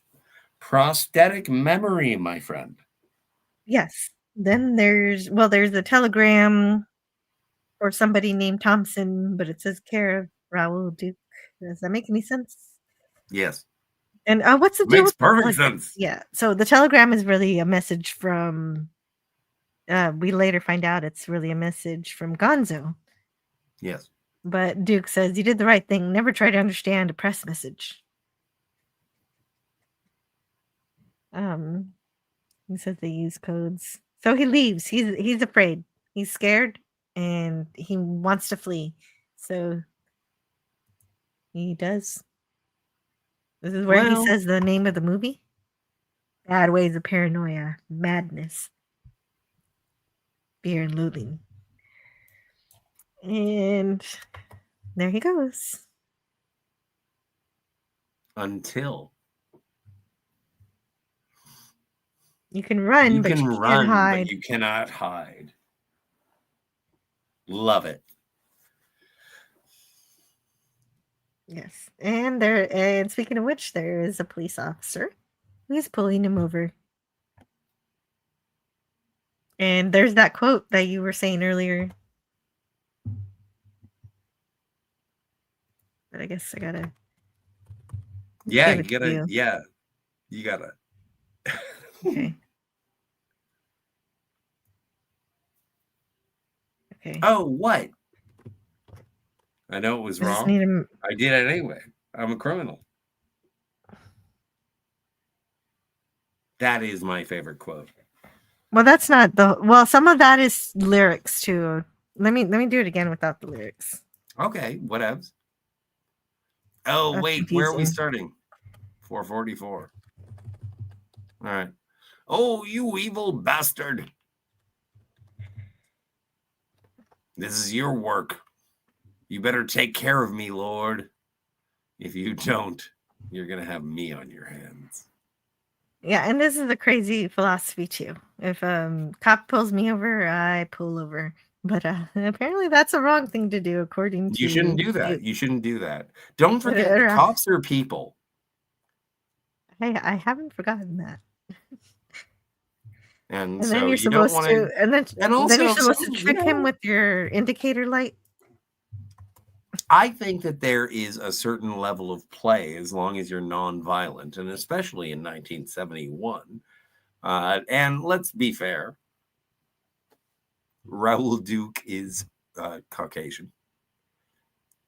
And also, it's Gary Busey, everybody's favorite Gary Busey. So if Don't you you want to like get pulled Gary over, Busey? Don't you think? Anyway, no, I'm fine with it. I have never been a person to try and outrun law enforcement. I think that it me is neither. folly. However, if you got the balls for it, you go, girl. See, you have 2 cases of beer, a basket of grapefruit, and soap. I Like really want so to be much clean. soap. I don't know what he's doing with the soap. He says he wants to stay clean. That's the explanation, but I don't know. Maybe he's making meth. I don't know what he's doing with any of the stuff. But look at that. Like, that's all on location, and those 2 cars and those 2 actors, I guess like he's the just hungry location. for Like, this is a very beautiful movie. Even in all of its vile debauchery, it is well shot. It is. It's very creative stuff happening in this movie. Oh, you evil bastard. Mm-hmm. It was a crime. I did it anyway. We were riding the crest of a high and beautiful wave. That was an accident, but a good accident. Yes. No, that is on my business card. I knew it was a crime. I did it anyway. That's a strange attitude. Yeah, I know. You want a little kiss? No. Well, Gary Busey does. Yeah, I know. That's so weird. Apparently that was an ad lib. Yeah. And I love the response. Like, I don't know. The way that Johnny Depp responds to that ad lib makes the scene. And also, like 90% of this movie is, did that happen? Or was that just the drugs? Right. So you've got a major unreliable narrator this entire movie. Yeah. Potentially, yeah. From start to finish, you don't know what's real or not. We were at somewhere outside of Barstow when the drugs began to take hold. Yeah, no, absolutely. Who are you going to listen to? The high guy? Yeah. Like they could have just driven around in a circle, and that's why this hitchhiker's back there again. Hey, Spider-Man! It's Spider-Man. Yeah, it is. Tobey Maguire returns, the hitchhiker, and he's afraid. So he drives away. And let's be honest, is it really believable that Dr. Gonzo would be able to get his shit together to get on an airplane and fly away out of the movie? Where's Lucy? Did I miss Lucy? Lucy hasn't happened yet. Okay, remember, Gonzo meets her on the airplane. You know what? And based on the previous God, look at that shirt. comments, It's a great shirt. You know what? And this is well, it was described in the book as being a Mickey Mouse shirt, and they couldn't get the rights, as you wouldn't be able to. They should have gotten Mickey Rat then. They could probably have gotten the rights to that. Are you questioning Terry Gilliam? No, I'm saying that he probably could have gotten the rights to Mickey Rat instead. Anyway, this is a Ralph Steadman original. Mm-hmm. And so it all worked out. I don't see a tail, so. Oh, yeah. I don't want to tell that story.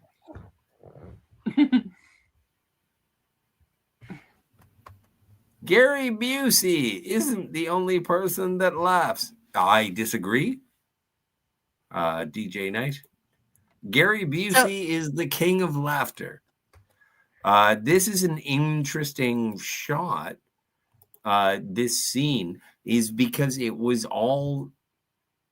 shot obviously in sequence, but it was reversed. So whenever you see Johnny Depp in the junkyard, it's always in reverse. Sorry about the tapping of the microphone. It's always in reverse. So you can see smoke receding into fire. It is subtle and delightful, in my opinion. It's crazy that is just something. It's like, yeah, we'll film it, and then we'll just run it in reverse, and that'll be in the movie. But it fits with the drug trip of the movie that it is. Yeah, it does. And I didn't know that about this scene. Thank you. But the only thing I do know is that that telegram was actually trying to tell Duke that he could stay in Vegas. He's got a room at the Flamingo. So now we're getting to the second. Whoa, we get a moment to look at the office of Gonzo's office. Yeah. And it's got stuff in it.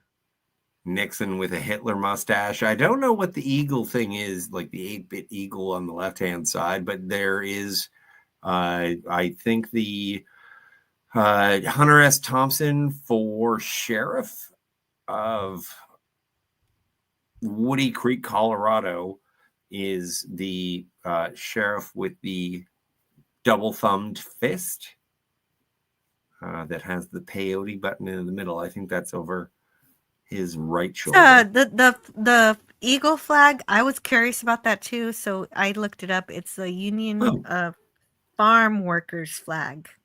Yeah, I it didn't makes look sense. into it further than that, but yes, like that's what that is. And Oscar Zeta Acosta was an advocate for unrepresented people.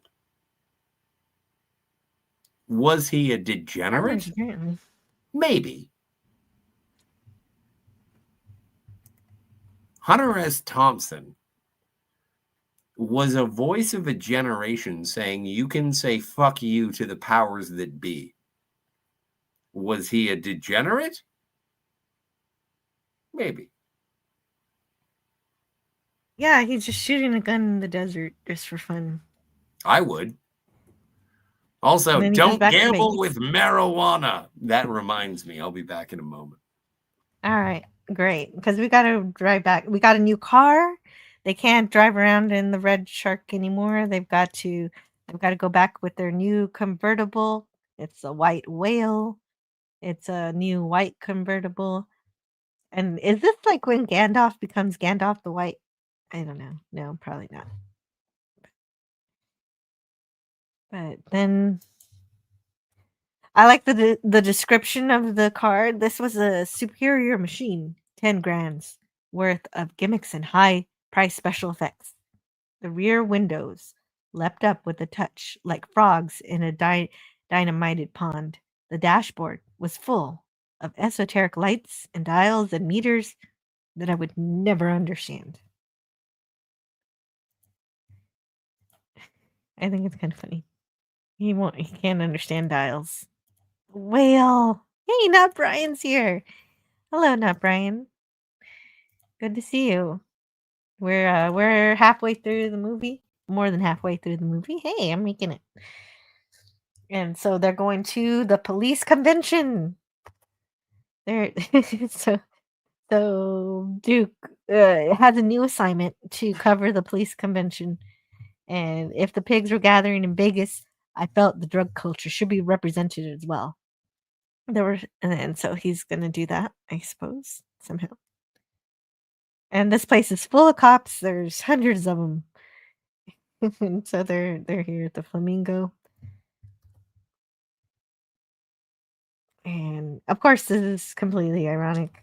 having a cop convention in the middle of a movie like this, and it plays together perfectly with the themes of the movie.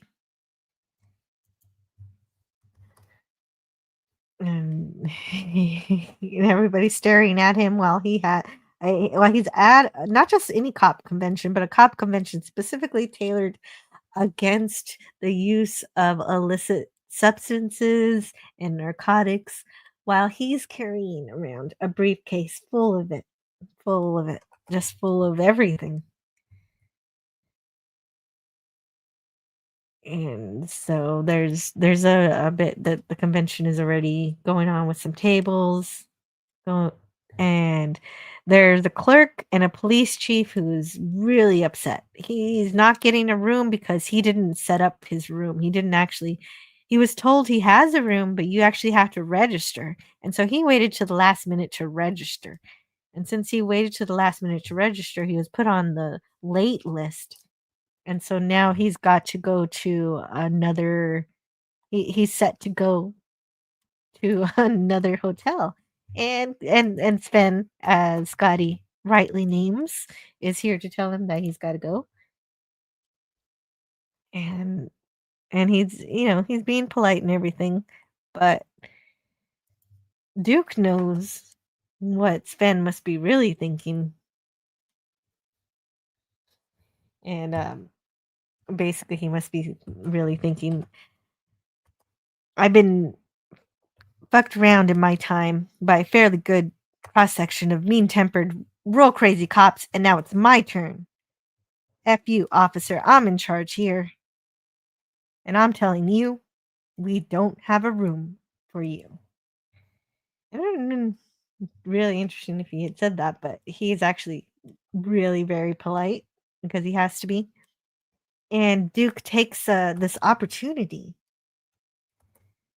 he gets this chance to get his room settled with while the clerk is feeling this surge of power over the police officer and helping and by Sven helping Duke, this is also making the police chief even more upset. So the clerk is happy to help. And Scotty is upset that I didn't use the word fuck.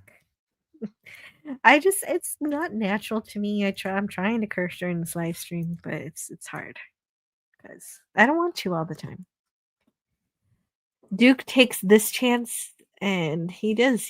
So Sven is like, if you need anything, I'm your man. So there we go. And we go to the Magic Moments song plays. Great song.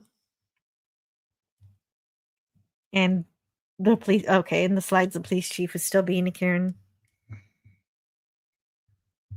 And so now this is the part of the movie where Gonzo is really, really freaking creepy. He's super creepy. Because on that airplane that he went to, it's far too late to worry about that, Jill. I know, but I feel how I feels, and I could do what I do. And so on that airplane that Gonzo was on, he met a 16-year-old girl, and instead of saying, "Hey, where's your parents?" and trying to help her find her parents, because that's what you do when you find a little girl at an airport all alone. She just has all these paintings. We don't really even know what her story is. All we know about Lucy. So this is Lucy. Scotty, you are missing Lucy. But I guess you're in the chat at least. So she's introduced as Lucy, like Lucy in the sky with diamonds. And she has all of these paintings of Barbara Streisand. So who her is entire my goal, favorite performer of all time. Can you make a poll? Is Barbara Streisand the best performer ever? Or are you wrong? Huh? Oh, no, I'm not going to make that poll. Really? All right, that makes sense. Is anybody going to think she's the best? That doesn't make sense. No, I don't even. Oh, then why did you want to make a poll of something you don't even believe? Oh, that last Do you live that understand I the was on for an degeneration that is happening currently in the film? Yes, I did. I just Yeah. explained it if you were listening. No, I don't listen to this show. Yeah, I know you don't. In Okay. any case, she was behaving like a wild dog because Gonzo gave her acid. And so Yes. I just explained how incredibly ridiculous it is that he even has her here. Like vile. Like you need like the normal response is, where's your parents? Can I help you find your parents if you really did want to help her? He doesn't want to help her.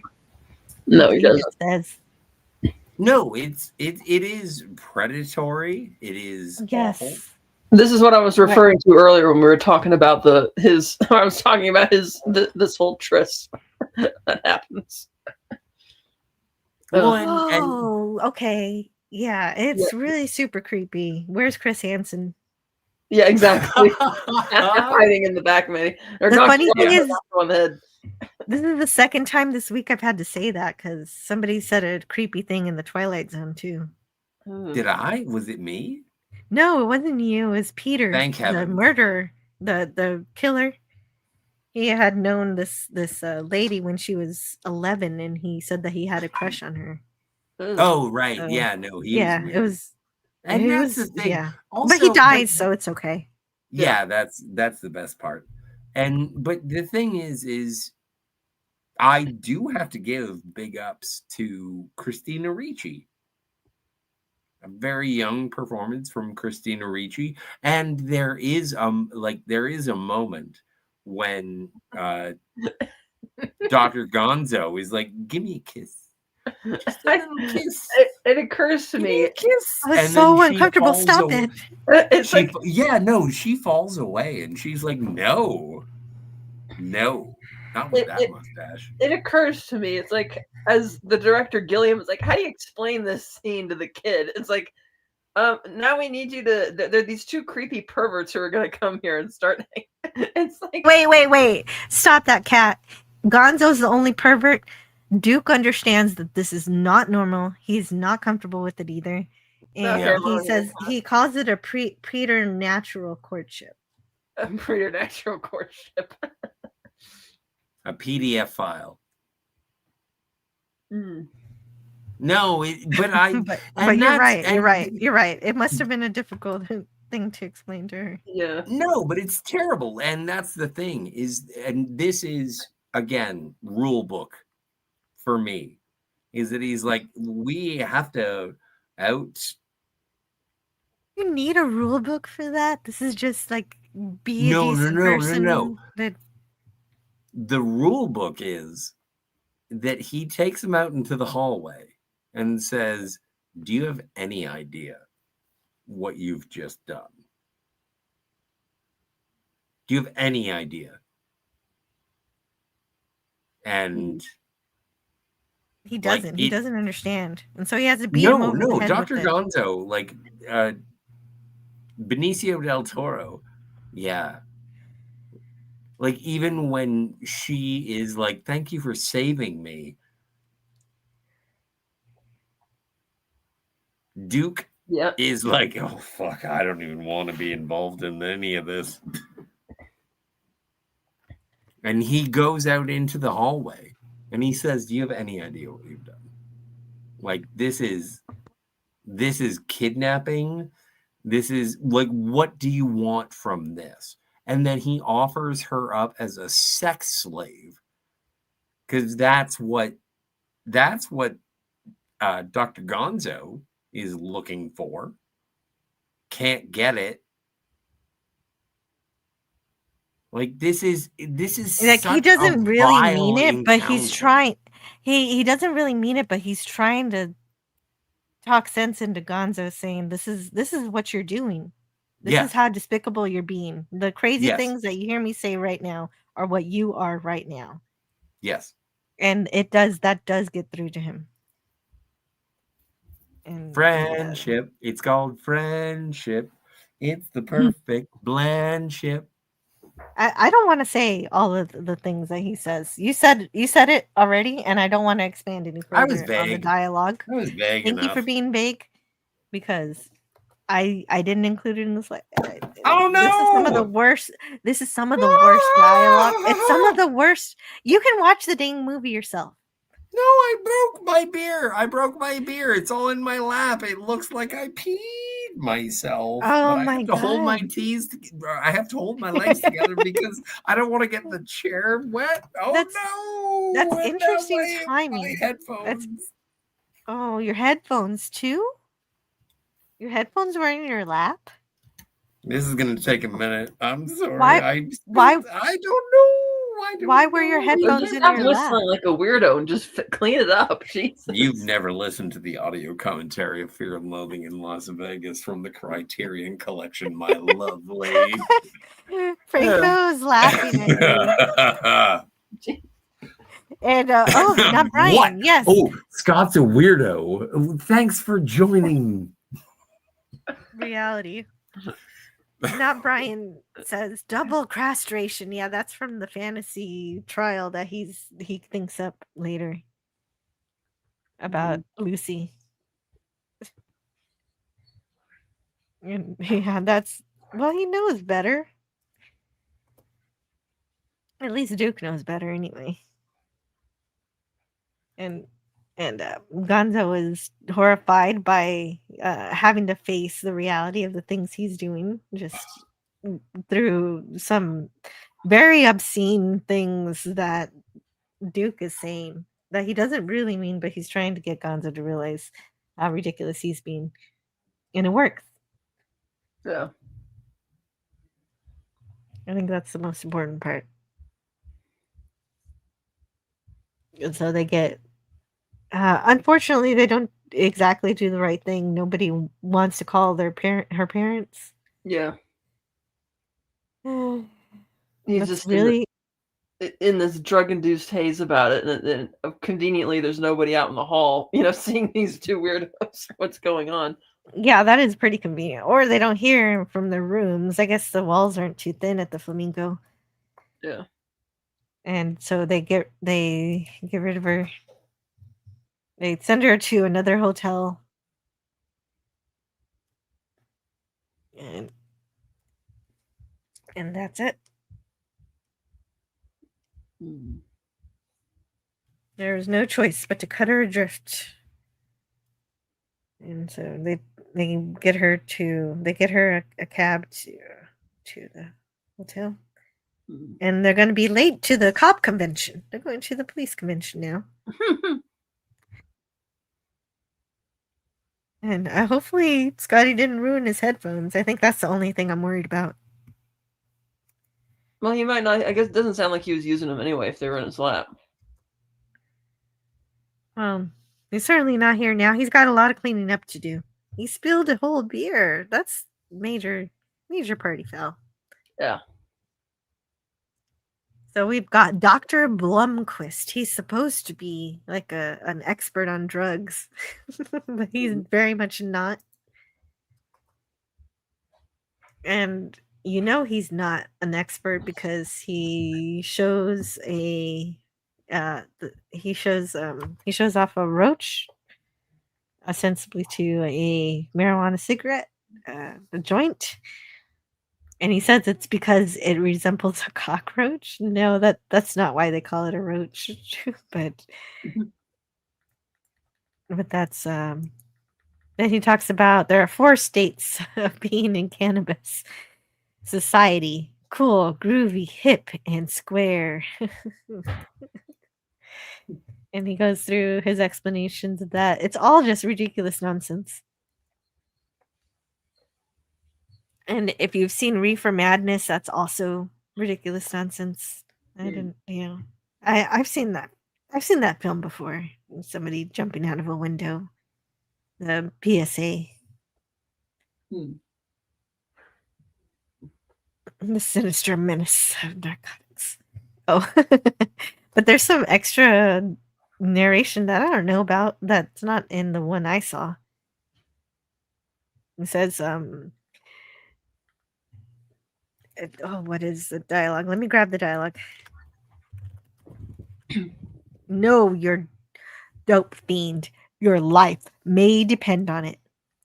You will not be able to see his eyes because of tea shades. but his knuckles will be white from inner tension, and his pants will be crusted with semen from constantly jacking off. Jesus. When he can't find a grape victim, it's serious, and then that's why Duke is looking at his pants. Jesus.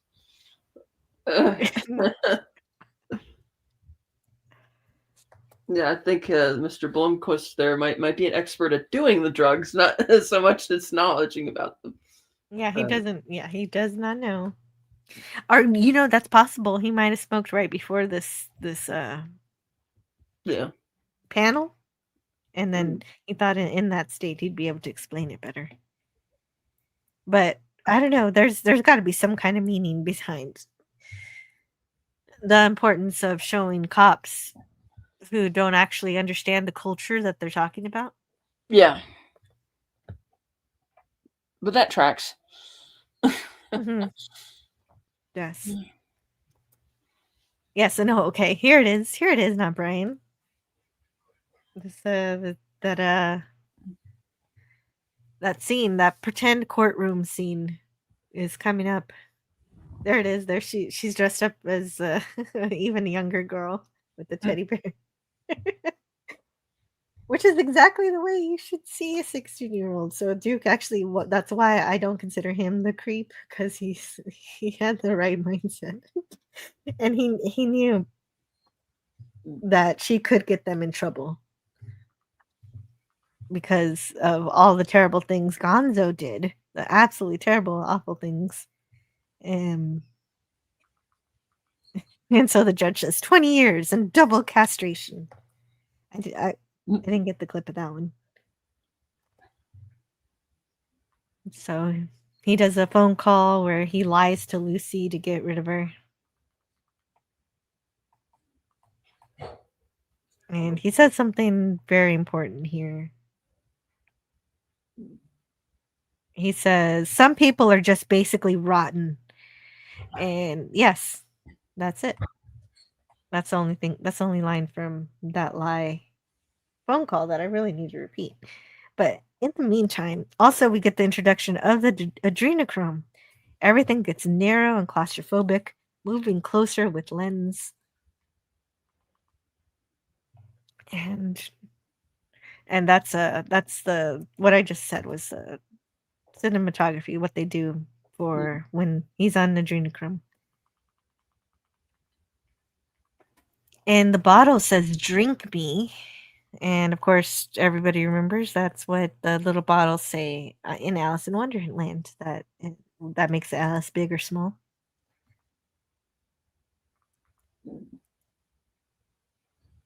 And, oh gosh, there's some silliness, and he pretends to have an altercation and a fight on the phone to get Lucy to stop calling. And Franco Walker's got to go to bed. Have a great rest of the stream, everybody, or a good rest of the stream, everybody. Thank you so much for being here, Franco. Good night. Oh, I'm almost there. Just 12 more minutes of the slides. But you know me, 12 minutes is going to take another hour, so it makes sense to go to bed. White Rabbit! Oh, yeah, no, we passed that part. Do you want to talk about the White Rabbit? You can still talk about it, even though we passed it up. One pill makes you larger, the other makes you small. Right, it says "drink me." And the pills that Mother gives you, they don't do anything at all. I gotta go, so I'll see you guys later. See you, Kat. Kat, thank you so much for hanging. Is there any Kat. final words you wanted to say before you go? Did you want to promote anything? I don't know when our next scheduled stuff is. I think we're gonna do a Sinners review on Sunday night on the channel. We haven't set the time yet, and then we'll be back in 3 weeks, almost May 8th for Mission Impossible Fallout. Thursday, May 8th for that one. Can't wait. And then I will be hosting Celebration News Desk on our virtual Cantina network on Saturday and Sunday for a bit because of the Celebration convention thing that's going on right now in Tokyo. The Star Wars thing? Yeah. Yeah? Yeah. All right. Thanks. I'll see you guys later. Any final words about the movie, or do you have to Oh, dash really quick? it's a completely, like we said, there's no plot, there's not much of a narrative. It's just an insane odyssey that it's like, yeah, I don't think I need to experiment with drugs. What do you give it out of 5? Ooh, it's been a long time since I've seen it, so I haven't actually popped in the disc yet. So like 2. Well, I mean, if as a movie, yeah, it would be a really low score because again, there's no real story or plot, and it could be really boring. It's a movie that it is enhanced if you're inebriated or something while you're watching it for sure. All right. But it's good. So I'll see you guys. Enough. And see a cat. I think it's like a pseudo documentary. Oh, absolutely. Yay! Thank you, Kat. I'm so glad you dropped in today, and I Me hope to too. talk to you again. Let's bring back those slides because we're almost to the end. Are we? Thank heavens. Yeah. Yeah, no, I told you. Yeah. I told you a few minutes ago when we get to the middle, I get through the movie a lot faster. I'm done asking questions. I asked all my You're questions done? already. All No, I'm not done. But you know what I mean. My chair is very wet. I spilled beer all over it. So put a towel on it. Well, that sounds 2 like towels. a good idea. Yeah, no. That sounds right. You took too much, man. You took too much. Too much.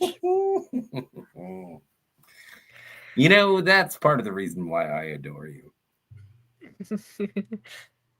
Well, and there's so many TVs. What's the meaning of Nixon's face flying into Duke's mind, saying sacrifice, sacrifice? I think that there was an animosity between Hunter S. Thompson and Richard Nixon. Hunter S. Thompson did sort of identify Richard Nixon as being one of the villains of America. Well, that's unfortunate. Well, but that's a thing. Like that's how he felt about it. Yeah, it is actually a thing. Like if you watch a Hunter S. Thompson, like when you watch Where the Buffalo Roam, or if you watch, like there is a specific scene with Bill Murray playing Raoul Duke or Hunter S. Thompson, however you wish to interpret it. And he's in a bathroom with Nixon. Like Hunter S. Thompson wrote aggressively against Richard Nixon. Like it's part of his mystique or part of his lore is to make it in a way that I understand it. I don't know if this makes any sense to anybody else, but when I discovered Hunter S. Thompson was in the aftermath of 9/11. And I felt that the authoritarian certainty of the American government was unwarranted. And I guess you can take that with what you will, but that's why I felt that American authority was too much for me to handle. And I was living in a hippie sort of town, and we were all against that. We wanted to fix everything with peace, love, and understanding. And this movie, the book, the works of Hunter S. Thompson were something where it was like, do they even know how to make peace? Like, I'm pretty sure I know that they know how to make war. And if they want to make war, I can make war. And that's where the doctor came in. I can be a drunken idiot rebelling against your social norms forever and ever. Amen.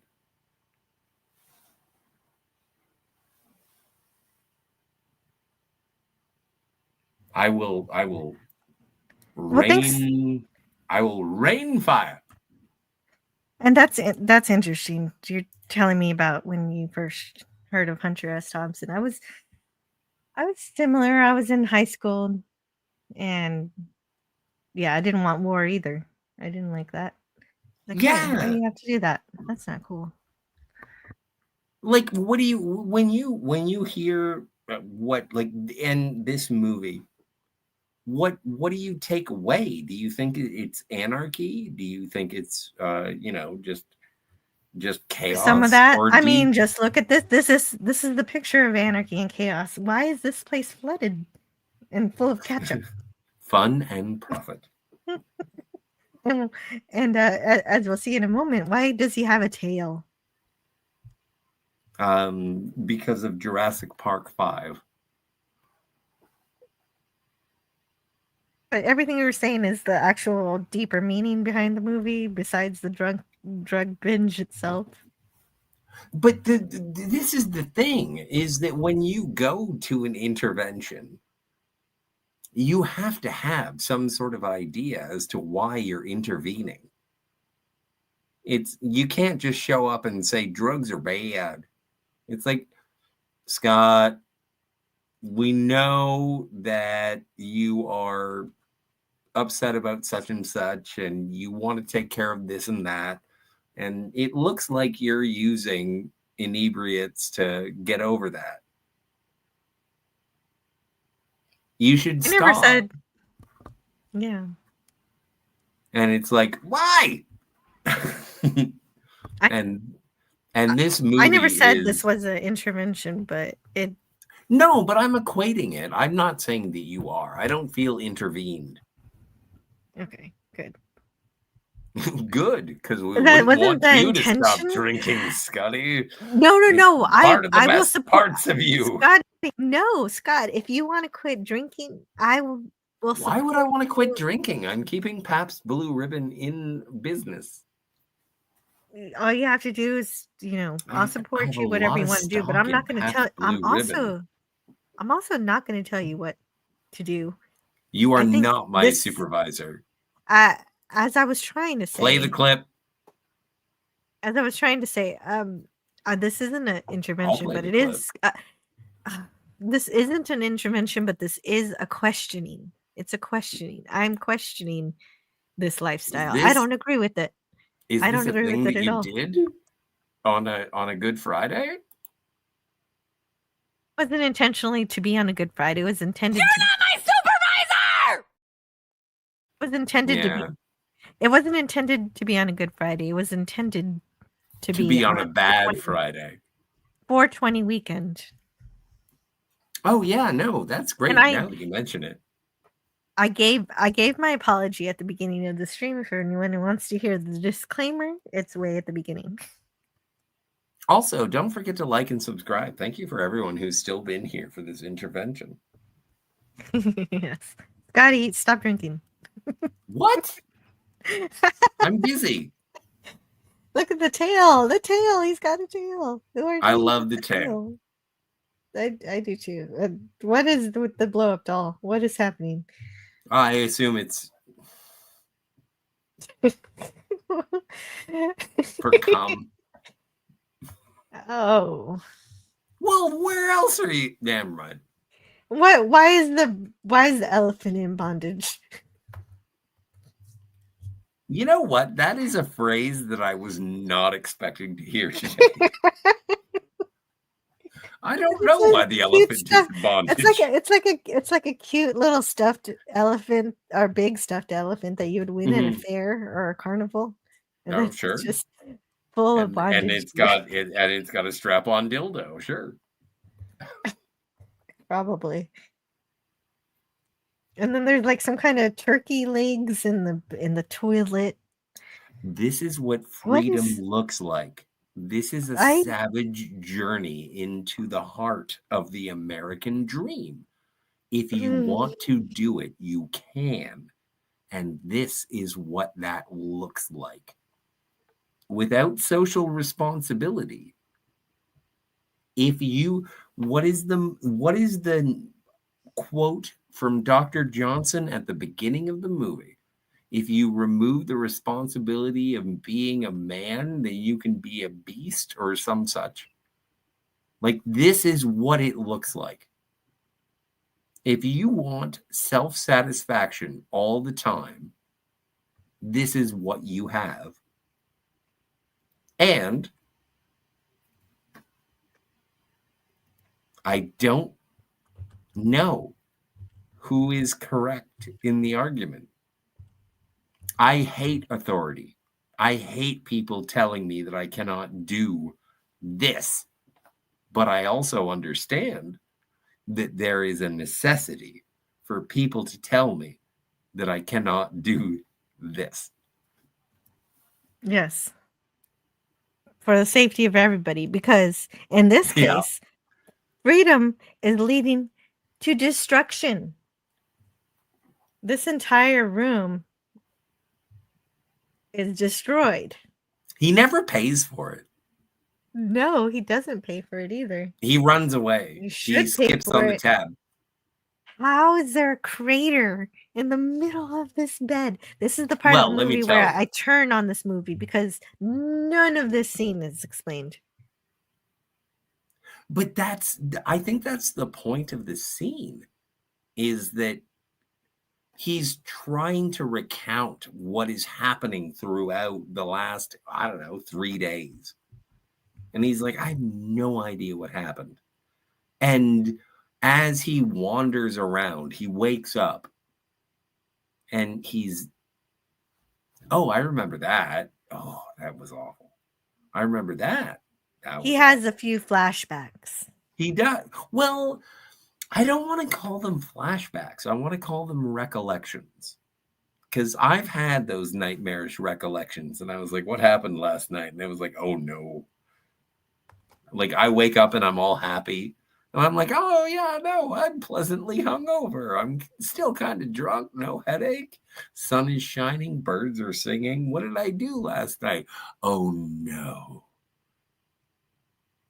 Oh no. People are mad at you. A lot of people are mad at me. I did a bunch of bad things. That's this. Except much, much worse. I've never burned a bed. Yeah, it looks like a crater came down and that's destroyed the who bed. Farted. And he's waking up and that's me. But I think it's brilliantly shot. Yeah, exactly. Who's that? That's me. What? I did that. And then also we get Jeanette Goldstein.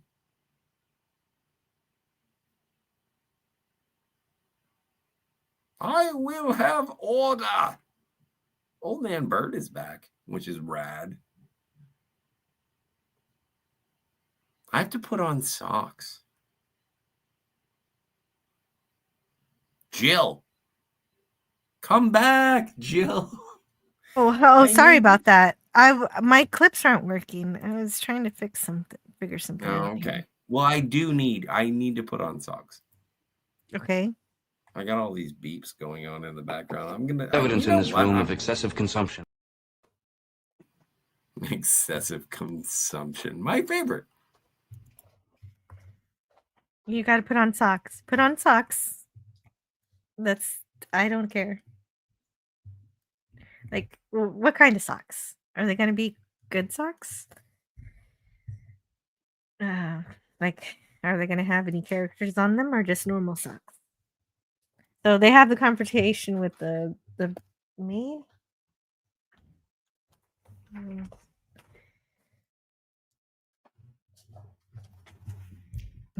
being given bacon. It's bacon jerky, not just any bacon. I can't eat it yet. I have to eat it when Scott returns. I will try it. It's actually greasy, like real bacon. And put it on this napkin here. So this is kind of a crazy thing that happened. It's just this is the part of the movie where nothing is explained. Something happened, but Duke blacked out for most of it. So the scene of all the things that happened, but he doesn't know what happened because he blacked out. It's the most confusing thing in the movie. Is there any indication at all of what happened and just all the crazy assortment of things of these activities that we didn't get to see? This is the worst part of the movie for me because this is where I finally have to accept that the movie has gone nowhere. I've gone nowhere. This is just like we've explained a pseudo documentary on what it's like to go on a crazy bender like this. And and this goes back to a line in the movie that was said much earlier that I didn't read earlier, but I'm going to read it now. What was I doing out here? What was the meaning of this trip? Was I just roaming around in a drug frenzy of some kind, or had I really come out here to Las Vegas to work on a story? And I think it's the first one. That's the first one. So during the scene, he tries to use the tape recorder to put everything together. And it reminds him of this particular memory of confronting the maid. And they're just being crazy, terrible people. But they end up actually making her happy. Accidentally. I don't know. They tell her that there actually are cops, that she can be part of their team, and she can even be paid $1,000, but all she has to do is stop coming into the room and leave towels and soap, and whenever you get a call, here's the secret password. I forget what the secret password is. I should look it up. See, there's a secret password. Let's see if I can find it. Do you think you can handle it?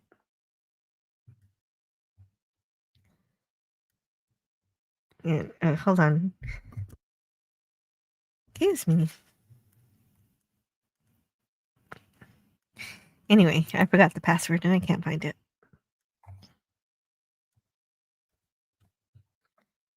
One phone call every day. Oh, she's gonna get a phone call every day. And she'll get paid for it. Well, and that's kind of sad because they made her happy in this moment, and then she's like, "Hey, what happened? Where's my phone call? I had the password ready and everything." Let's see. Inspector Rock is going to pay her in cash. Inspector Rock doesn't exist. The password is one hand washes the other. I fear nothing. Oh, you back? You look like No, you're still not away. really. No, I'm not back yet. I just wanted to say I fear nothing. Okay. And Not Brian does want to tell you, great point, Scotty. This is when I was away. This movie was the perfect antidote to the post 9/11 authoritarianism and anti-intellectualism. And so there you go. Not Brian is on your side.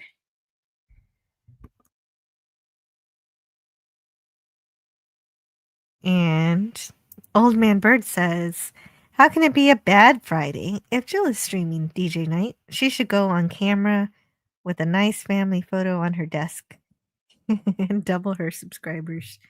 Thank you, Old Man Bird. I have reached a plateau with my subscribers, but I'm trying not to think about it.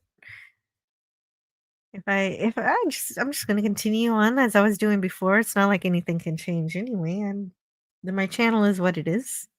And if people are interested, they'll hang out. And I've got 21 amazing friends right now who have decided to give their time to me.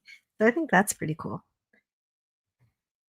Across YouTube and Twitter. I don't know how many of each, because I'm not looking on the YouTube side. But anyhow, they lie to the housekeeper, and then he plays the tape recorder again to try to put together more of it, and even more confusing things continue to happen. You think he's exploring the American dream, but now they're back at the the carousel bar. I love the carousel bar. I want to hang out there. But I don't want to hang out with the chimpanzee. But here's that particular quote. And not because I don't want to hang out with a chimpanzee, but just because they're really strong and they can rip your head off. And that's what actually happens, I think, in this particular instance.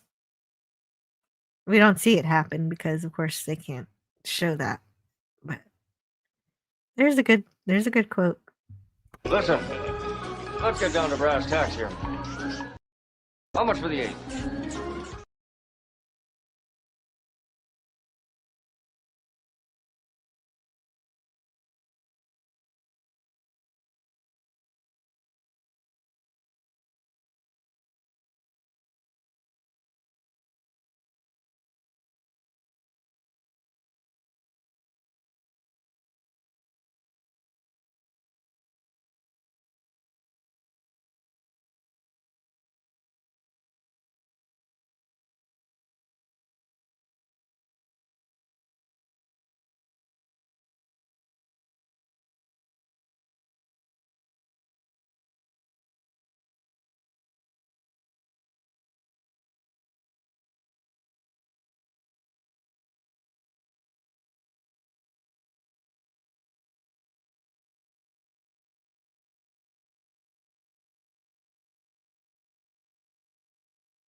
Okay, now I'm back.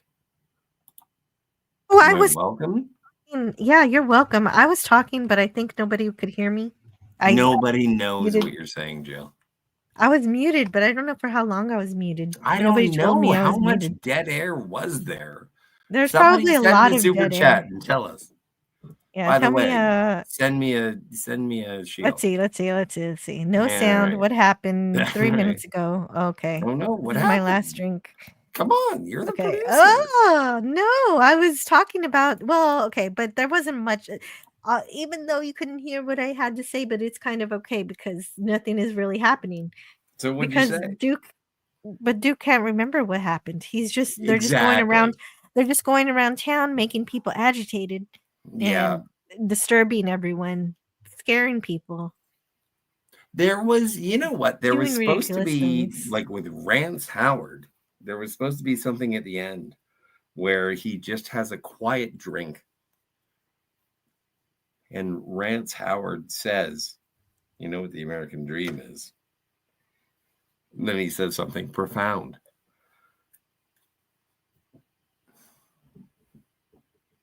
What does he say? I don't remember. But I desperately need the facts. This is why I don't like the idea of drinking too much to where I don't remember what happened. Because I like to remember what happened. If I have a good time, I want to remember it. If I have a bad Like time, there I are want to remember 78 streams that you and I have been on. And I I have remember no all of it. recollection. This Maybe I is don't remember me on everything, but your I was streams. there. I'm just pounding on a coconut with a hammer. Well, This is what I do. he's just making people mad. You know, Mm-hmm. the rental car agency is pissed. Everybody at the supermarket is highly disturbed and upset, And this and is, the whole crowd is watching. but this is the thing, is that he is listening to the recordings of his malfeasance. And he's like, oh my God, what did I do? What happened? How did this felonious happen? I can't believe I did it. Under the thrall of drug, under the blanket of self-entitlement. This is what I did. And he knew. And he knows it. He But knows it. But it's not. I don't think you're free if you were doing these terrible things without actually knowing it, without actually being in control. There's a loss of freedom when you're not in control. Agreed. You know, being inebriated is not a defense. It's not. You're still responsible for all of your actions. Yes. 2 minutes. 2 minutes of dead air. Oh, I have a clip for dead air. Thank you. And where did I put it though? Oh, I don't know where I put it. Who? Maybe I put Let's it here. go for 2 more minutes of dead air. Let's go for 2 minutes of dead air as I look for the clip. All right. For dead air. Yep. No, you don't have to shut up. That's the exact opposite of what I want.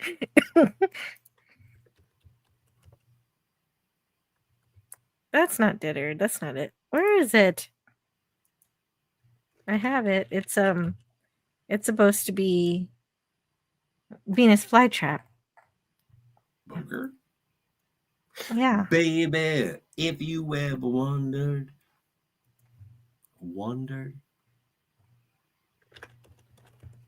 It should be here. But Whatever I guess I don't have it. of me. We're living on the air in Cincinnati. Jill, you got to take this. Cincinnati. You're lying. WKRP. Thank you. Got kind of tired of packing and unpacking.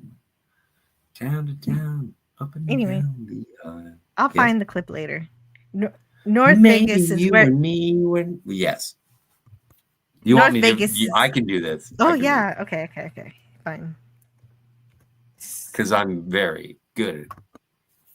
I'm literate. I can read.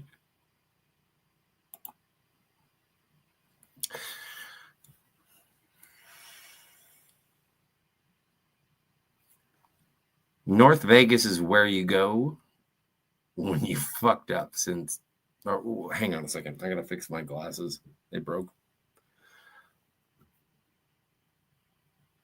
North Vegas is where you go when you fucked up once too often on the strip. And when you're not even welcome at the cut rate downtown places. The North Star coffee. No, you know what? I'm drunk. But that was to be expected. The North Star Coffee Lounge seemed like a fairly safe haven from our storms. No hassle, no talk, just a place to rest and regroup. I wasn't even hungry. Yeah. So speaking of hungry, I think the reason I had dead air earlier is because my husband brought me some jerky bacon that has maple syrup. Isn't all bacon jerky? No, you pan fried bacon. It's not necessarily jerky. All right. No, but how do you make jerky? Don't know. I'm just eating Isn't it all like jerky is smoked and dried? Right? Yes. So, and there's some guy who gets beat up outside of this cafe. well, it doesn't really coffee matter. lounge. She's just it's just setting the He's just a table, background, as my yeah. friend Yeah, Steve, it's part of, he's part of the setting, yes. Yeah. But also, this is a thing where Duke has no instance in the interactions. He doesn't contribute. He doesn't intervene. And it's all about Acosta. It's all about Dr. Gonzo. Backdoor baby. Hashtag Keiko Pegs. And this is the thing. And this is the heartbreaking part of it. And I think that this puts a cherry on top of the entire story.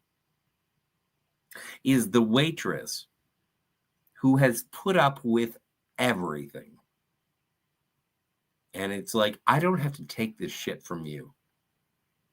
And then violence erupts. And that's when you finally realize these are not good men. Finally? Finally. I think I found out before, but this is the worst. This is definitely the This is the worst. Sure. This is the assault, scaring her, cutting off the phone call. The phone. That's totally threatening. You want to call the cops? Call them. Here you go. Here's your phone.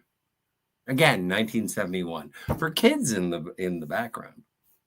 Yeah, no cell phone, no buttons. And the director said of this scene, "This is two guys who have gone beyond the pale. This is unforgivable. That scene, it's ugly. My approach, rather than to throw it out, was to make that scene the low point." Mm-hmm. And she's traumatized forever.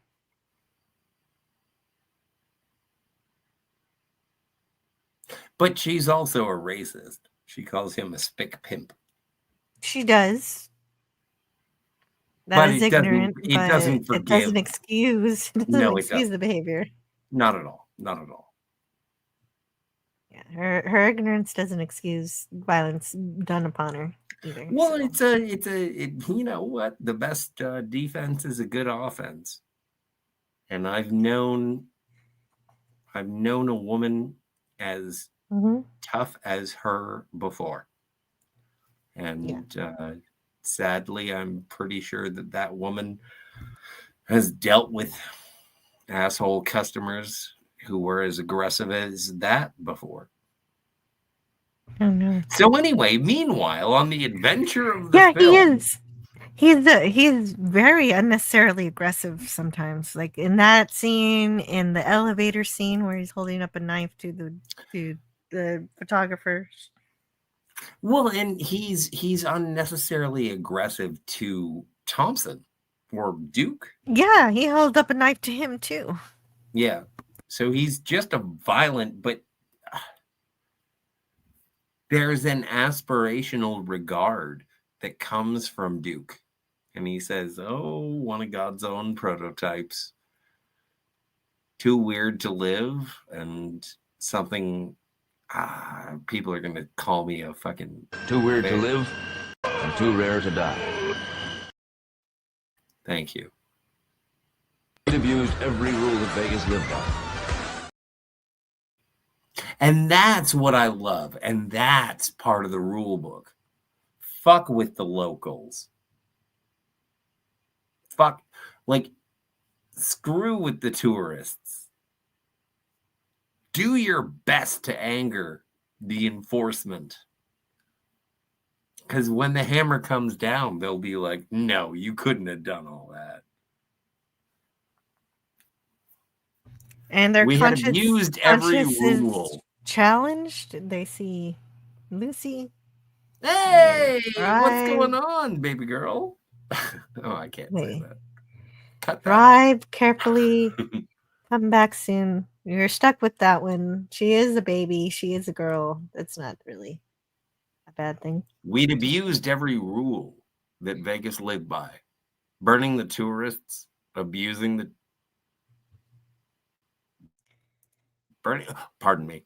burning the locals, abusing the tourists, terrifying the help.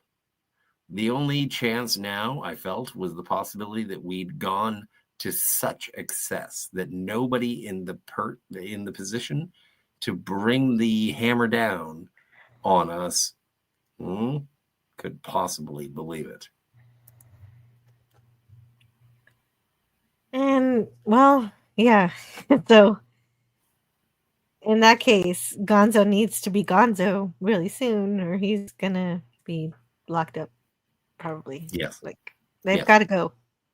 So Yes. he drives straight through the desert to get to the airplane as quickly as possible. Nobody I don't think questions this, like a lot of Fear and Loathing in Las Vegas is based on recollection. I don't think that this is accurate. It doesn't feel accurate. Smashing through a fence and everyone's okay with this. I know And this is before. Oddly enough, in Where the Buffalo Roam, same thing happens. So maybe, yeah, maybe no, Duke or Thompson does drive up until an airplane. But also, you have to remember, a good storyteller will exaggerate and use hyperbole. So how much? Those are my favorite storytellers. So there he is. Too weird to live and too rare to die.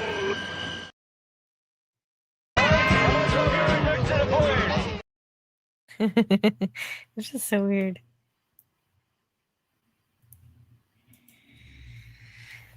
And so we're at the end of the movie. We made it. Mm-hmm. We made it to the end of the movie. And he has some more things he wants to say.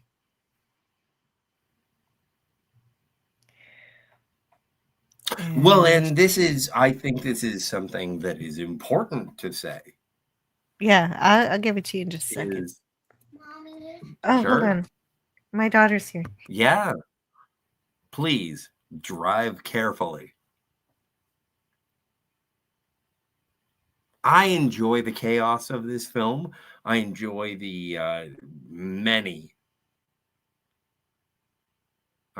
cameos throughout the film. I read the book. Again, it is a rule book of mine of what to do and also what not to do. I think it will garden of good and evil, if that is how you feel.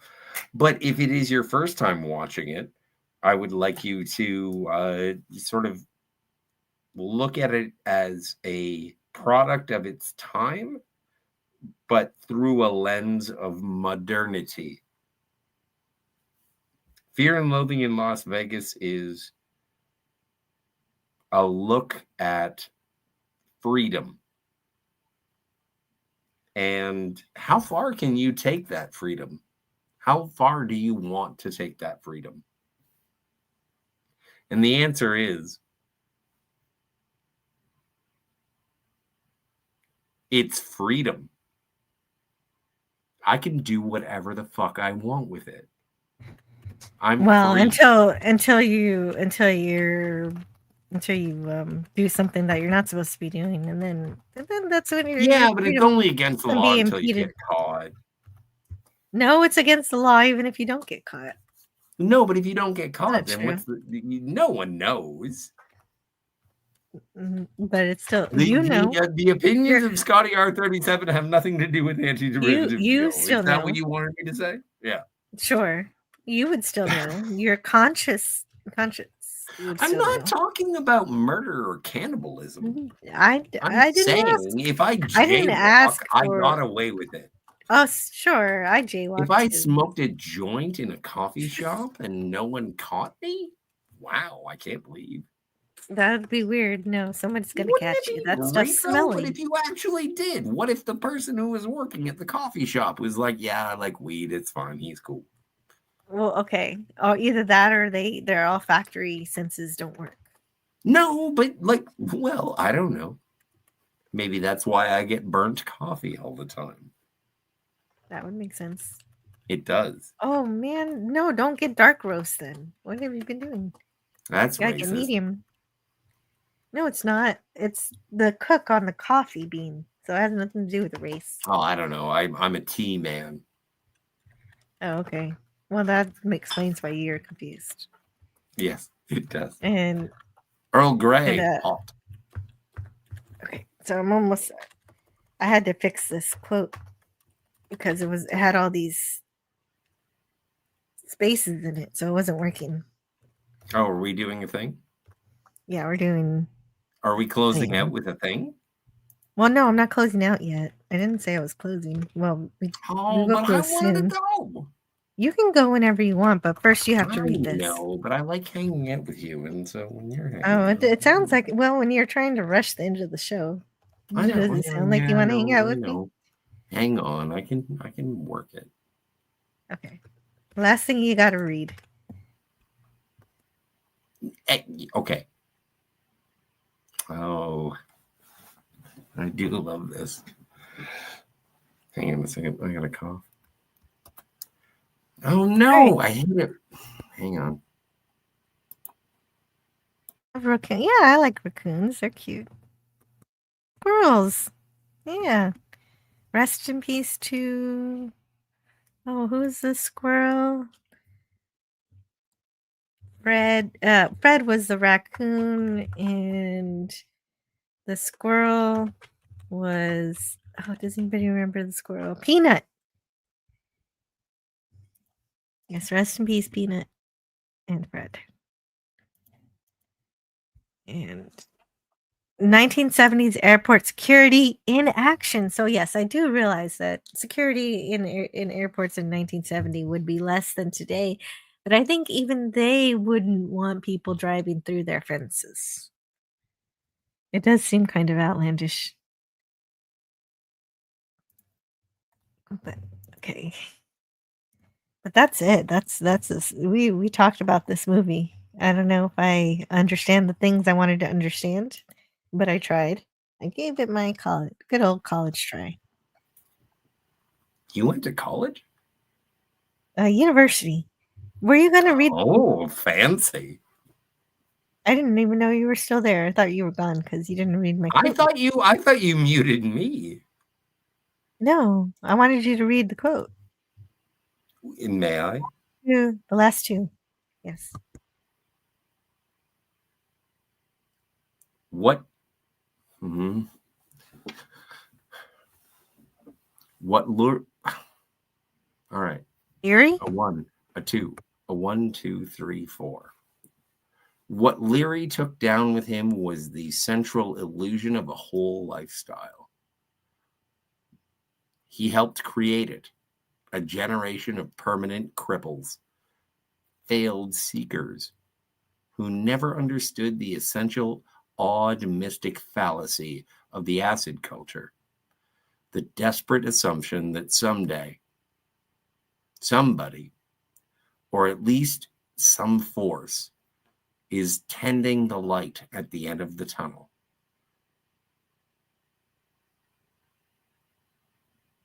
And now we play Jumping Jack Flash. Bam, bam, bam, bam, bam.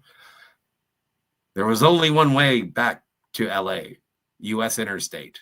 Just a flat-out high-speed burn through Baker, Barstow, and Purdue. Then onto Hollywood Freeway, straight into frantic oblivion. Safety, obscurity. Just another freak in the freak kingdom. Another freak in the freak kingdom. It's a kingdom. I'm glad you said it. That clip didn't work.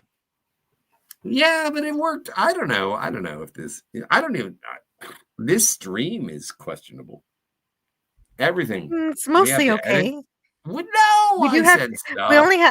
We only have to edit 2 things. All right. It was really bad, but I'll fix it. If you watched it live and you enjoyed my slurs and vagrancy and vulgarity, There was no point looking back. What an ending. I love The it. film just ends with a pink foot smashing everyone. Yes. Hey, Footcock. Benicio del Toro is amazing. FKHC 2005. Hello. Yeah, he is. He is. He makes me hate him a lot. So, yes, he's great. Brilliant actor. And it is a perfect companion piece. If you're a young person who is listening to this for any reason whatsoever, I apologize. But the thing is that if you're doing a book report in university, read the book, watch the movie, listen to the audio commentary. There is a wealth of knowledge on what the philosophy of gonzo journalism is. Like there is no stone unturned when it comes to gonzo journalism, because there is an epicenter to that, and it is Dr. Hunter S. Thompson. And I do enjoy gonzo journalism. As I said, it is a rule book, and not only as something to strive for, but also something to be very, very careful about. You said it should be a rule book for what not to do. But it's also a rule book of what you can get away with. You have no idea. I think it's not a crime until you get caught. That's not true. That's this movie. That's silly.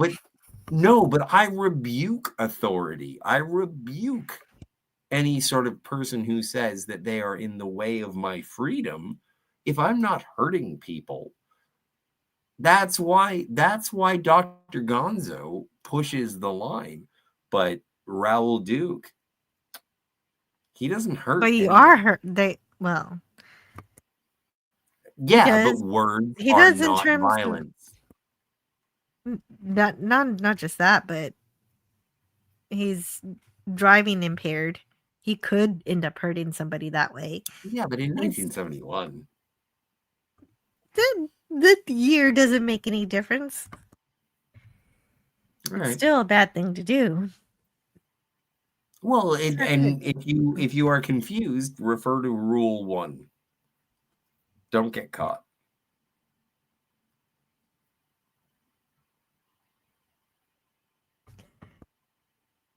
Also, don't drink and drive.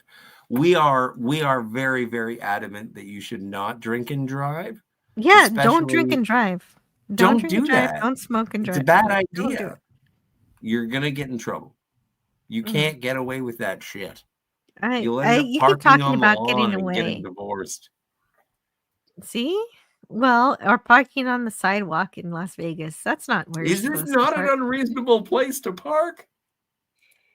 Well, Greek Letters Larson says, okay, show's over, folks. Tune in next week for a special live stream on how not to get caught smoking weed in a coffee shop with Scotty delivering tips and tricks.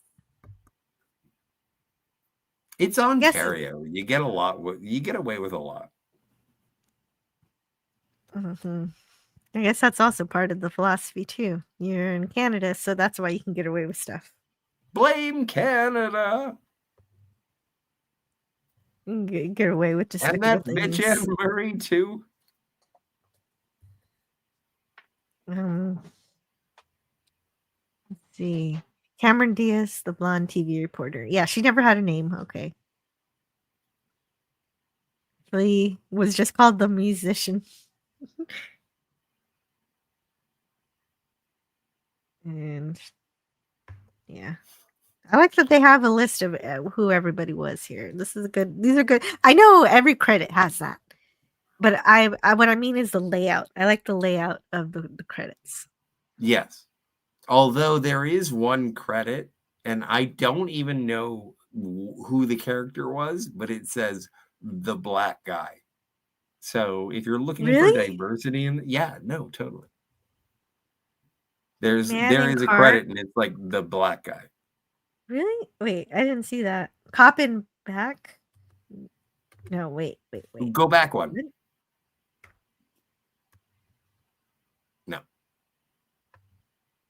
No, there is one There's that a it is a hoodlum. credit, and it Tim says the black guy. Thomerson. I don't see that. Tom Thomerson. I love Tom Thomerson, but we talked about him earlier. Oh, good. I'm glad you got him. Mm-hmm. Penn Jillette was here, the Carney talker. Yes. Yeah, he was in the circus.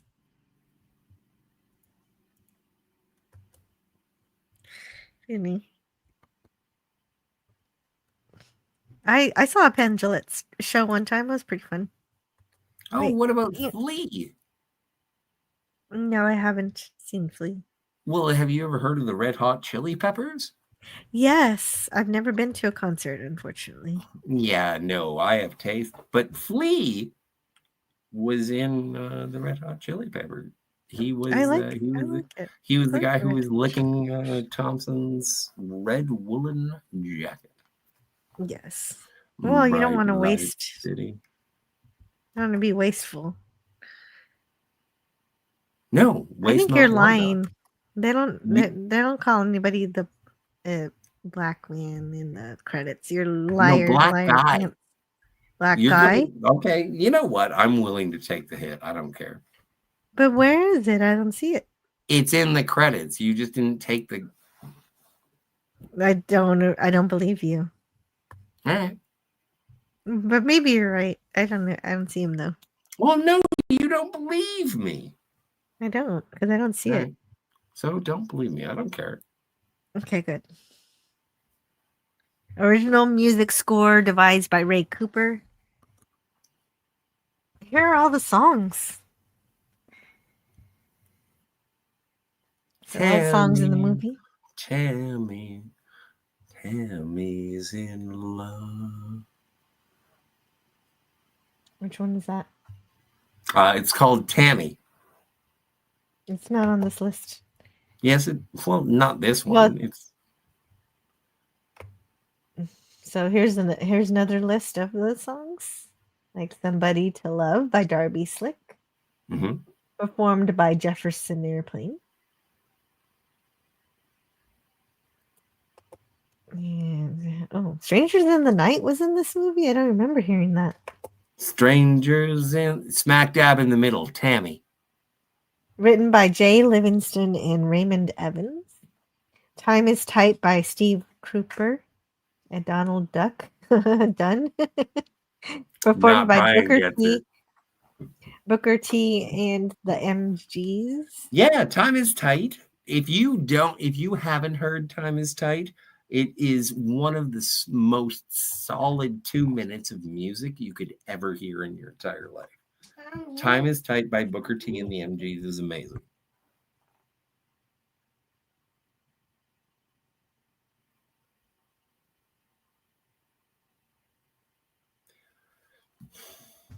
It was 20 years ago today when Sergeant Pepper taught the band to play.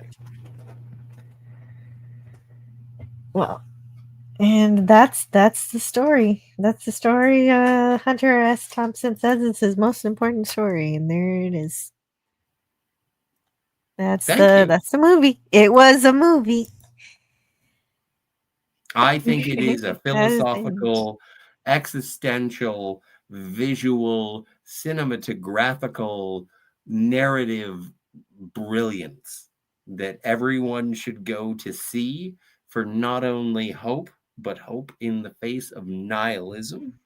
If you haven't seen it, you're in for a treat. If you have seen it, thanks. Yeah, Old Man Bird says, "Don't call your bartender's baby ugly." Amen. You if you don't think the baby is ugly cute, baby. Why do I have to keep explaining this? It was an ugly baby. She showed me a picture, and the bartender's baby was ugly. Ugly baby. I'm not gonna lie. What do you want? You want to call me a liar, Wonka? It's indecent to call somebody's baby ugly. You don't have to say they're decent to show people ugly pictures. If you don't think the baby is cute, you just say congratulations. Or I couldn't help it. Or yes, you can. You can control yourself. This picture of something that looked like scrambled eggs into my face. Red scrambled eggs, and I was like, "Ega."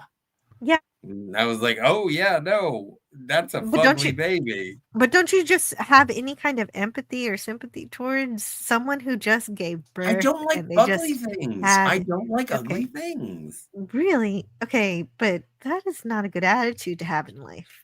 I didn't hit it. I didn't punch the baby. No, but What? it's I'm gonna a see it's a something and they're stupid like, thing "Is to this do. good looking?" And I'm gonna be like, I "I'm not gonna guess I lie." guess I guess if you never want to talk to the person that you're talking to ever again, I guess it's That's fine what for you to. happened. That is Well, what that's what happened. happens. That's what Yeah. happens. You alienate people Yeah. when you're not considerate to their thoughts or When you're feelings. honest, when you say that your No, baby you can is be ugly, you don't have to call a baby you know, ugly. I've You never can seen just your say, babies. You're lucky. well, and there's something to be said that is the truth in a newborn, but it's still something just, And that it was a people don't newborn do. baby, and that's the thing. I've seen babies with canonical heads, like their heads are Mhm. cones, and Yeah, I've been but like, "That's fucked." And but and the people that I've all you spoken to, they were like, "Yes, it is. okay, Weird yes, looking, huh?" yeah, but it's just a lot better to just not say congratulations or say I hope you had a easy labor or whatever. Something that has nothing to do with the look of the baby if you don't like it. It's not, The thing that came being out of your polite. vagina makes me repulsed by your vagina. Well, now you made it even worse. Yeah, Well, you no, I know. finished the stream Can all you right. can yeah, let's go. It's 1 a.m. over here, and we want to go to sleep, says Greek Letters Larson. It's only 5 p.m. here. Yeah, it's You're early. going I colorblind, actually. I'm gonna go, wander around the nurseries in my local neighborhood Yeah. and say, Yeah, "Fugly, and you're just Fugly, gonna you're say, yeah, cool, you're Fugly." well, what you're gonna do is you're gonna get some stickers, and you're gonna I'm gonna get charged with you're something. gonna you're gonna put them all over the window to label That's it. all the babies Yeah, who are ugly or ugly. that's it. I'm just gonna give out stickers. Yeah, no, exactly. Here's a ticket. Your baby's fugly. Jesus, Scotty, I knew you were sick, but I never expected to hear you actually say that kind of stuff. Truth hurts. Yeah, yeah. He's been going in and out of stool, but he's guaranteed to raise a smile. I don't know what that means. Donald Duck Dunn, as seen in the Blues Brothers. He's the guy Yeah, smoking the pipe in the band while playing. I love Donald Duck Dunn. He's great. Oh, here's a quote that we did not say during the course of this movie. What kind of What rat kind of rat bastard? bastard would play that song at this moment? There we go. Tammy, Tammy, Tammy, is it Anyway, love? um, Popcorn thrown everywhere. Chicken jockey. so the American Dream, is that what this movie's about? Did Yes. he find it? It's about the abuse of the American dream. If you want to go to excess, you can. And where do you go?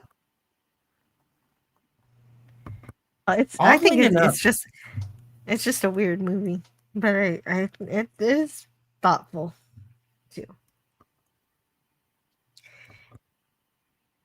It's both stupid and intelligent. much like drugs, Yes.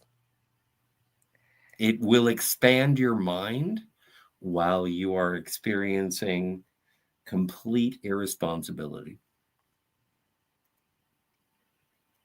Mhm. Well, and I guess that's all we have for today for this movie. That's it? Yeah, It's we're over? good. Unless Yeah. you want to tell me what you're doing on the internet. Hanging out with you tomorrow night. Oh yeah, that's right. We have a shortly tomorrow night, Saturday night. We're gonna have some fun. Every month, I like to touch base with my subscribers who cannot make the daytime streams. So this is for you guys who were, who can't make it during the day. If that's based on time zone or work schedules or whatever it is, tomorrow night. is my And then time also, to say, "Hey, I haven't seen you in a while," because usually they can't make it. but you asked me about me, so can I keep going? Yeah. Oh, I did it. I know it's always about you. Oh, yeah, it's my channel, so it is about me. Fuck, you always get me with that answer.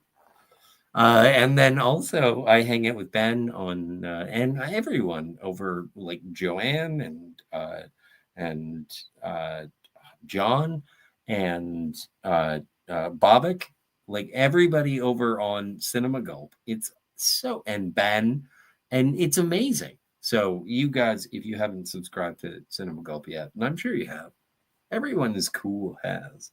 And then there's the Phantasmagorium. And Kat was here. We do stuff over there. We're talking about Mission Impossible, which is pretty cool. Although it's awesome. Like, you know what? I love the interaction of conversation when it comes to like, I love this movie and I thought this was mid. So no, we have a great time over on the Phantasmagorium. But you know, best friends on the internet. Where do I hang out the most? It's here because it's my favorite time. And you guys are my favorite audience. You put up with me. And Jill protects me. Well, as your lawyer. Yeah, see? You get it. No. On these though. halcyon days of 2025, I can I look out my give you northern that. Ontario window and say those clouds will recede because the sunshine of Jill shines on all of us.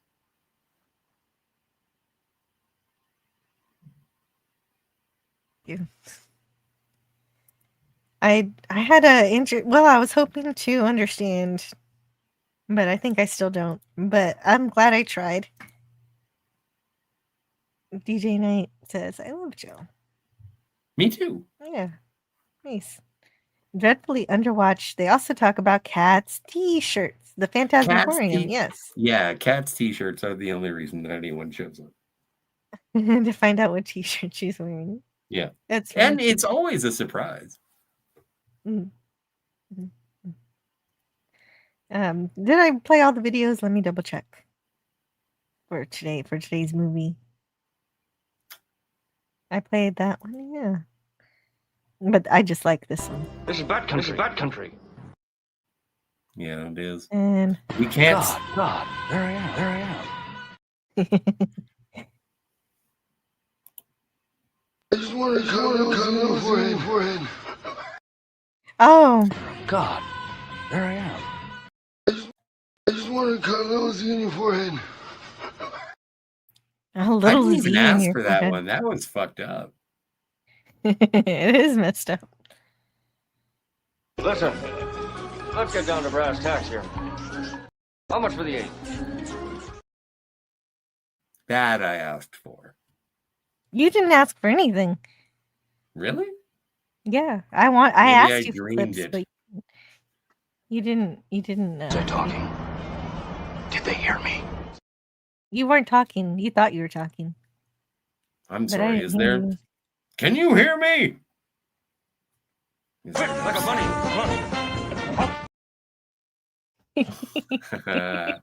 I would kick you off of a turnstile to be your friend, to be helpful. I wouldn't. Thanks. I wouldn't do it negatively. Actually, that reminds me of like being a parent when your kid gets stuck in the playground, like in the, those tube-like playgrounds that are used to be at McDonald's. I'm a 47-year-old man without children. No, I don't. Well, I've had to crawl in those before to get my God. 2-year-old, my child, out of there, and it was very claustrophobic. You know what? I've seen some videos. Oh my God! Not Brian.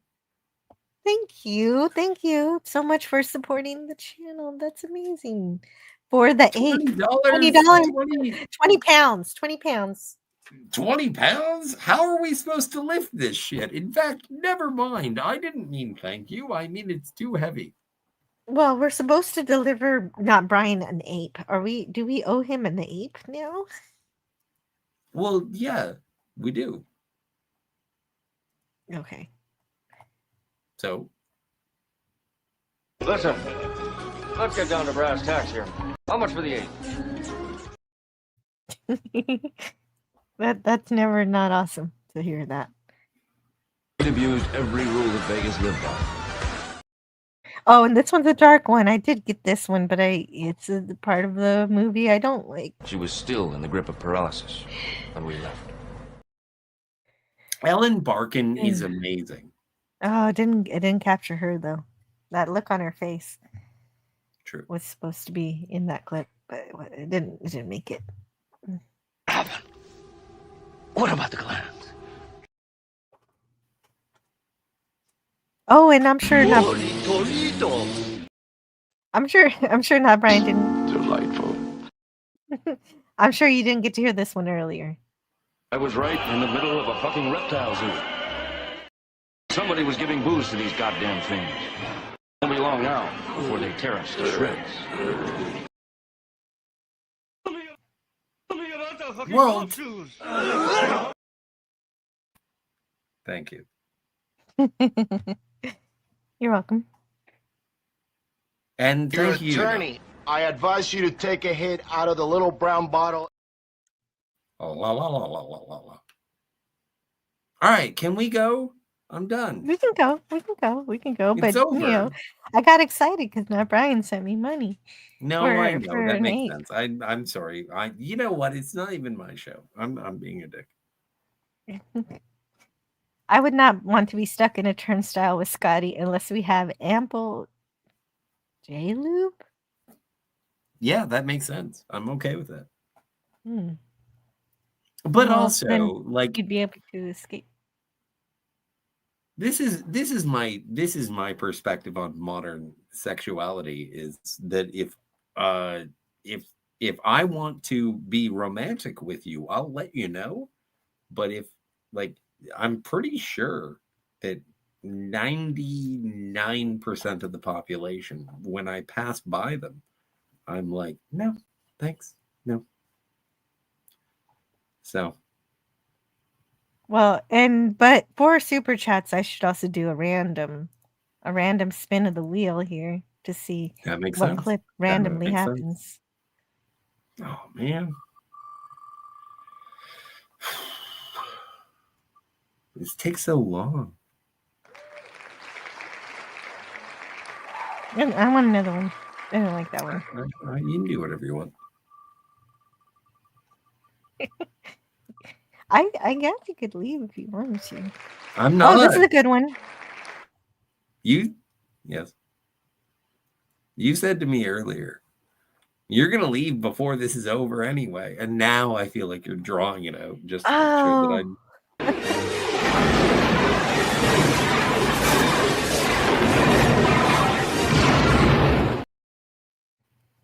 I do love The Last Starfighter. That was good. So let's end on the big action sequence. The big action sequence? Or I think what? Are you? What do we do? We die.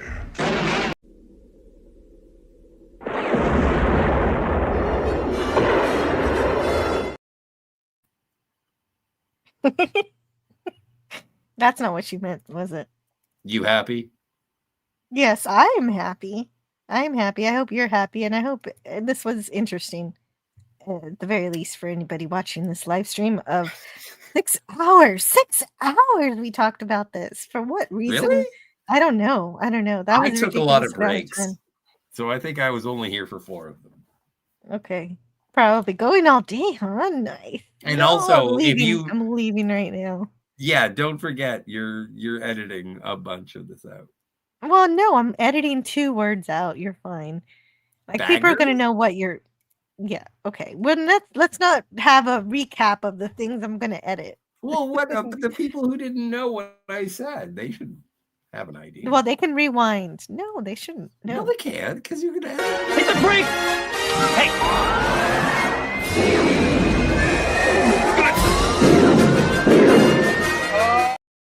May the luck of the 7 pillars of Gulu be with you at all times. You're providing this like some sort of after dinner mint. It's like, oh, I know we did debauchery for a while, but now here's a hopeful sci-fi adventure for you. We don't have Rocketeer clips, but you can have The Last Starfighter if you wish. Yeah, why not? Why not? Well, okay, I will go now. I hope you guys had some fun. I had a blast. I had a blast. This is so fun. This is one of my favorite movies. I'm with Not Brian. I love it. A drug person can learn to cope with seeing things like their dead grandmother crawling up their leg with a knife in her teeth. There's more to that quote. Yeah, there is. But I don't have it in front of me. I will only read what is on the prompter. But nobody should be asked to handle this trip. This film was really weird. And yeah.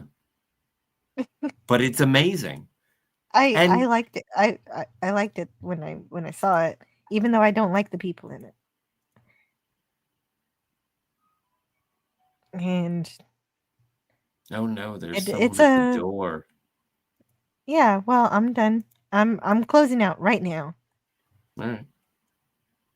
And right. And it's a trip that turns into a nightmare. It's an ugly movie. It's difficult to watch. But it's also kind of funny at the same time. It's as stupid as it is hilarious. But also insightful and deep and philosophical, and it's something else. If you want to see something you've never seen before, yeah, this is a pseudo documentary of a time gone by that we don't have anymore, and it's still here. It's still here. It's done better in a. It failed at the box office spectacularly. Yes, spectacularly. But so did The Big Lebowski. Like, if you want to watch, like, if you look at the Fear and Loathing in Las Vegas as a drug movie, I also do that. If you look at The Big Lebowski as being a drug movie, I think that's a weed pothead movie. And both of those sort of celebrations or lamentations of that lifestyle, I think both of them are phenomenal, and they both failed spectacularly. You know what's cooler than drugs is having a family. And so I'm gonna go make some toast with cinnamon sugar and butter for my children. And so I will. Well, I don't have a family, so I'm going to go do drugs and feel bad about being alone. So thank you for that. You could go walk your parents' dogs or something. That sounds like the love of a family. That sounds like an equivalent. I'm going to go do some opium. No, okay. See you guys later. We are not brought to you by opium.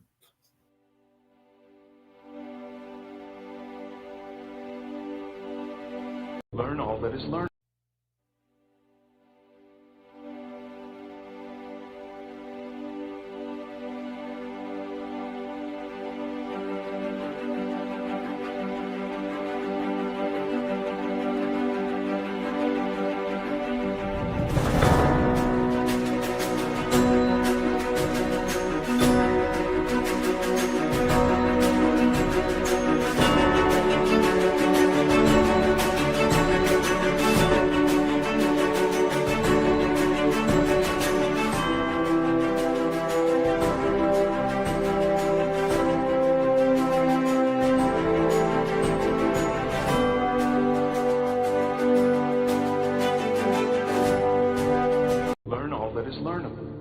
And the ways our differences combine to create meaning and beauty.